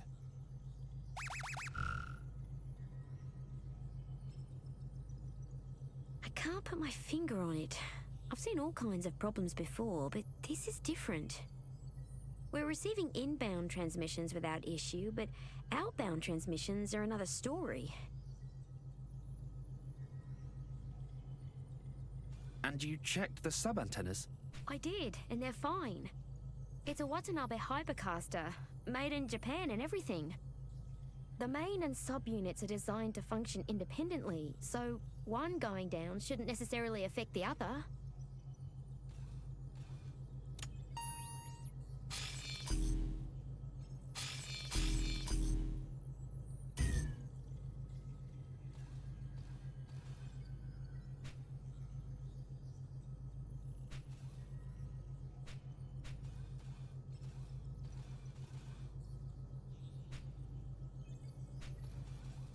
What did the captain have to say? Continue your investigation and get back to me when you have more information.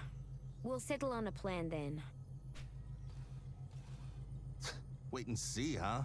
The whole system could fail before he's ready to take action. What a horrible thought. The system has already effectively failed, if we can only receive transmissions from Earth.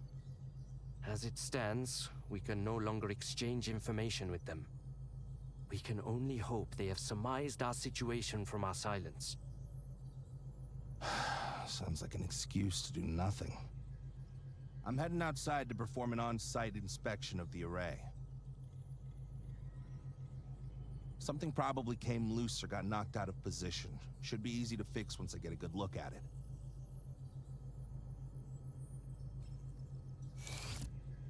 So, routine spacewalk then.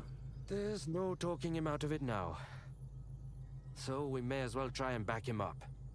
Are you up for a spacewalk, Kato? Yes, of course. Rachel, I'll go with him to the airlock to assist with preparations. I'll come back afterwards so we can monitor from the bridge.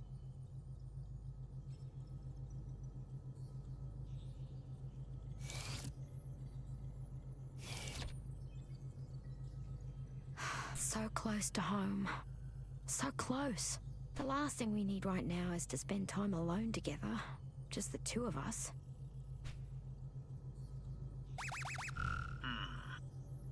Yes? What is it? Captain, sir, I wish to update you on the comms issue. Kirk and Kato are going to head outside and perform an on-site inspection of the array. I see. Very good. Captain? What's gotten into him?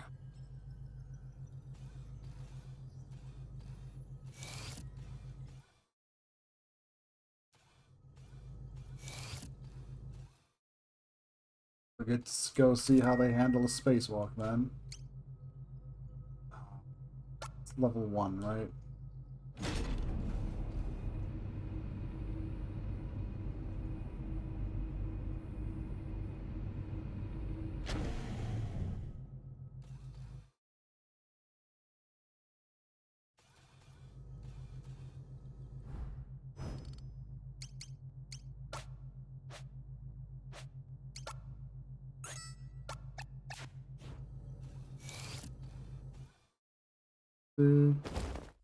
Stop it! Oh please. my god. This is neither the time nor place. Why are you two dumbasses You fighting? and your holier-than-thou attitude.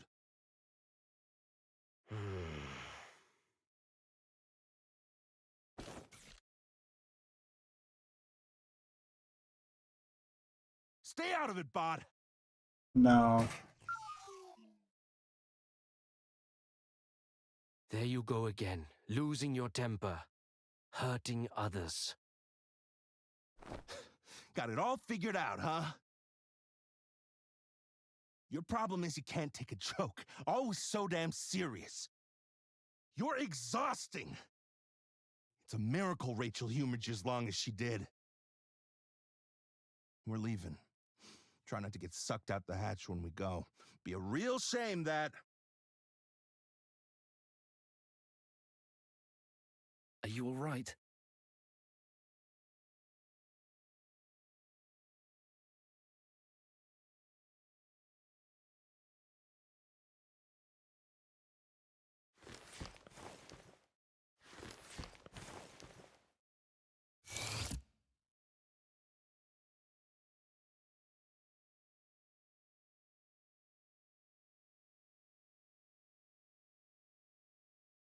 Everything green and good to go then?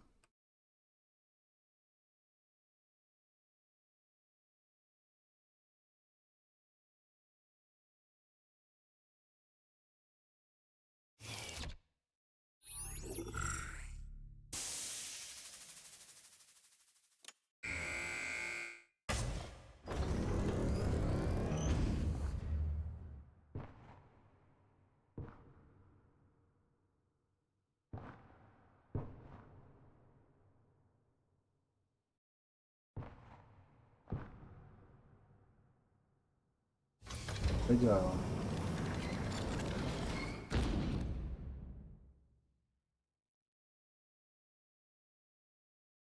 I'm sorry you had to see that.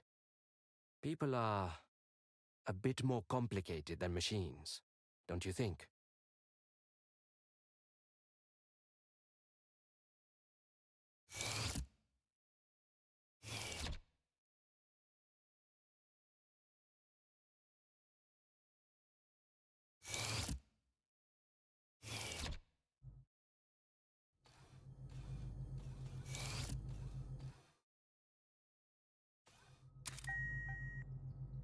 Where would you like to go? We're going to level 3.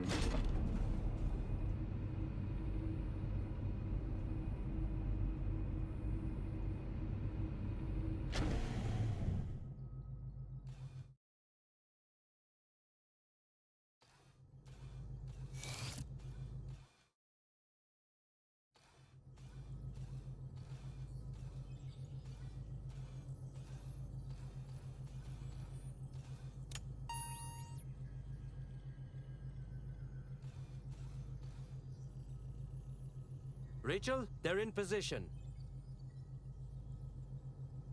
Understood.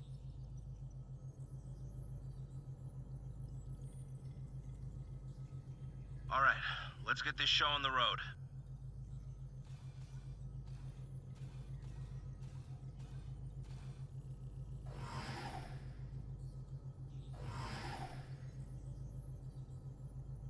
Commencing operation. Kato, you need to access the administrator controls. Switch the system to maintenance mode. Inputting code. Whiskey Alpha, Tango Alpha, November Alpha, Bravo. Kirk? Kirk, do you copy? Loud and clear. Everything's fine. Huh? I can't...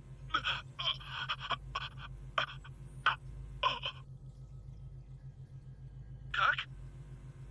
Kirk! What's happening? Kirk? Kirk, respond! Someone talk to me! I've got him. But there's something wrong with his suit. We're coming in. I'll prep the med bay and meet them at the airlock. I'm coming too. I have it under control, Rachel. Don't worry. I'm sure Kirk is fine. He's as tough as they come. Stop it! Just stop it! I need to be there for him.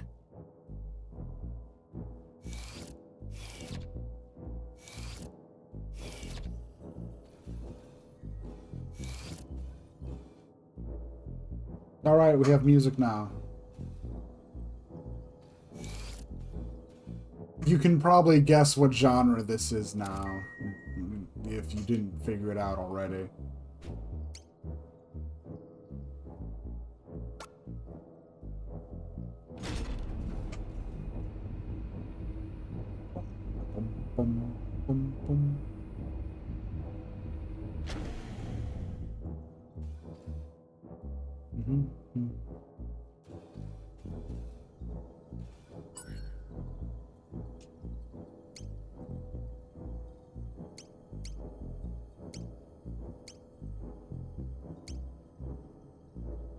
They're probably already in the med bay then.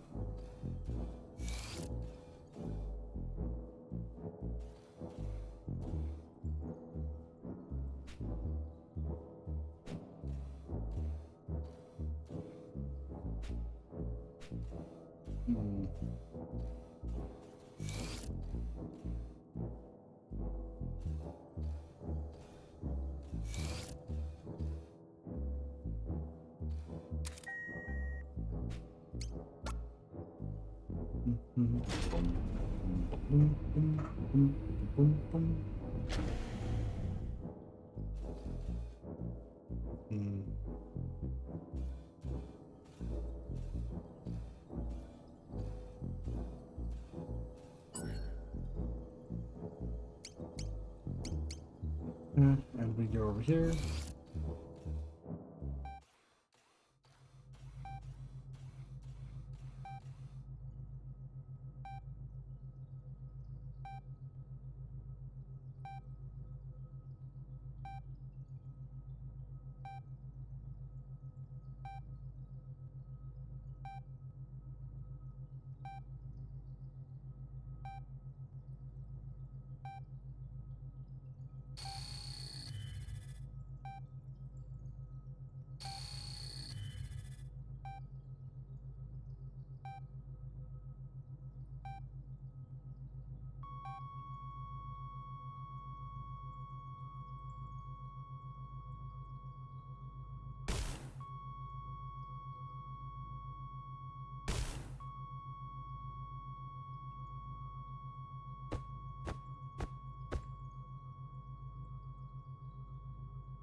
Kirk! Don't leave me!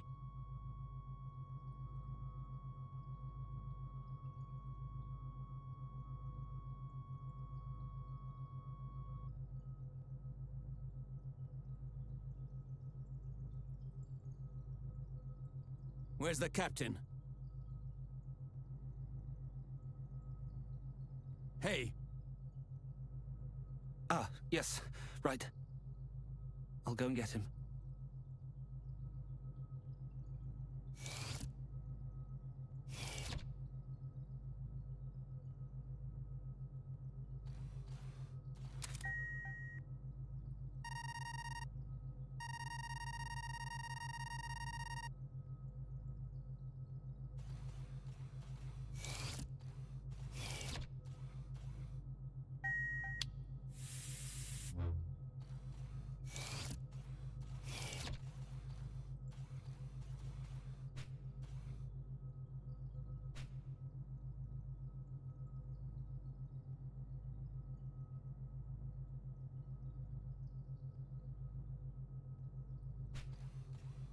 Wow, that's poignant.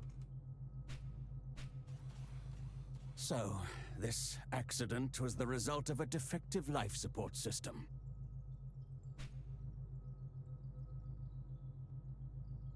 A preventable death caused by negligence.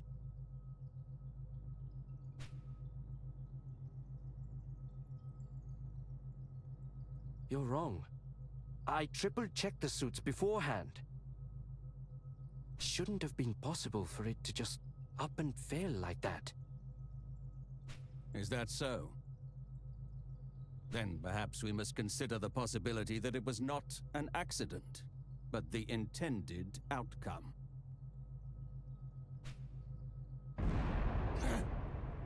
What the Was that heck? an explosion?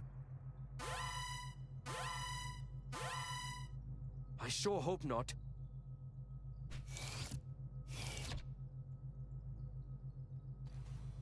Where's the captain? Why isn't he here?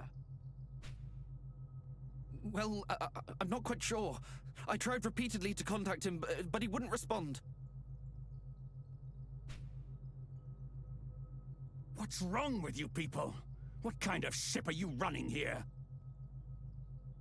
Not a very good one, it seems. Right now, we need to find out what that explosion was. Then I will go and check on my cargo.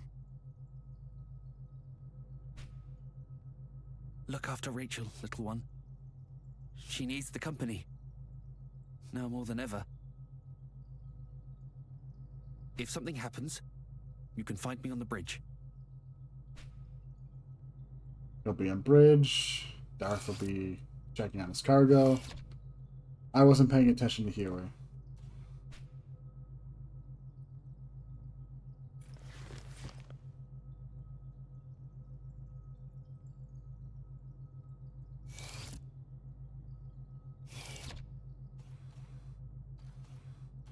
And Rachel's run off to do stuff.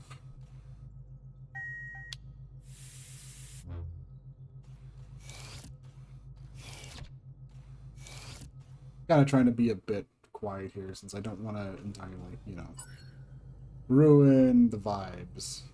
Because a lot of this is vibes, you know?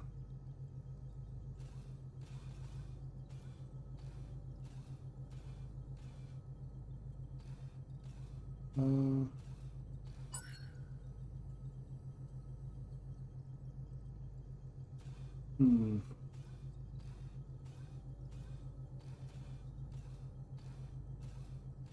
Oh yeah, Kirk's dead.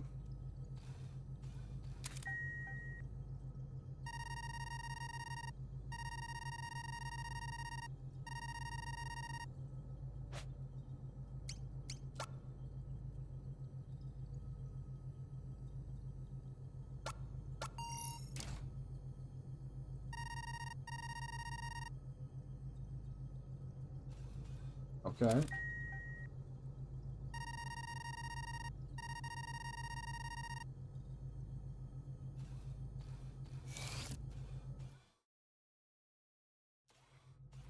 Rachel.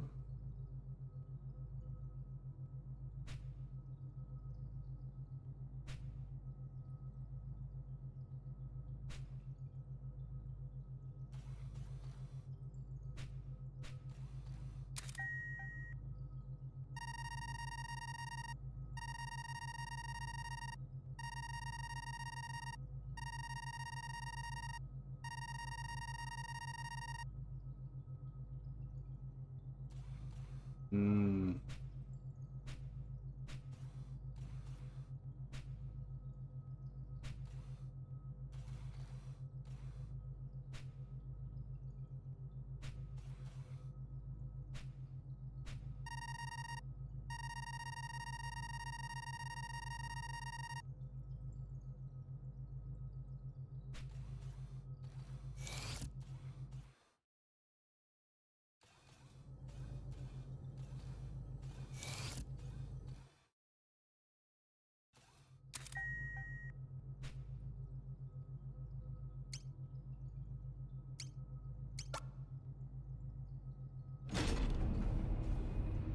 I was going down to the first floor for a bit.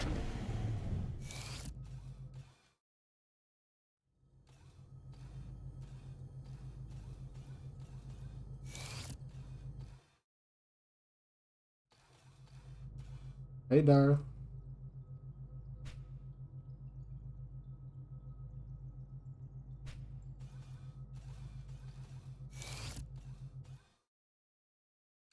Okay, so it's okay then? Okay.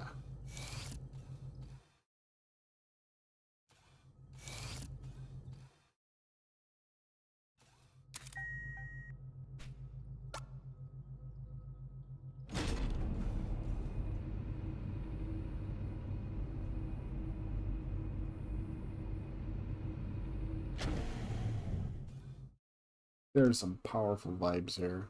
And I know I'm just saying it over and over again, but it's pretty true. Howdy, everyone. Everything appears to be operating within normal parameters. But nothing normal's going on. I don't understand. The main antenna, it's gone. Because of the explosion just now?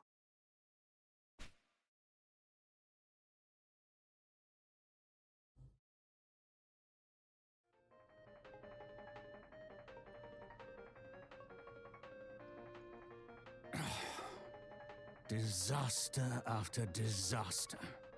At this rate, I'd be better off climbing into an escape pod and trying for Earth on my own.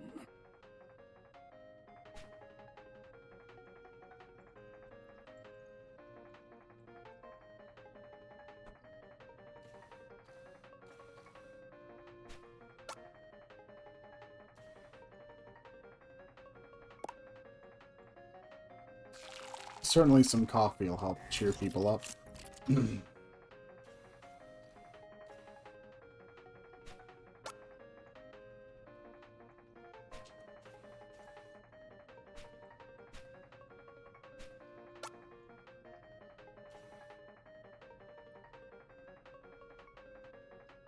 Oh, Thank you. Right. Get yourself together.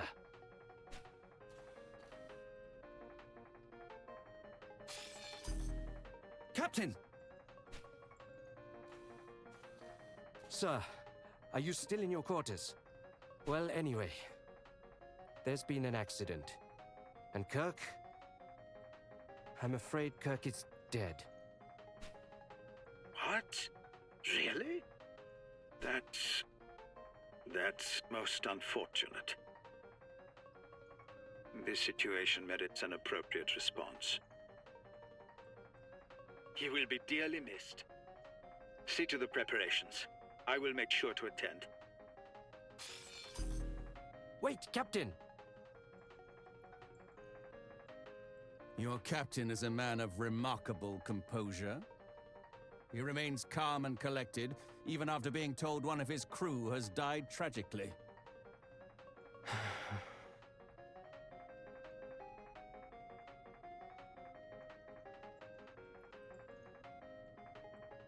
It seems I have work to attend to at the airlock.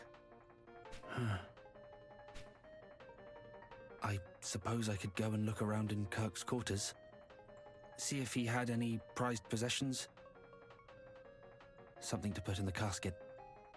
We're like a week out from Earth, aren't we? That's thoughtful of you. By all means, please. Couldn't we just stuff the body in a cryogenic pod? Spacing it sounds a bit like overkill. But that's what the captain says.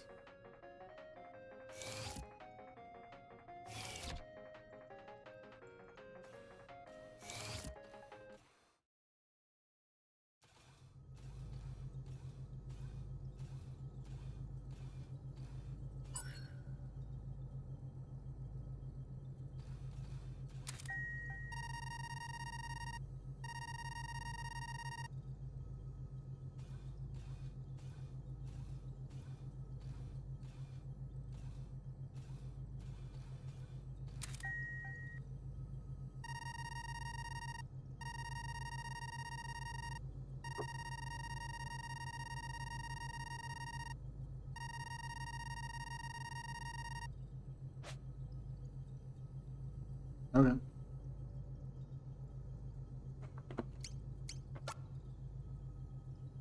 There we go.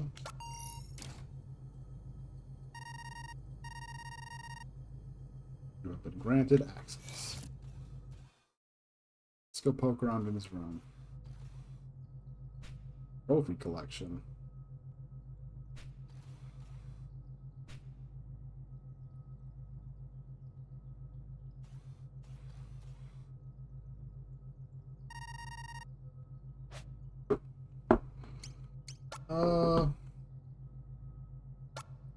That seems like the classic.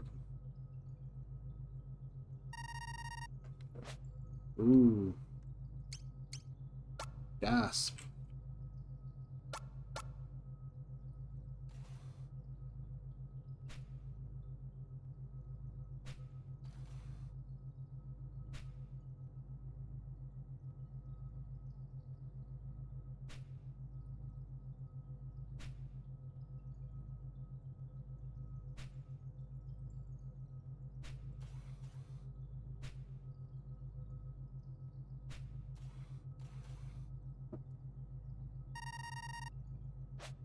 But then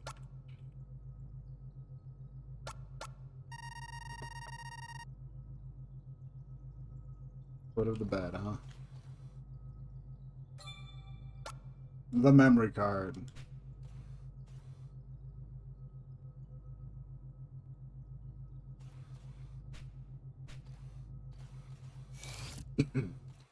That does make Captain Square a lot easier.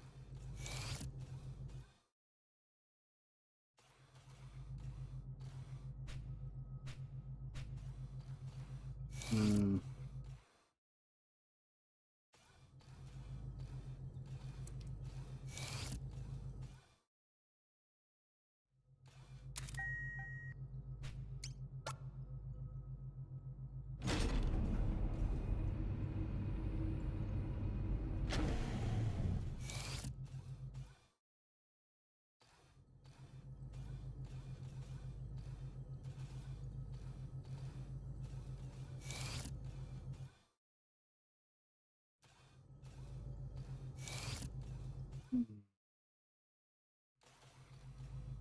Hey, Huey.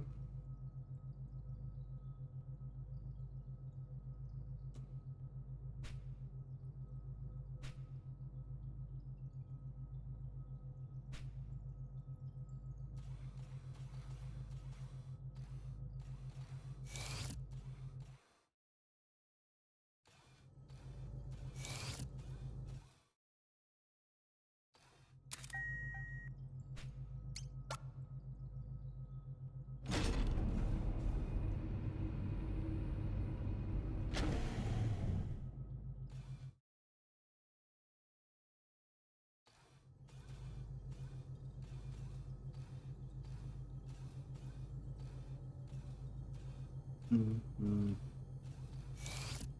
Like I said, it's like it's real hard to feel like I want to. Oh.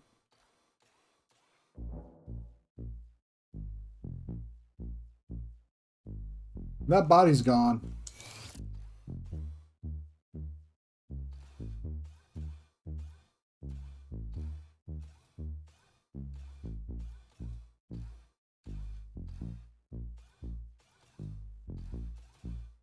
Someone's door is no longer open.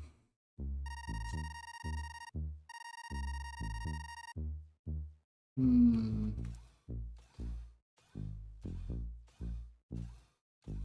Hmm.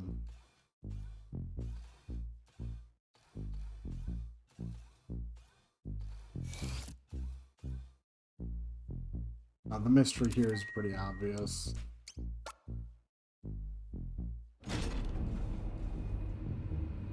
Kirk's body's gone because someone decided to run off with it.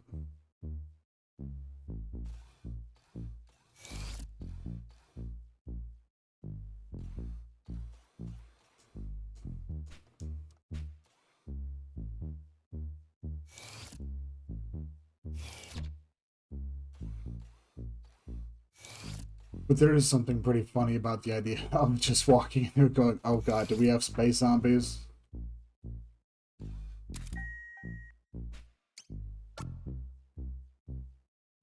Hit that level 2 button. Boom, boom, boom, boom, boom, boom, boom, boom, boom, boom, boom, boom, boom, boom, boom.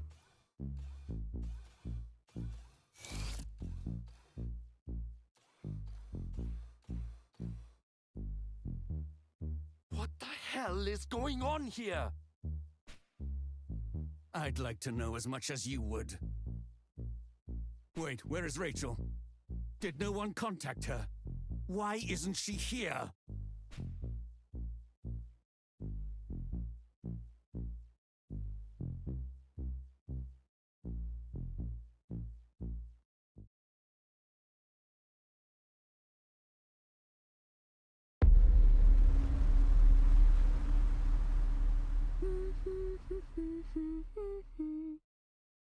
Kirk, my love.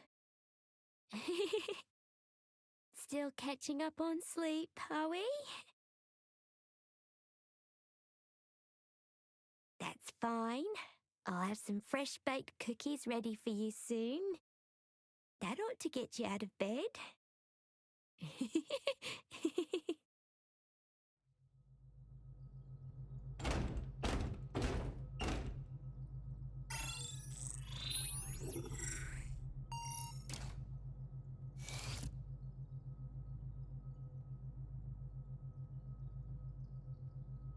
Oh, she's lost it. Rachel! Rachel! What is this? Don't you dare try to take him from me again. Oh, Huey. Clever little Huey. If he was out of the picture, then it'd all go back to the way it was. I'd come running back and leap into your arms. That's what you thought, isn't it? That's why you tried to kill him, isn't it? Rachel, please! Listen to what you're saying!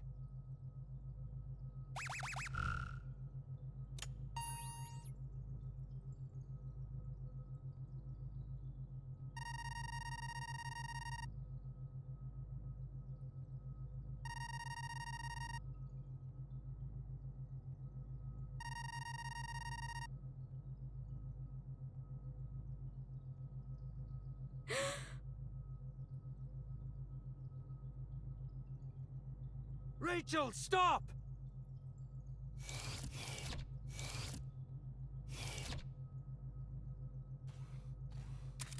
That was creepy.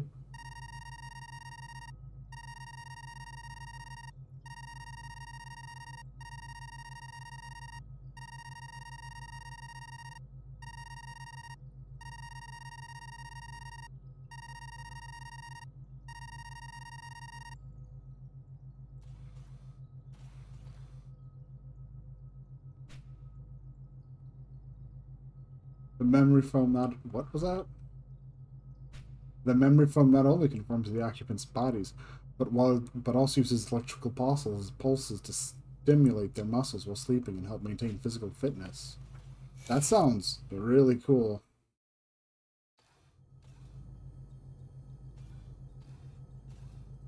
So... Oh boy.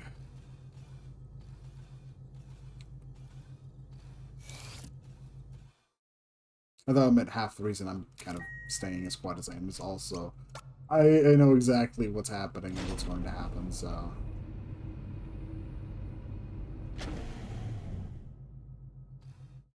So in a chapter that's like nothing but plot, I've got like nothing really to add. Rachel, this is insane! Get your hands off me! No! Tracy Bish, no. No, you're not. Just, if you run out there, you die.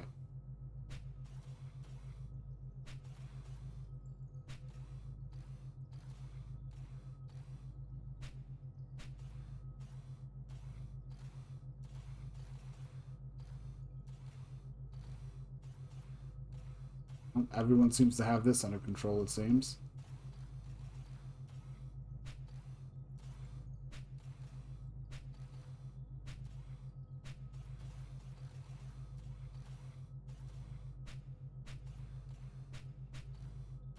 Let's see.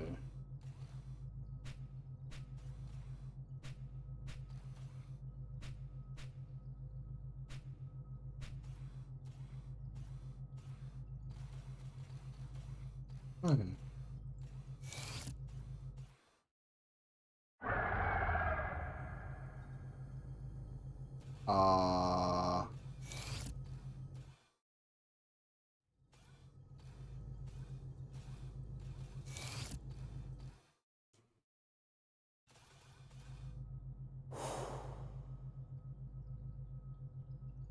Uh-oh.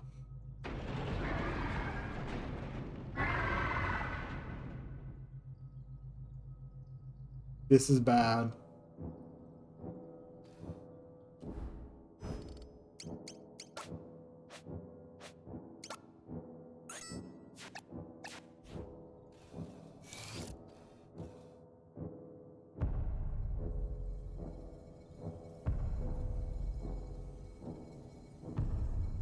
Thank goodness we were in there.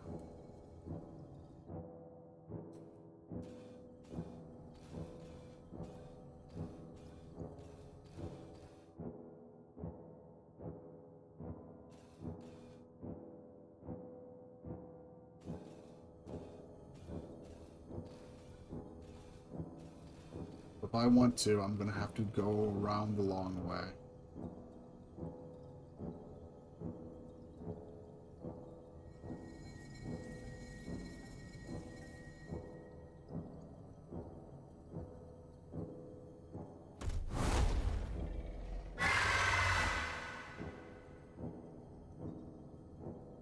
Ruh-roh.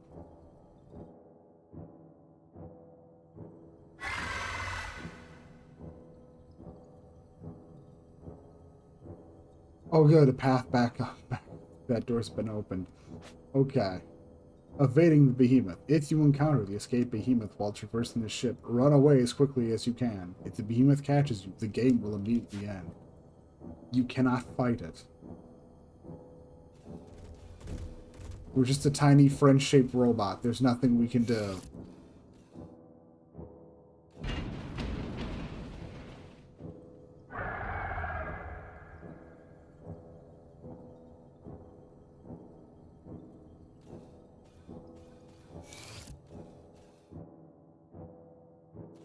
So, Darth, bad news. You mean the behemoth is loose? Damn it!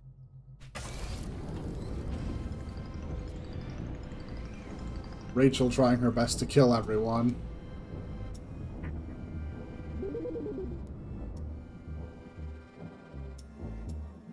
Boom, boom.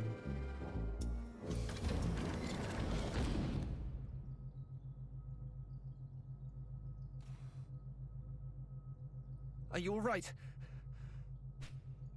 Oh, thank goodness. No damage as far as I can see.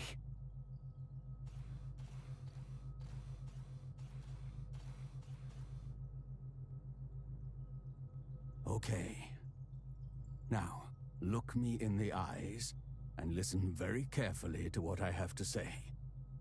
We were all there in the medbay. We all saw Kirk.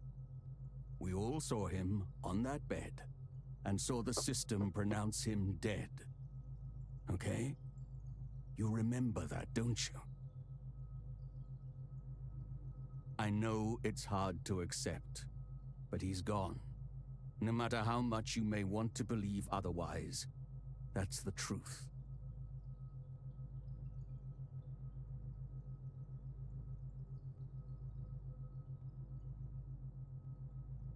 You can take it from here, I trust. I need to check the cargo hold. Yeah, behemoth loose. Thank you. We've had enough death for one day.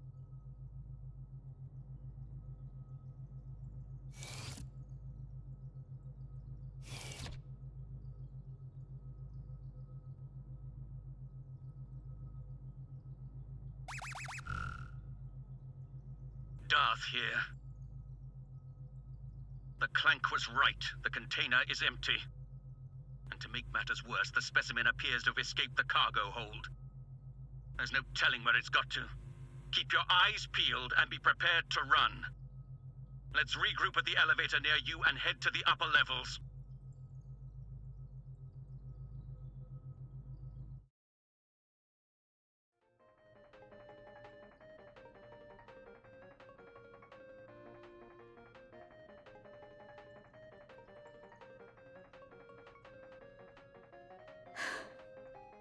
I'm sorry. I suppose I couldn't accept it. It's just... it was all so sudden. One minute he was here, and then...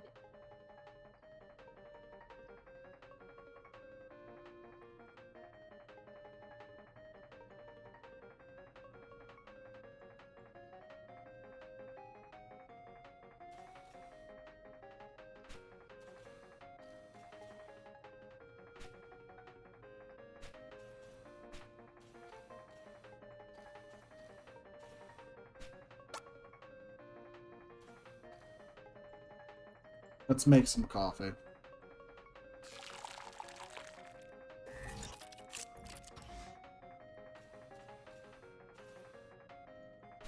You want some coffee, Huey?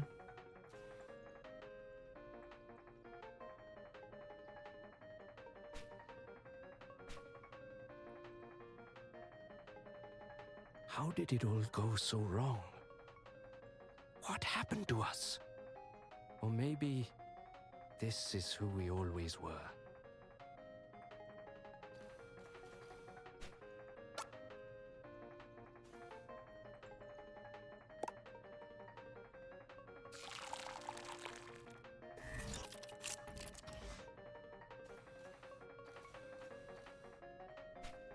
No.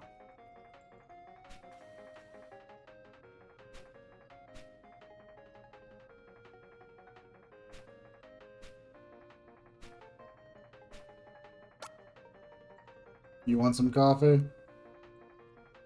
Oh, thank you. You've always been so kind to me. Hello, hello, this is the captain. Everyone is doing well, I hope. No. You are aware that a behemoth is currently prowling your decks, aren't you? What? Really? That's most unfortunate. Are you joking? It's a bloody catastrophe is what it is.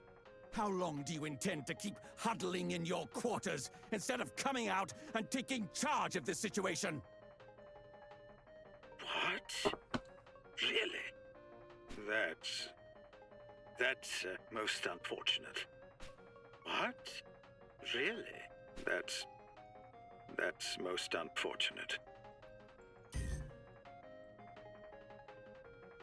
The behemoth's still out there. And so is Kirk. I can't let that thing hurt him. Rachel! His corpse is still in your room. It should be safe. Oh, no, you don't. Or are you that eager to die? But Rachel and Huey, they...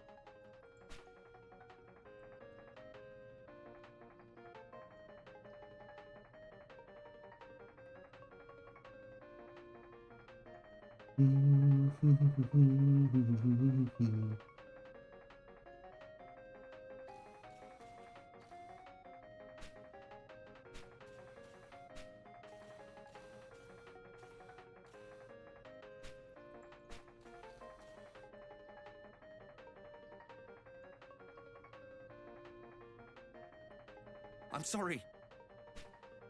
But I can't just abandon them.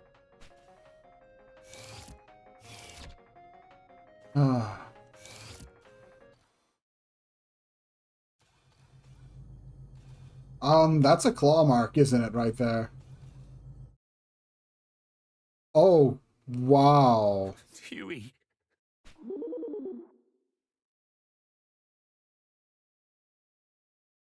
Rachel. Is Rachel okay?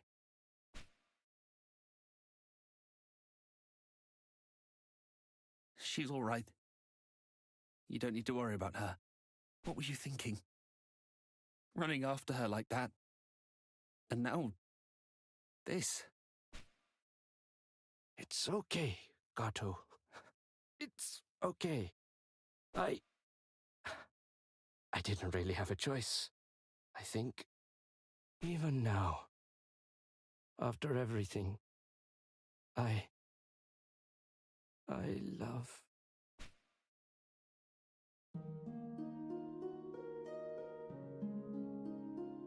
Rachel's still alive. We need to move quickly. Yes, of course. We should take her back to the pods. Put her in cryo for now. She'll be safe there.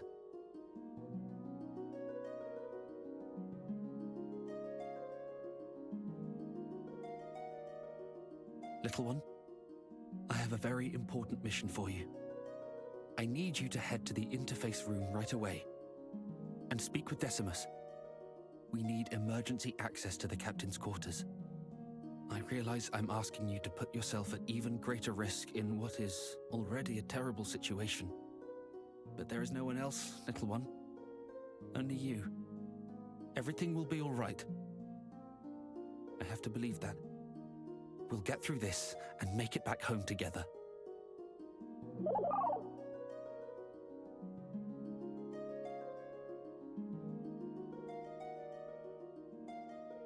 Right, let's move.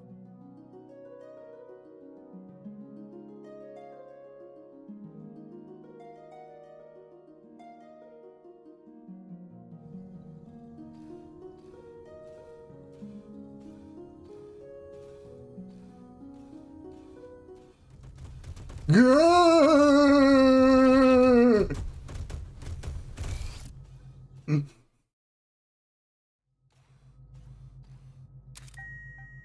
Rude.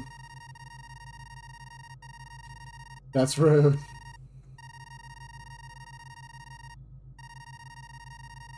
It's all somber and sad, and out comes this thing galloping like it's a horse.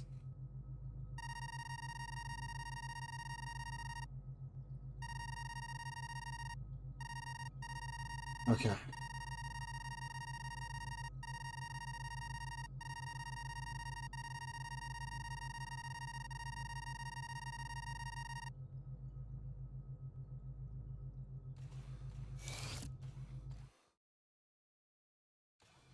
Okay.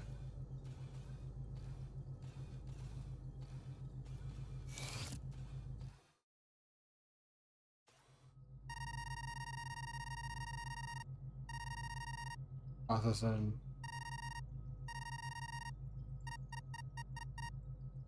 OAK FDE.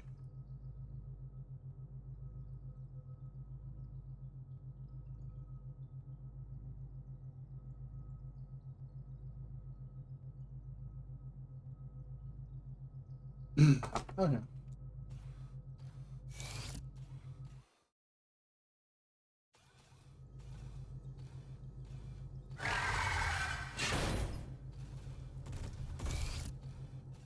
Jeez.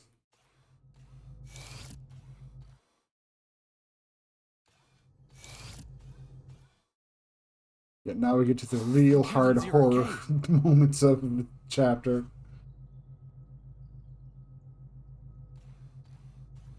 Along with you quite possibly hearing why I'm not big on horror. Yes. This should suffice. Enough talk. It's time we put an end to this charade. Corporal, you don't really think... I know the captain's been behaving strangely, but to hurt his own people... It's just that... it beggars belief. Then who do you think is responsible? Me? No. No. Of course not. Regardless, your captain has a lot to answer for.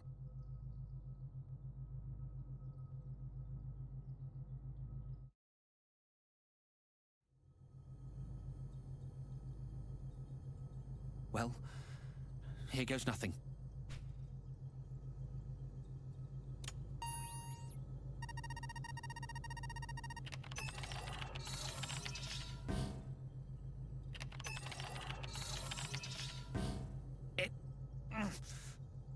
It won't budge.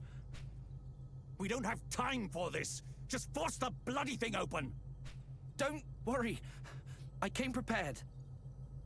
I thought it might come to this.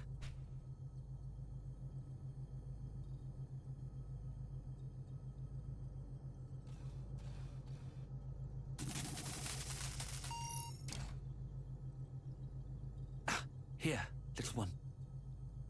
Hold on to this for me. The powered pry bar.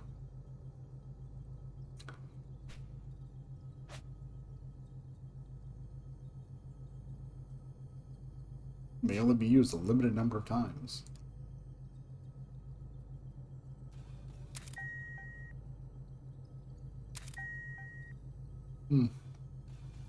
That is weird.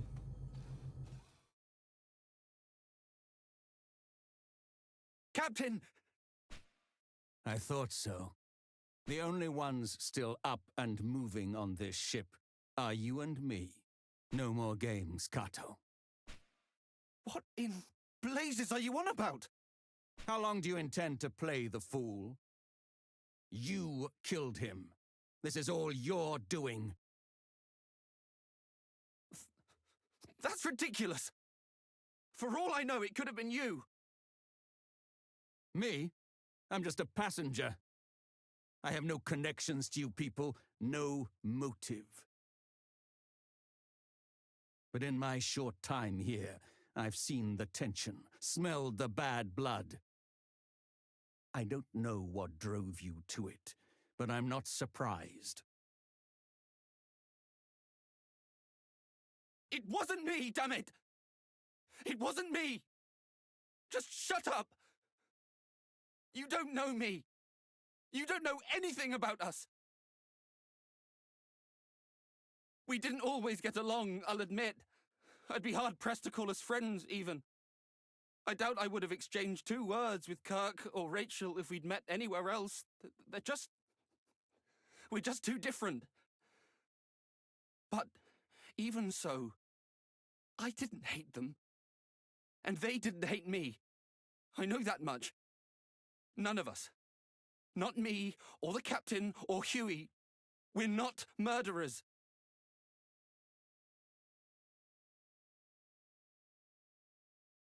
We're all just stuck in our heads. Too caught up in our own worries to notice when others are hurting. Unable to see beyond our own wants and wounds. Beyond the life we wish we had and think we deserve. We're just people.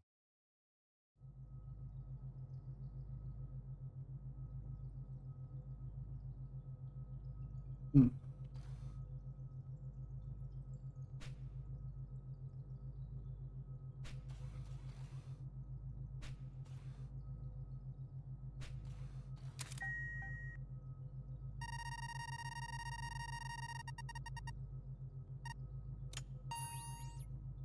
This is the Cogito Ergo Sum. I am pleased to report we are proceeding on course and on schedule. Projected to arrive at Earth in approximately... Huh? Is that... Ah!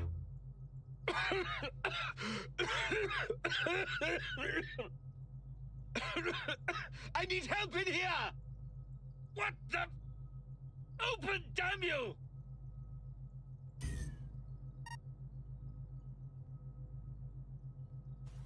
Hmm.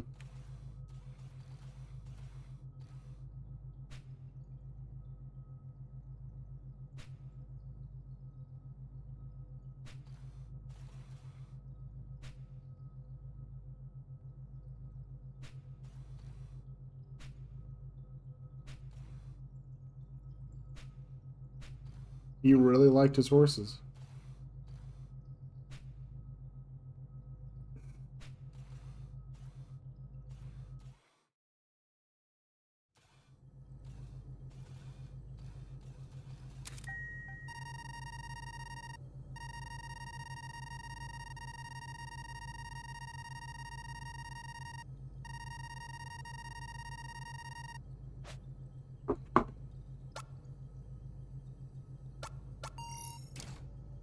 Let's open up this door. Let's check out Huey's room.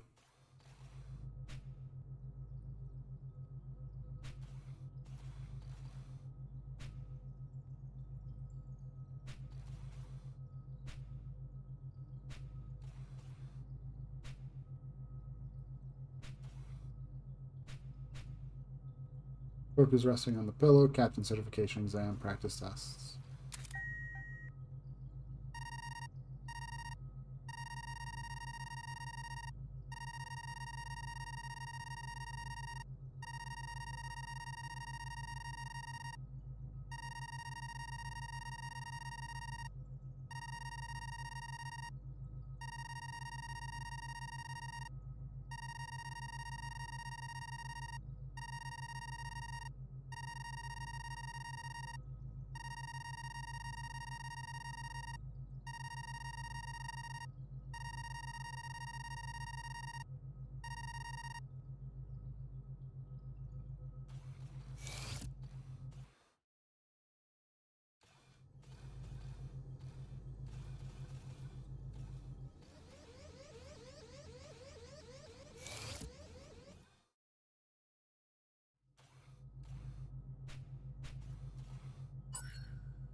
They do a lot to draw your attention to this too, because this is like one of the big things that would trip people. That I remember tripping me up over a decade ago was this part right here.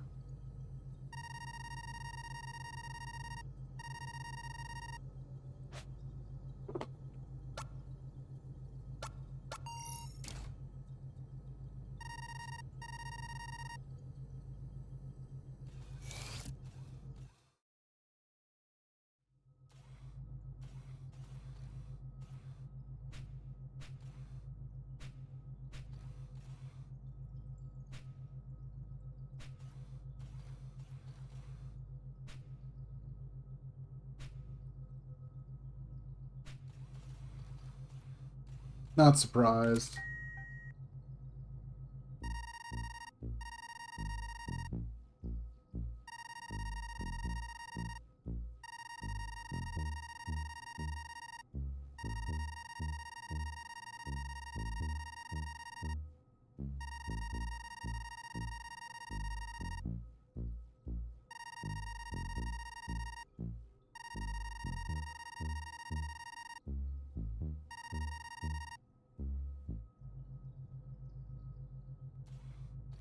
Oh, wow.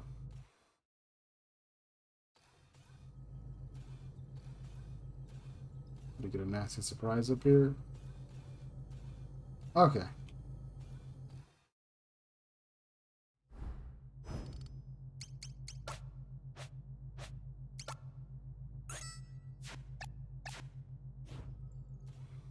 What did you say? Orders?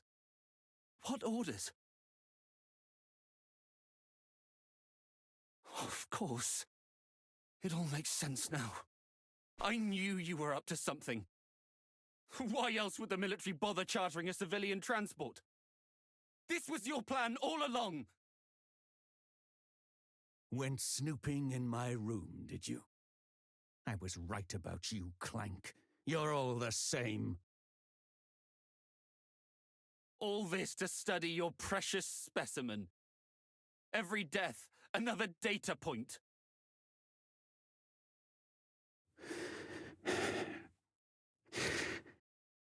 Those orders, Kato, were in the event of a worst-case scenario.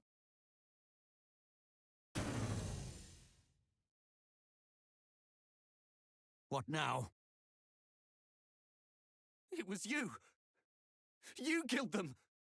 You killed them all, you monster! Run, little one! Don't let him catch you! Like a terrible idea, Kato. Ooh, cinematic view.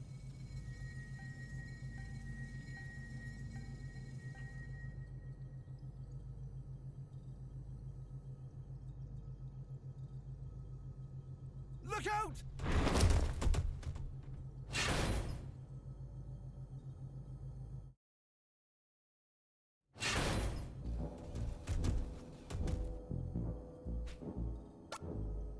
We have a powered pry bar. We're gonna use it. This door will not stop me.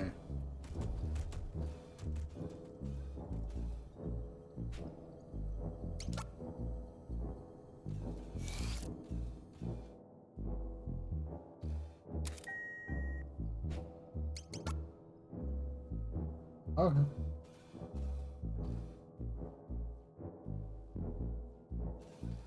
Elevator sounds like it still functions. Boom, boom, boom, boom.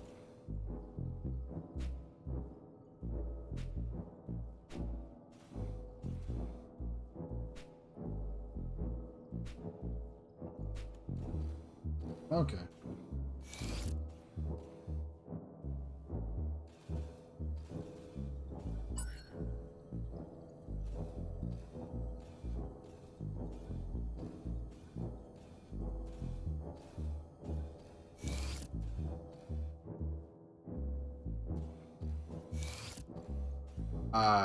For once, I don't really know where to go.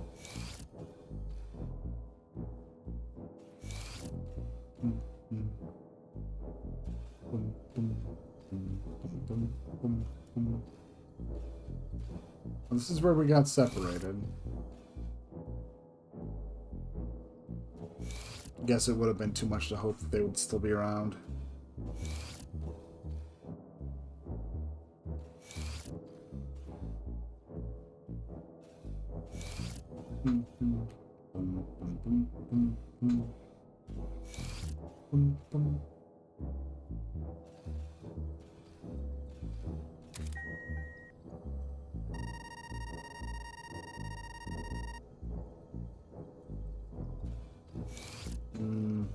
That's foreboding.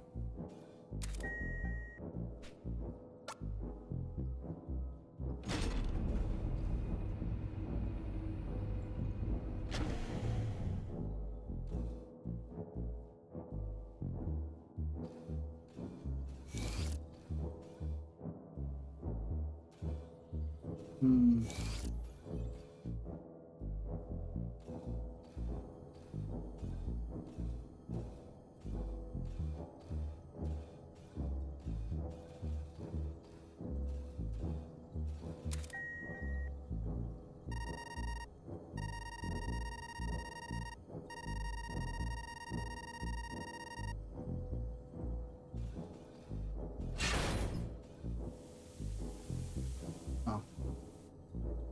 That's rude.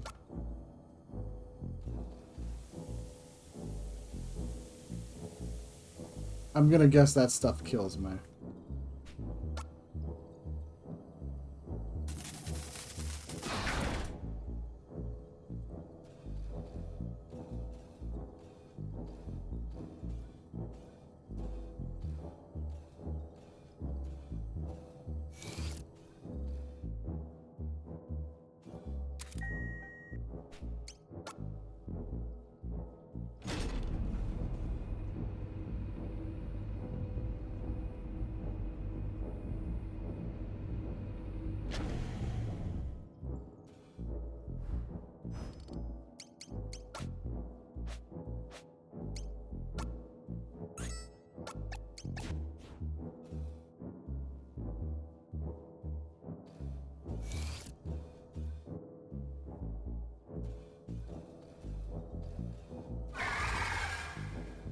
Oh god, it's down here.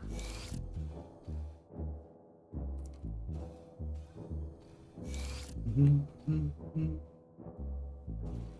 kind of trying to find where people went.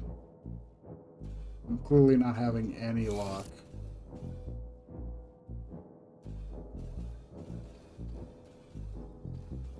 Okay, good. It's not down here anymore.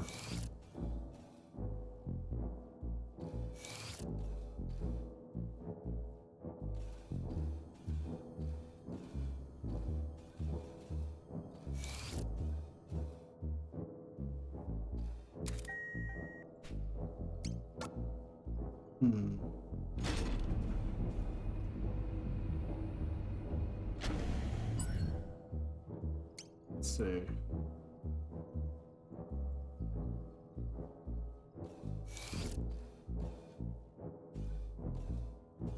Oh, there's something.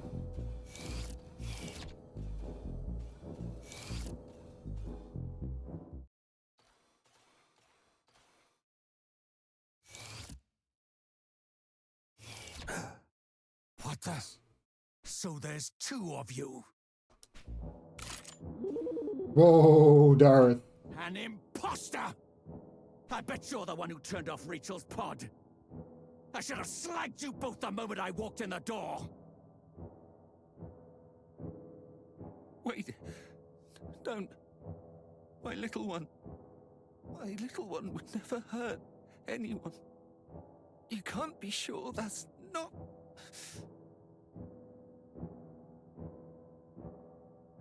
Ah!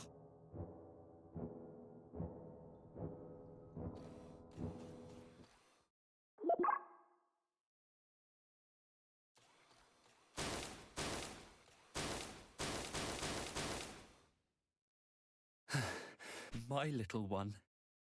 The life I brought into this world. The real you would remember. Remember that first terrible name I almost gave you. Wouldn't you?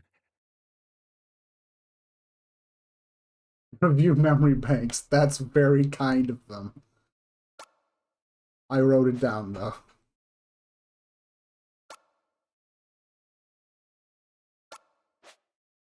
Yes. Gotcha!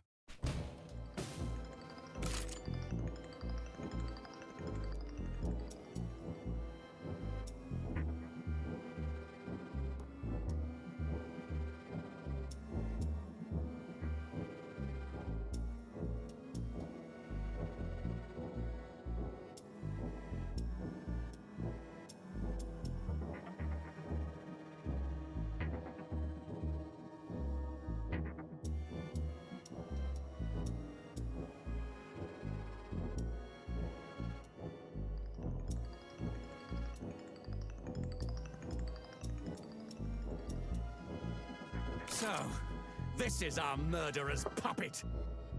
Who are you?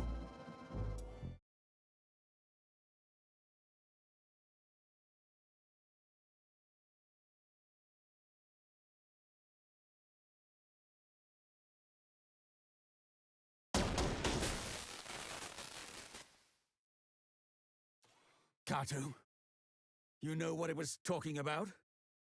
Who's OD-10? OD-10 is Decimus, the AI that manages everything on the Cogito Ergo Sum. Stay with me, Kato.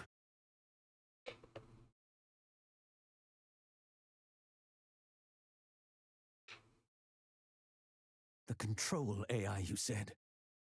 Someone must be trying to hijack your ship, then. No.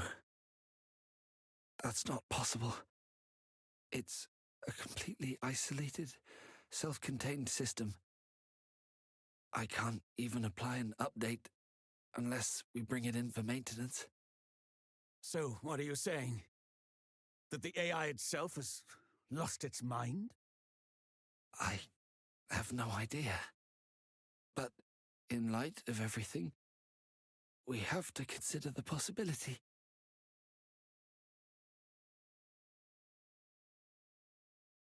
If you're right, then you and me and everyone else, we've all been dancing to that mad machine's tune. The main computer room. That's where we need to go now. You're coming with me, Clank. I want you where I can see you, in case Decimus tries to commandeer another puppet.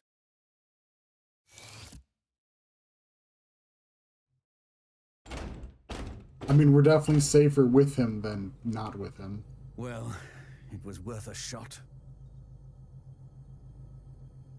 That's a big gun.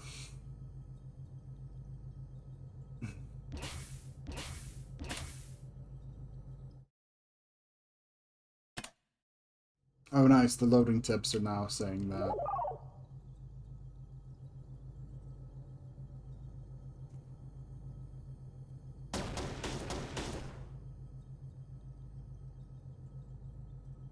He just does not care. Locked. As you'd expect. We can't afford to be too aggressive here, else we risk damaging critical systems. At worst, we could turn this ship into a floating coffin. Nothing for it, then. Clank, I'm sending you back to Kato. He must have an idea for how we can deal with OD-10 safely. I'll stay here for now. I doubt very much OD-10 will allow the behemoth to venture too close to this area. The beast could just as easily tear apart its mainframe as it could our bodies. Yeah, that's a good point. Up, and the mysterious leakage is gone.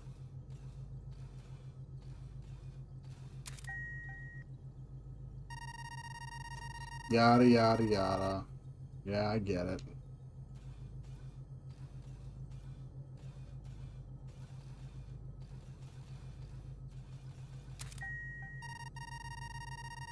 Oh, you're not going to let us use the elevators anymore. Rude. Alright, we did have... Alright, he did have to bust open the airlock, the ventilation system to get us down.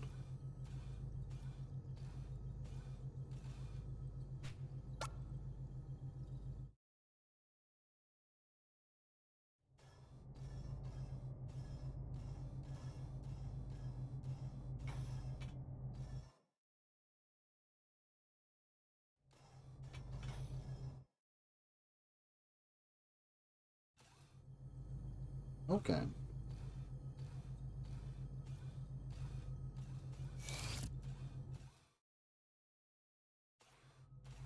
So Rachel's really dead, huh? Jeez.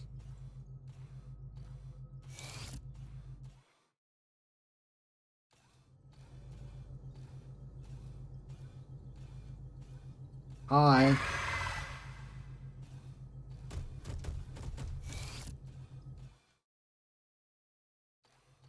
Is that you, little one?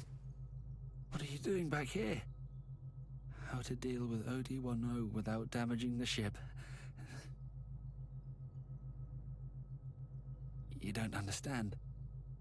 OD-10 is the ship. To effectively disable it, to destroy it, would render the ship inoperable.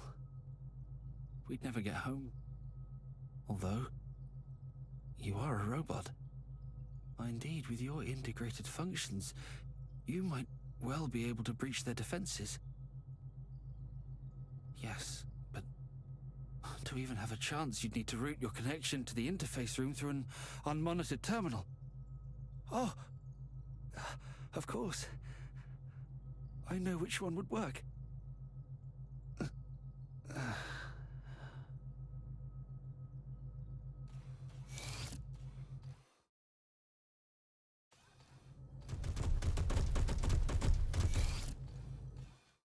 Rude. Very, very rude. Seriously.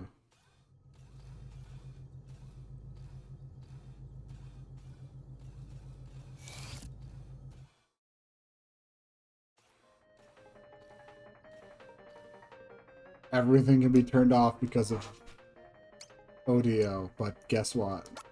Well, OD10, but guess what? We got this.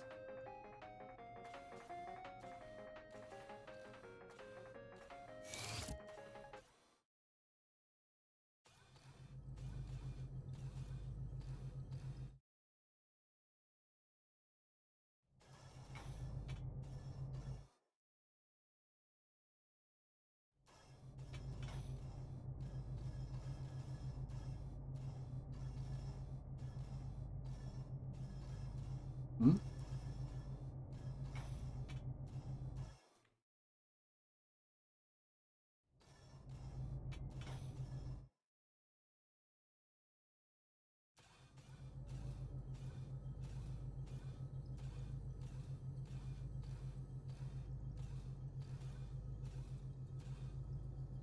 Well then, no wonder OD10 was so confident. We surrendered complete and total control to it in the name of convenience. It really is lord and master of its domain. So, Kato said you might be able to breach its defenses, did he? Provided we find a suitable terminal, that is. Pity he passed out before telling us which one it was. We'll have to find it on our own. Just my luck. I can't believe I'm putting my life in the hands of a clank. In for a penny, in for a pound. Take this. I'm heading to the interface room.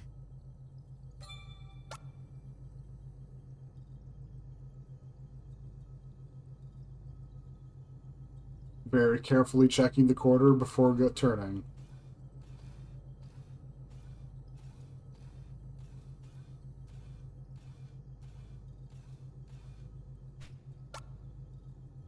Enter the service duct. This is Darth. Where are you? I see. Well, I've made my way to the interface room. But of course, this terminal alone won't suffice. He's already there. Well, I know where to go, and I pretty much showed off where to go already, so...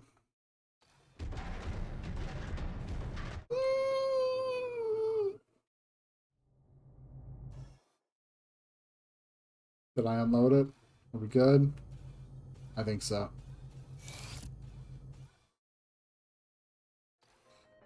It's real easy to avoid it, but it's still terrifying, okay?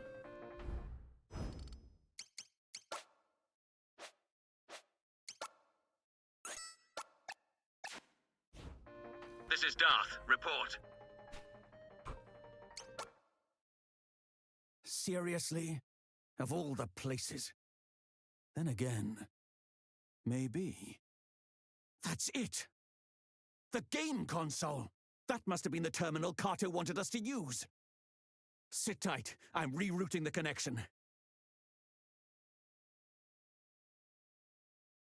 Little do you know, Clank, your maker is not the only one who knows his way around a workshop.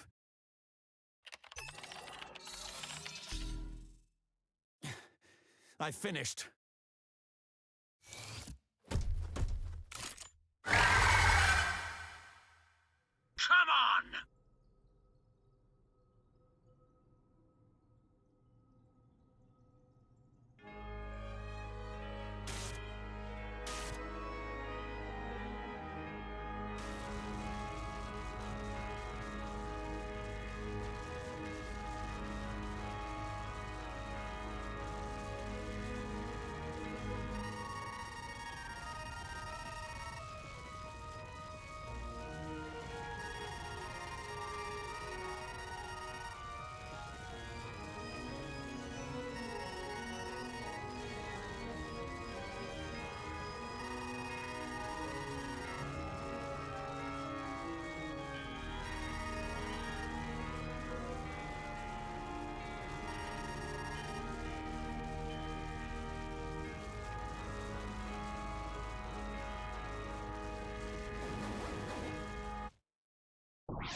Here we go.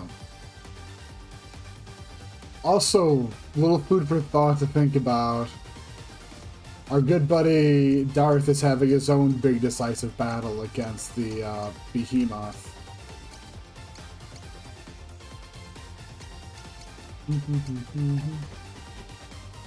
Let's see. Let's get a better look at this thing. There we go.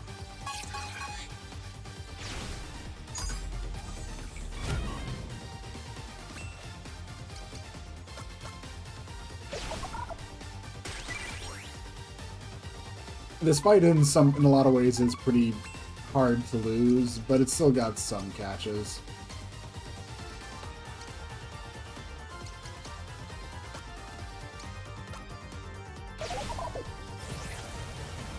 Probably wants to say it's not even worth it to deal with the ads, but I feel compelled to. If only because it gives us the excuse of listening to this a bit more.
exhausting. It's a miracle Rachel humored you as long as she did. Disaster after disaster. At this rate, I'd be better off climbing into an escape pod and trying for Earth on my own. If he was out of the picture, then it'd all go back to the way it was. I'd come running back and leap into your arms. That's what you thought, isn't it? That's why you tried to kill him, isn't it? It was you. You killed them. You killed them all, you monster! How did it all go so wrong? What happened to us? Or maybe this is who we always were.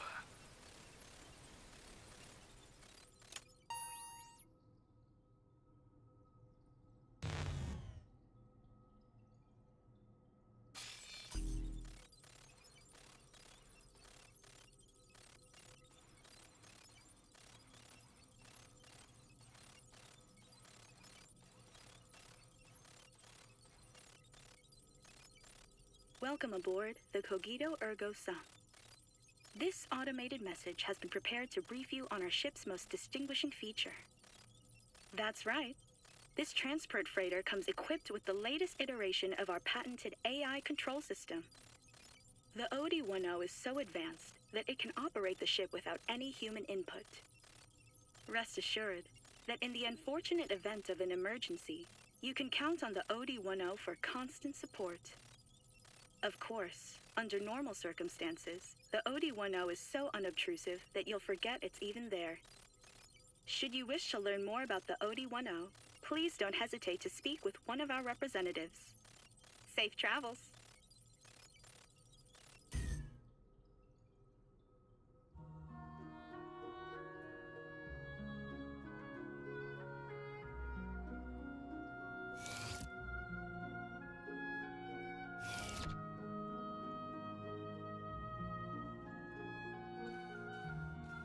I'm fine.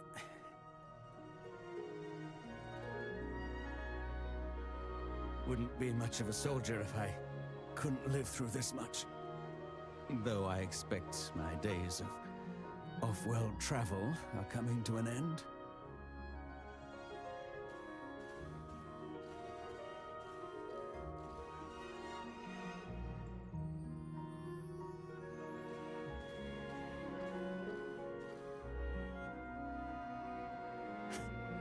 Still don't trust me? Well, as you like. I wouldn't trust me either.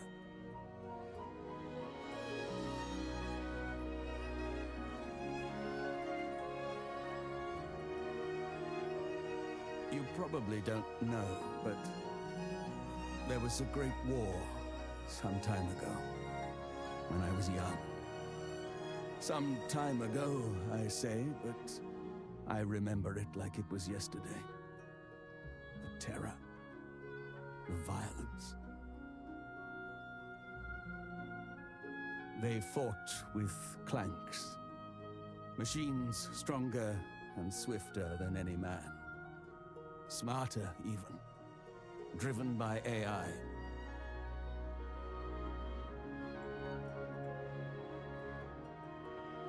Bloodless beasts with hands of chrome that tore my friends apart. We made them, and they, in turn, unmade us. We created the instruments of our own destruction. It was suicide. This ship's AI was another attempt. Have we grown so tired of ourselves?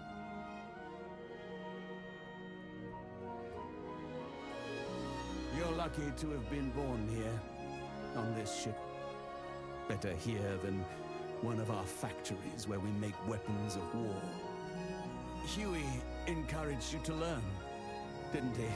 To expand your horizons. I think that's a fine idea. Learn, grow, and understand. Be better than your brothers and your makers.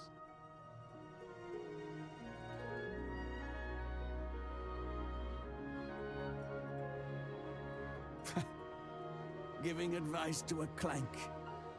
You're getting old, losing your wits.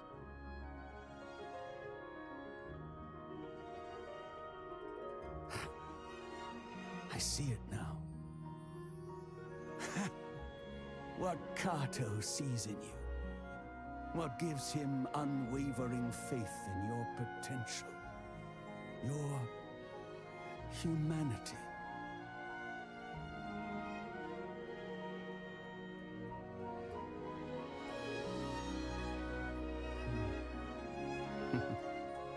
Before we arrive, I've a favor to ask.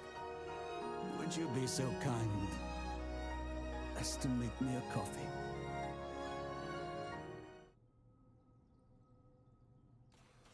And for one last bit, we get to run around the map. Just for the sake of having a safe spot to save here. Because you are free to just run around. The coffee thing just ends it. I think there's like one thing to go take a look at.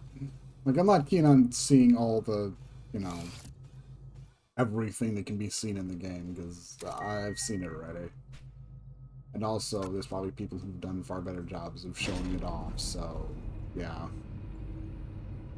There's like half of it.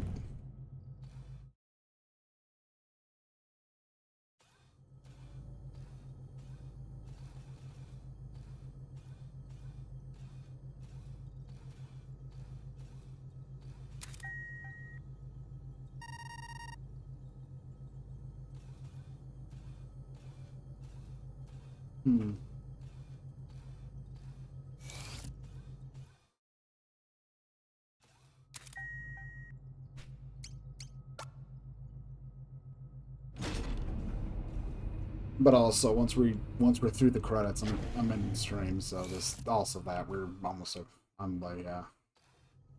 I need to go take care of getting dinner, so. Jeez.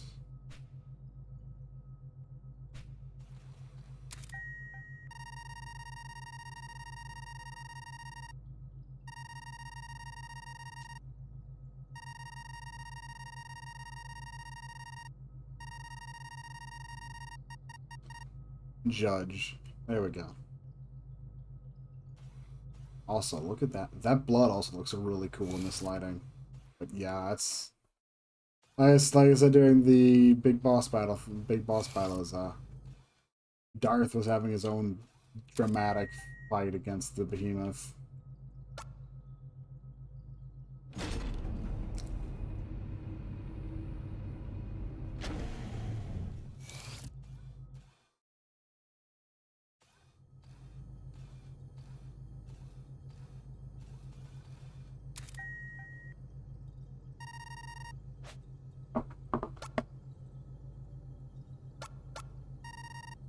Because this is at least one thing to take a look at beforehand.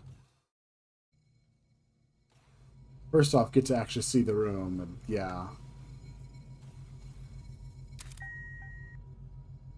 The main menu, systems check, dynamic analysis. Sure, let's press the first button. Parameters.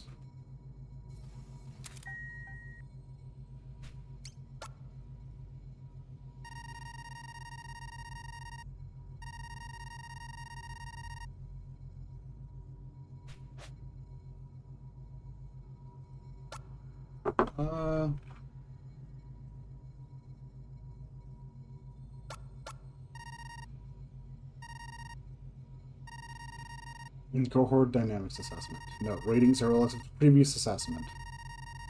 Initiative. Huey reduced, Kirk increased, Rachel unchanged, Kato unchanged. Ingenuity. Huey reduced, Kirk reduced, Rachel unchanged, Kato increased. Civility. Huey reduced, Kirk reduced, Rachel reduced, Kato unchanged. Prudence. Huey reduced, Kirk reduced, Rachel reduced, Cotton reduced. Cohort cohesion significantly reduced. Risk of incident significantly increased. Conclusion, reconciliation impossible. Recommendation, dissolution.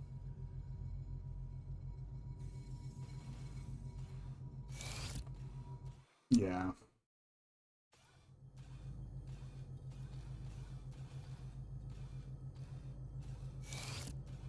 Huey seemed alrightish from what we saw, but considering just how terrible this work environment it's not surprising that it's like, in reality, he's just doing an absolutely horrible job because, yeah.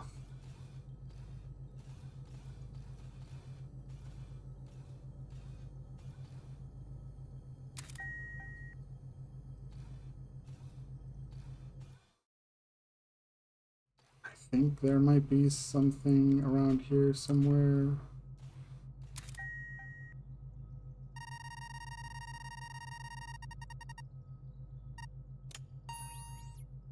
This is the cog. I am pleased to report rejected to a...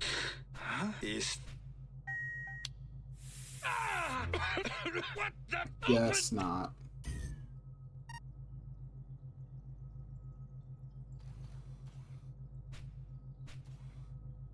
Thought there was at least one more thing, but oh. But yeah.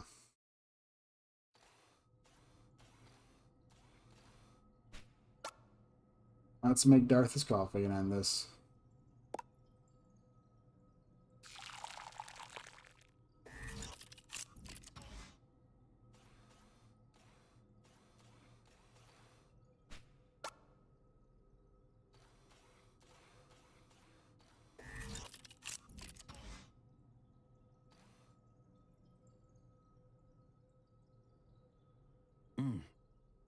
Yes. Strong and bitter. Too much, perhaps, but right now, I wouldn't have it any other way.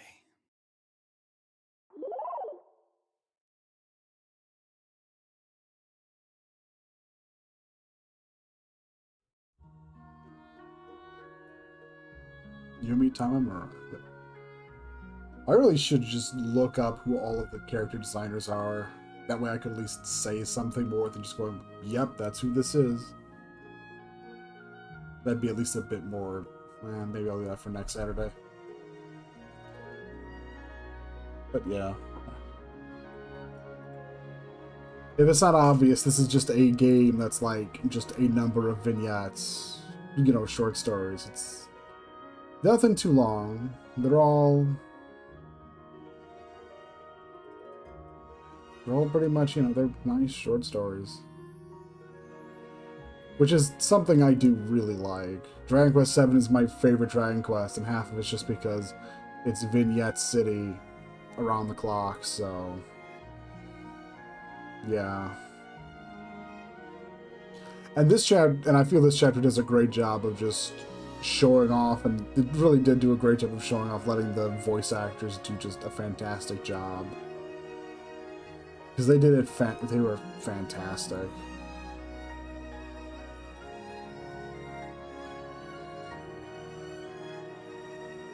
Even it's one of those things where it's like the English dub is always like up in the air too, because with Square Enix, they can just as easily knock it out of the park as they can with it.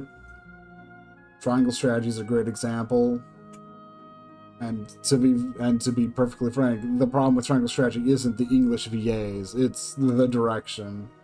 The VAs are great and fine. They just... whoever did the direction did a poor job.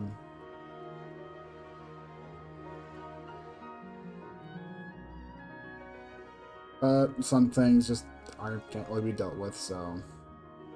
It's not like I know all the things that went in along with it, it's just... it's where I figured the problems probably stemmed from, but there might have been a problem that's even further down the line that I would have been completely unaware of, because I'm not aware of how they do things. The direction may have actually been rather blameless. I don't know, but either way, I'm talking in circles now.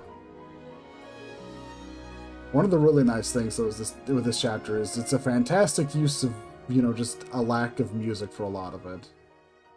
Makes things uneery, you know, makes things eerie. Puts you a bit on edge.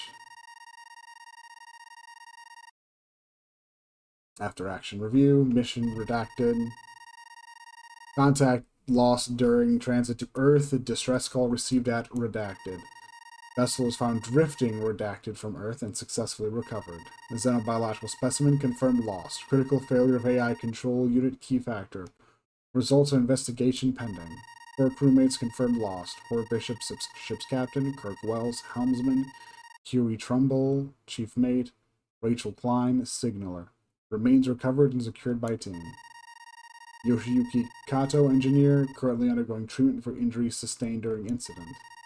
Redacted, Darth Corporal TDF Special Operations, received honorable discharge at request following incident, currently employed by Medical Robotics Manufacturing Concern. Addendum. Autonomous support robot prototype taken into custody during sweep of vessel. Crewmate profile data found in system designation Q.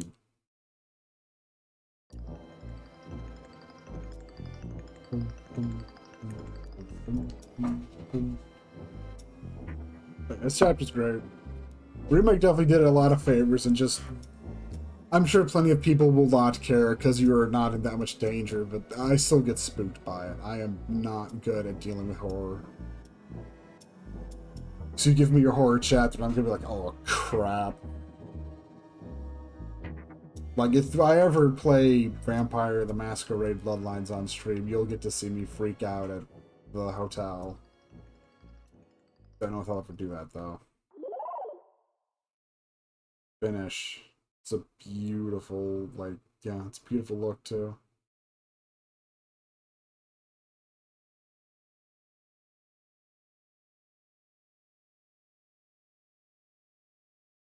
That.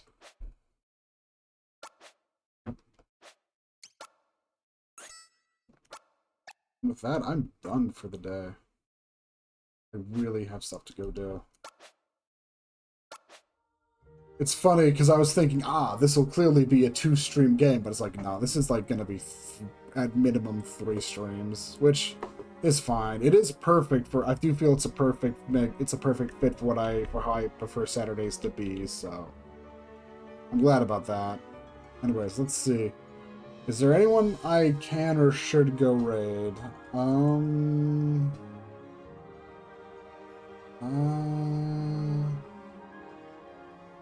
Is there anyone I can or should raid? I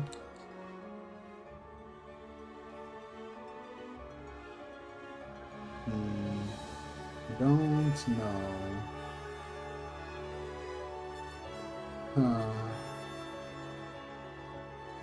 I should probably raid just because, you know, but honestly, you know, nah, I'm just gonna call it here. I'm feeling super socially anxious, and I gotta go do other things, like, right away, so I'm just gonna end stream. Anyways, I'll be back on Monday, more Astral Revision, and you should consider yourself lucky, because the rest of Chapter 6 of Lost Belts, or the rest of, you know, Lost Belt 6 is dropping on Monday. It was dropping, you know, Monday morning, so you should consider yourself lucky and blessed that I would, you know, continue playing Ash Libra, and yes, I'm serious about that. Anyways, like I said, I'll be back Monday. This will be continued next Saturday, and yeah, that should be it. So, thanks for coming to watch. If you're watching the VOD, thank you for watching the VOD. Goodbye, and take care.